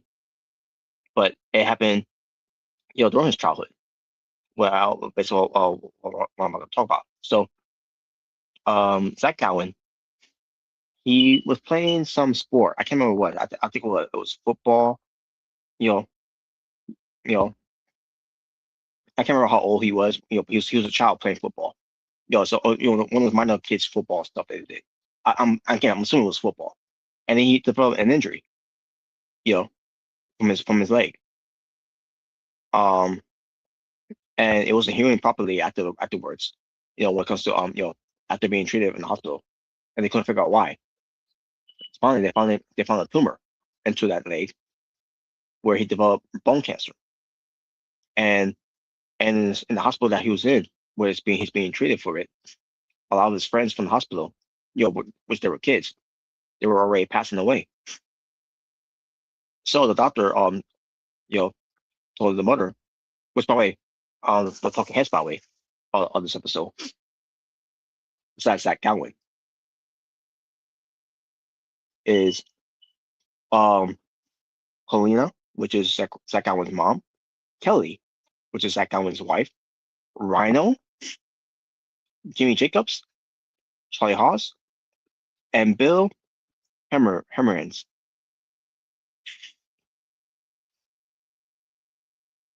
Bill Hemmerins. I guess I'm assuming that's his last name, but he's probably one of the young guys. I mean, I may have heard his name. Um, I just never knew how to. I just never know how to pronounce his last name though. But I never seen how he looked though until now. So I may have heard his name before because being so has something to do with Zach Gowen of his career in wrestling. But I just never seen how he looked, and Beth, I never really got to really pronounce his last name right, that because I butchered it. So I do apologize to Bill. So yeah. So the doctor suggested to his mom, um, yeah, they they'll amputate his leg. Otherwise, he's not going to make it. The cancer is no way to treat the cancer. You know, so he had no choice but to amputate his leg. So his dream of being a two-legged wrestler is now his new dream is to be a one-legged wrestler, and he did. He has to be a one-legged wrestler in the Indies, and then he has to go into TNA wrestling, And from there, someone caught wind of this, and they wanted, basically John Laurinaitis was told to bring in a one-legged wrestler in Zack Gowen to WWE. Except for one thing, he basically had the wrong one-legged wrestler come into WWE, and WWE saw that who's one guy with one leg wrestler was like this is not the guy. Like we're talking about Zack Gowen, the guy, the scrawny guy. This is not Zack Gowen. So the one-legged guy that John Lyons brought in, they end up letting this guy go, basically making him feel bad. Now I wonder what. Now they may have said his name. I'm pretty sure they said his name, but I'm wondering what's he doing right now. Where this guy thinking that he's gonna get the biggest break of his career by going into WWE, where the big money is at, only for him to be fired because they hired the wrong leg wrestler because John Laurinaitis of his doing, of his doing. So let me see. I think Ace hired the wrong one leg wrestler.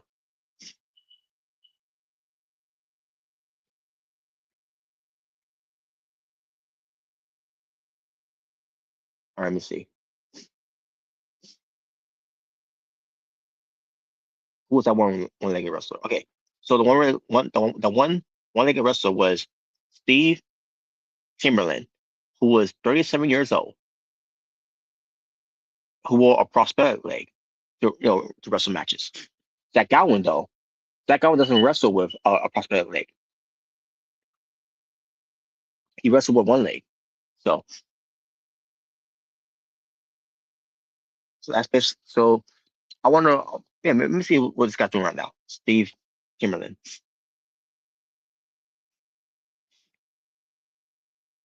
Because even though John Laurinaitis broke hired the wrong guy. I wonder what the wrong guy is doing right now.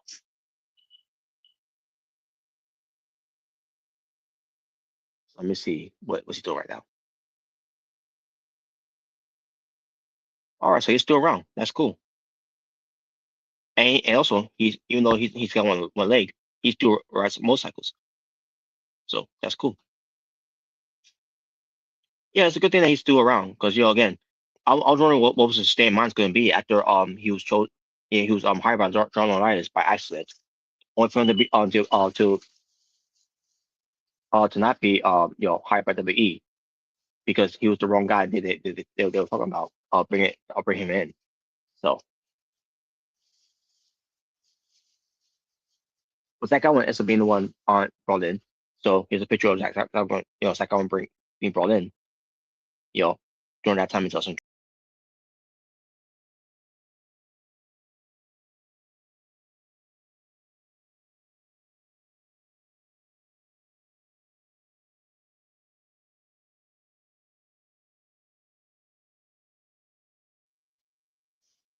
I was a young Zack Gowen wearing Mr. America t-shirt. And that's how he brought in. He was a fan of Mr. America, who was Hulk Hogan, by the way. And yeah, they did saw this. I remember that angle very obviously. I remember because I watched it a lot at the time, where Zack Gowen, I was being beat up by Roddy Piper, and Piper was pulling the wrong leg of his, and he ends up pulling the leg out that he had to pull off of him was supposed to prosthetic leg, which was supposed to show the angle where Piper went too far, and he was with Sean O'Hara, rest in peace, by the way, was upset with that. This man was upset with this doing all, but same time with this man was being upset with that, like being upset with Roddy Piper for doing that to Zack Gowen, who's a fan, going to the show and all that, and blah blah blah, and all that. He's a plant, that's not the point. The point is, for Mr. Man to say that what Piper did there was wrong, and then for Mr. Man to do what he did, mocking Zack Gowen on TV, having one leg and all that, and calling him a freak and all that. So fuck this man. And no, it's not just him being a heel. I'm pretty sure that's how he really is. I'm pretty sure that's how he really thinks of these type of people that doing those type of things. So fuck Vince McMahon.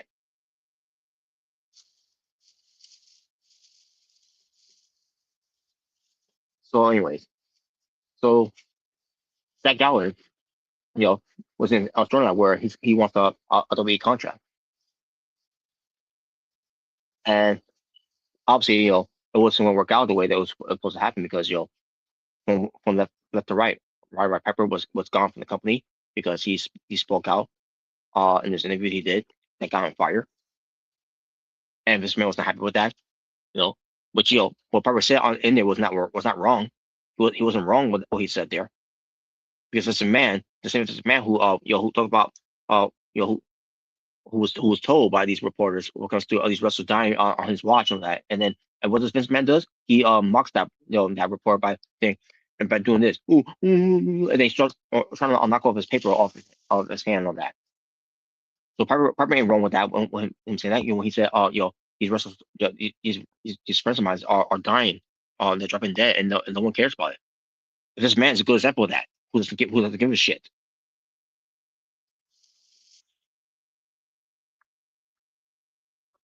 Again, fuck Vince McMahon. And then Hulk Hogan is being gone. Um, they say that he walked out was not that was Clip River because I don't know who you could believe from there on out when it comes to it, but it doesn't matter anyway because Hogan ends up come back anyways. Albert ends up come back later on anyways too. Um, but nevertheless, so Zach Gowen was being left out here and all that, and Sean Hera, he was getting punished for no reason for this whole thing, but where they basically didn't do anything with him anymore. So Zach Gowen ends up being in the match with a specific man to face the Big Show, where if they could beat Big Show, he could win his job back. And obviously, with the help of Kurt Angle and Brock Lesnar at the time, Zach Gowen ends up getting a job in WWE by being the Big Show. And the crowds were white hot for Zach Gowen, by the way, for that at that time. And Zach Gowen, he got a contract, and all of a sudden, that's when it all changed for Zach Gowen. Zach Gowen, ever since getting his opportunity to spot, he was way over his head because now he's a W superstar who was 19 years old, thinking he could hang with the boys and start drinking. He was underage, and and from there the boys felt different about Zach Gowen from there, and that he stood for himself and all that and blah blah blah. And there was a match with Vince McMahon and Zach Gowen. And Zach Gowen made him bleed. He thought he was gonna be fired because of that. And then Vince McMahon said, you did great, kid, blah blah blah blah blah. And Zach Gowen from there, he was so full of himself again, like I say, way over his head, and then the angle where he got beat up by Brock Lesnar, got bled. So he there was supposed to be a spot where he's supposed to be bleeding. He was because of Brock Lesnar, in his angle, and he was being taught by Arn Anderson to how to bleed, but he didn't know how but it wasn't working how he was doing it. He did it twice, and then the third time he did it, he basically did a little slice, and then he bled too much from there, and then did the ankle where his mom there. And his mom jumped all over the barricade, taking on and all that, and Brock Lesnar kept on destroying him after that and everything. So then, and then they didn't really show much about the wheelchair thing that Brock Lesnar did to him, throwing him down on the steps of it, which I thought they was going to do that, but they didn't. But either way, so Zach Gowen was supposed to be the whole thing with him being being built like that. He's supposed to be in the hospital, that right? Instead, he goes to back home, and start taking pictures and and whatever, blah blah blah, and they caught this, and John Lawrence was upset with this, and then Zach Gowen said to him, who cares? It's fake, and that was not a good thing to say because of that. Because of that, they punished him for that, and basically, um, his last match was against Tajiri. Tajiri, I should say. Now it's not Stone Cold when he could call him Tajiri, Tajiri.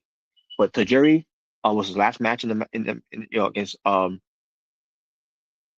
mean, Zack Gowen's last match was against Tajiri and lost. Then he got taken out by Tajiri's guys, and that was it for Zack Gowen's career. He was done.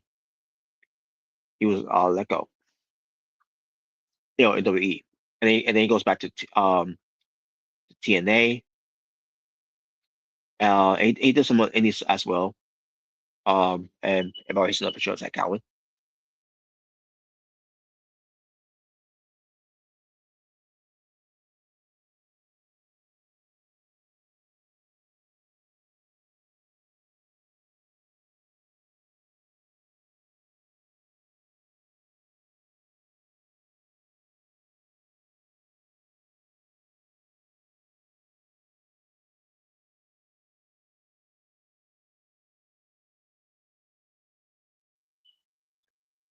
So like I said, he goes back to TNA, and he's trying to revive his career, to where eventually maybe eventually he'll go back to WWE, because when Ross was the head of China relations, saying to to all these one talent relations, but I think he didn't want the position anymore, because that's why John Lawrence ends up getting there either way. But nevertheless, but basically Jim Ross told Zack Gowen, said, you'll you'll if you get yourself better and all that, blah blah blah, whatever, and all that, and be humble, whatever, you'll be a better person. You'll come back. So this was his opportunity to do that, to do that in TNA, and they had a party afterwards where he went to Jeff Jarrett, who was the owner in a way of that company, TNA. Basically said to him, where's the coke? What's up? We're having fun, but and I'm like, wow, he blew it. He fucking blew it. You don't, if you're going, if you're going to a party and you want to have, you want to do coke, the last thing you want to do is to go to your boss to ask for a coke. That was not a smart thing to do. Zack Gowen should have known better when it comes to that, and he didn't, and he ended up losing his job in TNA because of that. And from there, Zack Gowen started going out of control when it comes to the pills, the drinking. He told a story about him, being a pizza delivery guy, whatever. He went to deliver pizza to the wrong place, I think it was. I don't remember, but all of a sudden he goes back to the car. All of a sudden, some guy in the hood pointed a gun at him, robbed him of his phone, his cell phone, whatever, and then tells him to turn, and he has to turn around, and then he tells him to run. Zack Gowen runs, and Zack Gowen is taking some pills or something like that. I can't remember if he was taking that, because it's something that the cast or whatever. I don't know. I don't know. If that's what was said on that, but then he started going to his mom. He's got a problem, and then all of a sudden he with his mom being there for him. His mom pointed out something about what WWE does when it comes to these type of programs. Well, it either way you're under contract with WWE, or if you're no longer under contract with WWE. I forgot what that program is called when it comes to it, but they can help you with those drugs problems. Happened with Jake Roberts, but obviously that didn't work out that well with Jake Roberts and with Scott Hall, with other people that dealt with that as well. WWE had to do some good with that whole thing, and and do what they can to help you with that, and they did that with Zack Gowen, and Zack Gowen from there was better after that. And Zack Gowen it's a clean up afterwards after that, and here's another picture of Zack Gowen here, this time with him in AEW.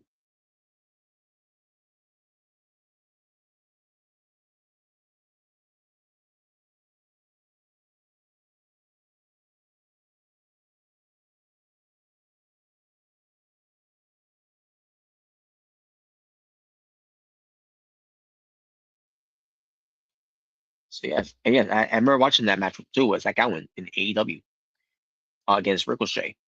And Zack Gowen, based on how I saw Zack Gowen wrestling, he looked like he never lost a step. So, and the best part about that was, oh shit, I didn't realize I wrote it.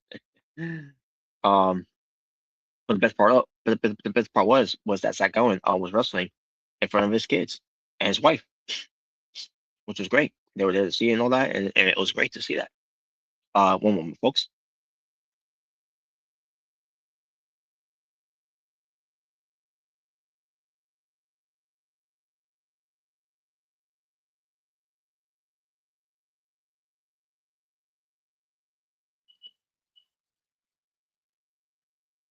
Again, give me one moment, folks.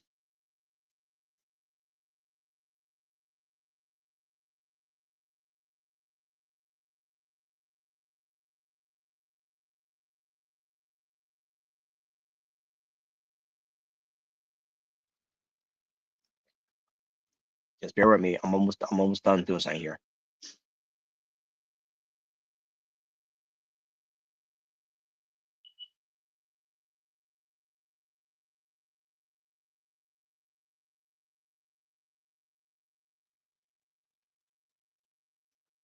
Just a little bit, guys.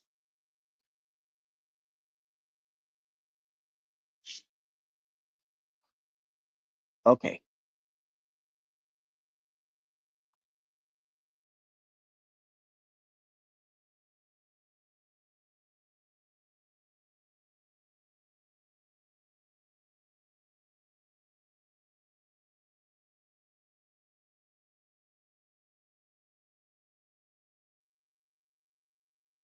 Yeah, so basically, I'm done with with that now. So yeah, Zack Gowen had there's a bright side of Dark Side of the Ring when it comes to that now. Zack Gowen is better now. He's doing a lot better. He's still wrestling. He's still doing his thing. He's uh he's not like his dad. He's not like you know he's not you know. There was something about his dad um that he talked about, by the way, when he was in WWE. That his dad came to his life, but then well during that meet and greet, and basically gave him a letter, and I don't think he ever opened the letter to read it, whatever. But that was the last time he saw him because his dad ends up dying afterwards. I don't know if he revealed the letter of what was said there. Maybe I don't know. But he talks about how he's upset that because you know he wasn't there for him for his entire life until now that he's a WWE superstar at the time that he now so he cares all to be in his life. I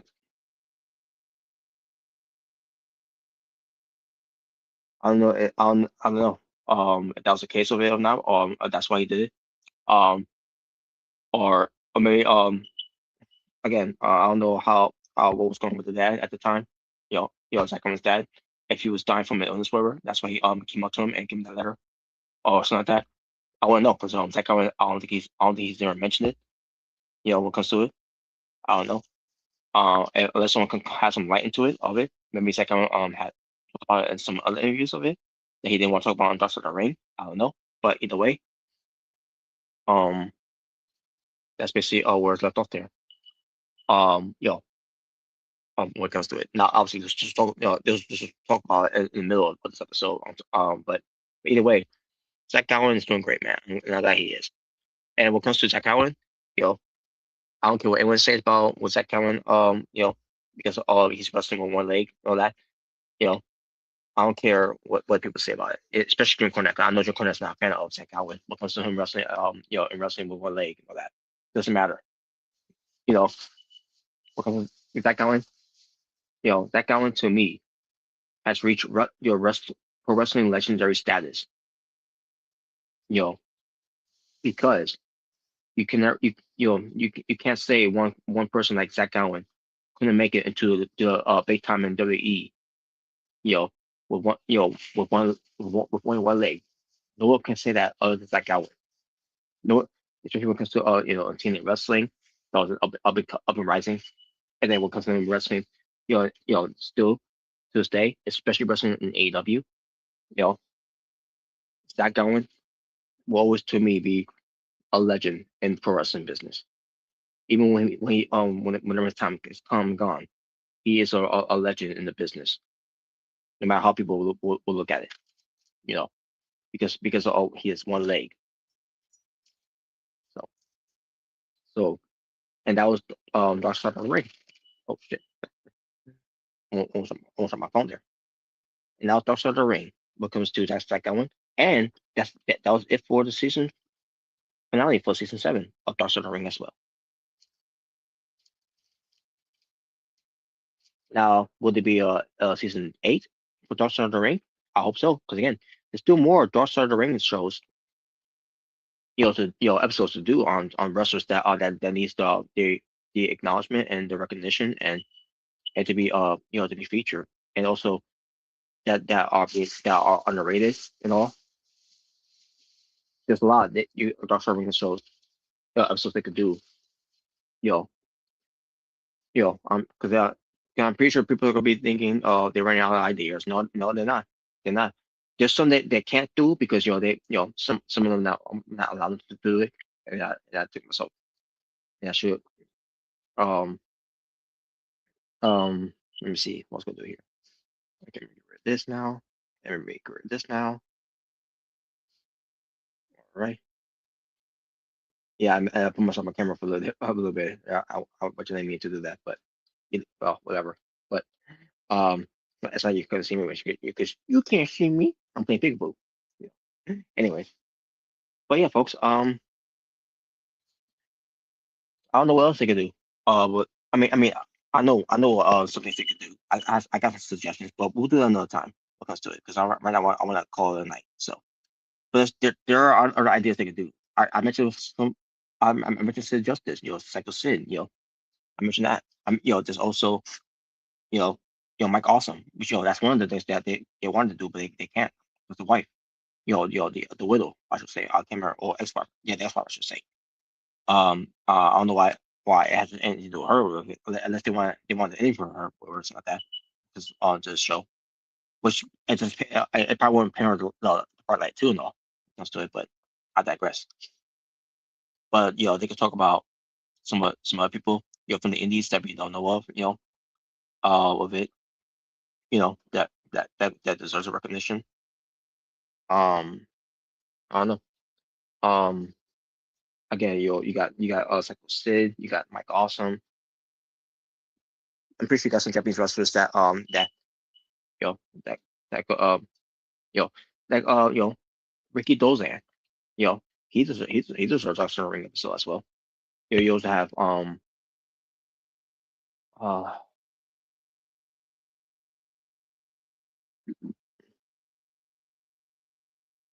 the speak out movement thing, that whole thing from the pandemic, you know the speaking out movement thing, could be a story for that as well. Now I don't know what kind of key people they can use on that.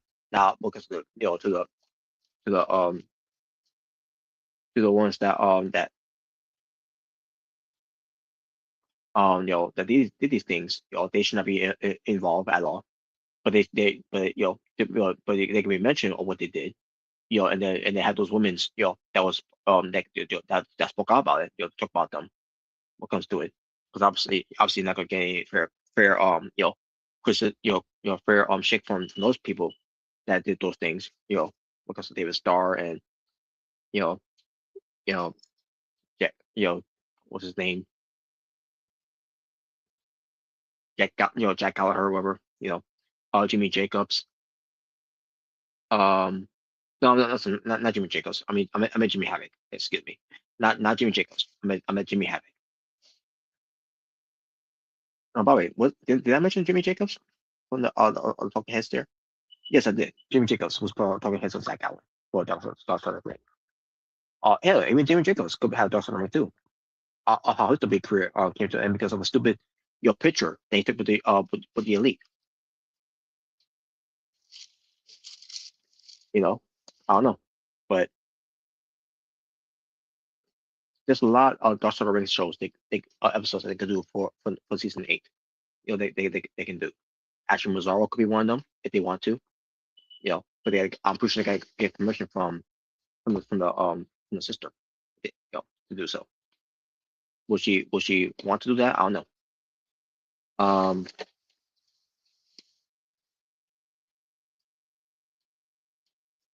I don't know what else. Well, I mean, I know what they could do, when it comes to it. But other than that, and also when it comes to Larry Sweeney, Larry Sweeney, you know, who was supposed, who was the modern Bobby Brahim at that time, having not killed himself, because there was stories I heard about him where he could been big, but unfortunately he killed himself. And someone like Larry Sweeney deserves a dust on the ring.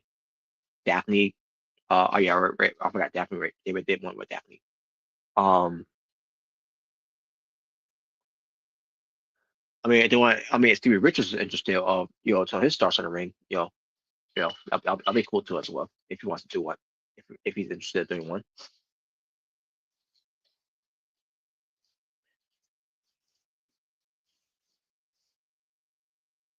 But yeah, either way, Stars on the ring is over for now.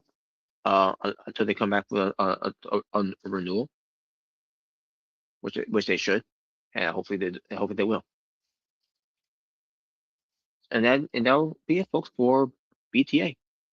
So Jaber ends up making them after all when it comes to it, because he ends up seeing Brand New Day when it comes to Spider-Man. So I'm gonna try to see if I can try to check it out whenever I can. I don't know if I will check it out in theaters, whatever, um, but maybe I'll wait until it comes out, whatever, for me to watch it and to see how it was. So let me see.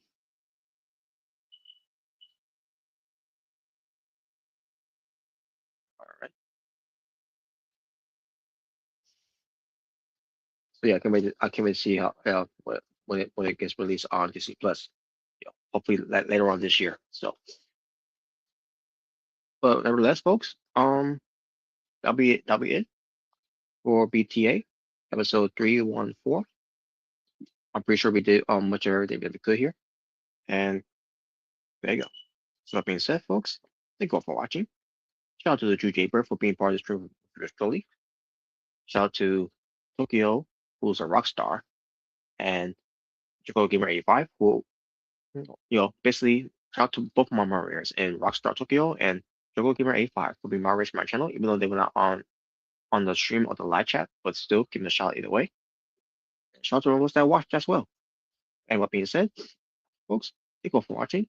For the True Jaybird, it's the natural born thriller saying peace on the streets for all you be well, stay safe, take care of yourself, everything's going well. I am out here to talk now at the you all and have to goodbye and good night to all you to feel the Twinkle Toast my finger AEW World Champion, Best Machine Cleaner of King Omega, bang! And fuck the Young Bucks of the fucks Hardy Boys, begging for the Bucks of the Conflict Bucks. Fuck them all. And fuck Jungle Boy, Jack off Harry though.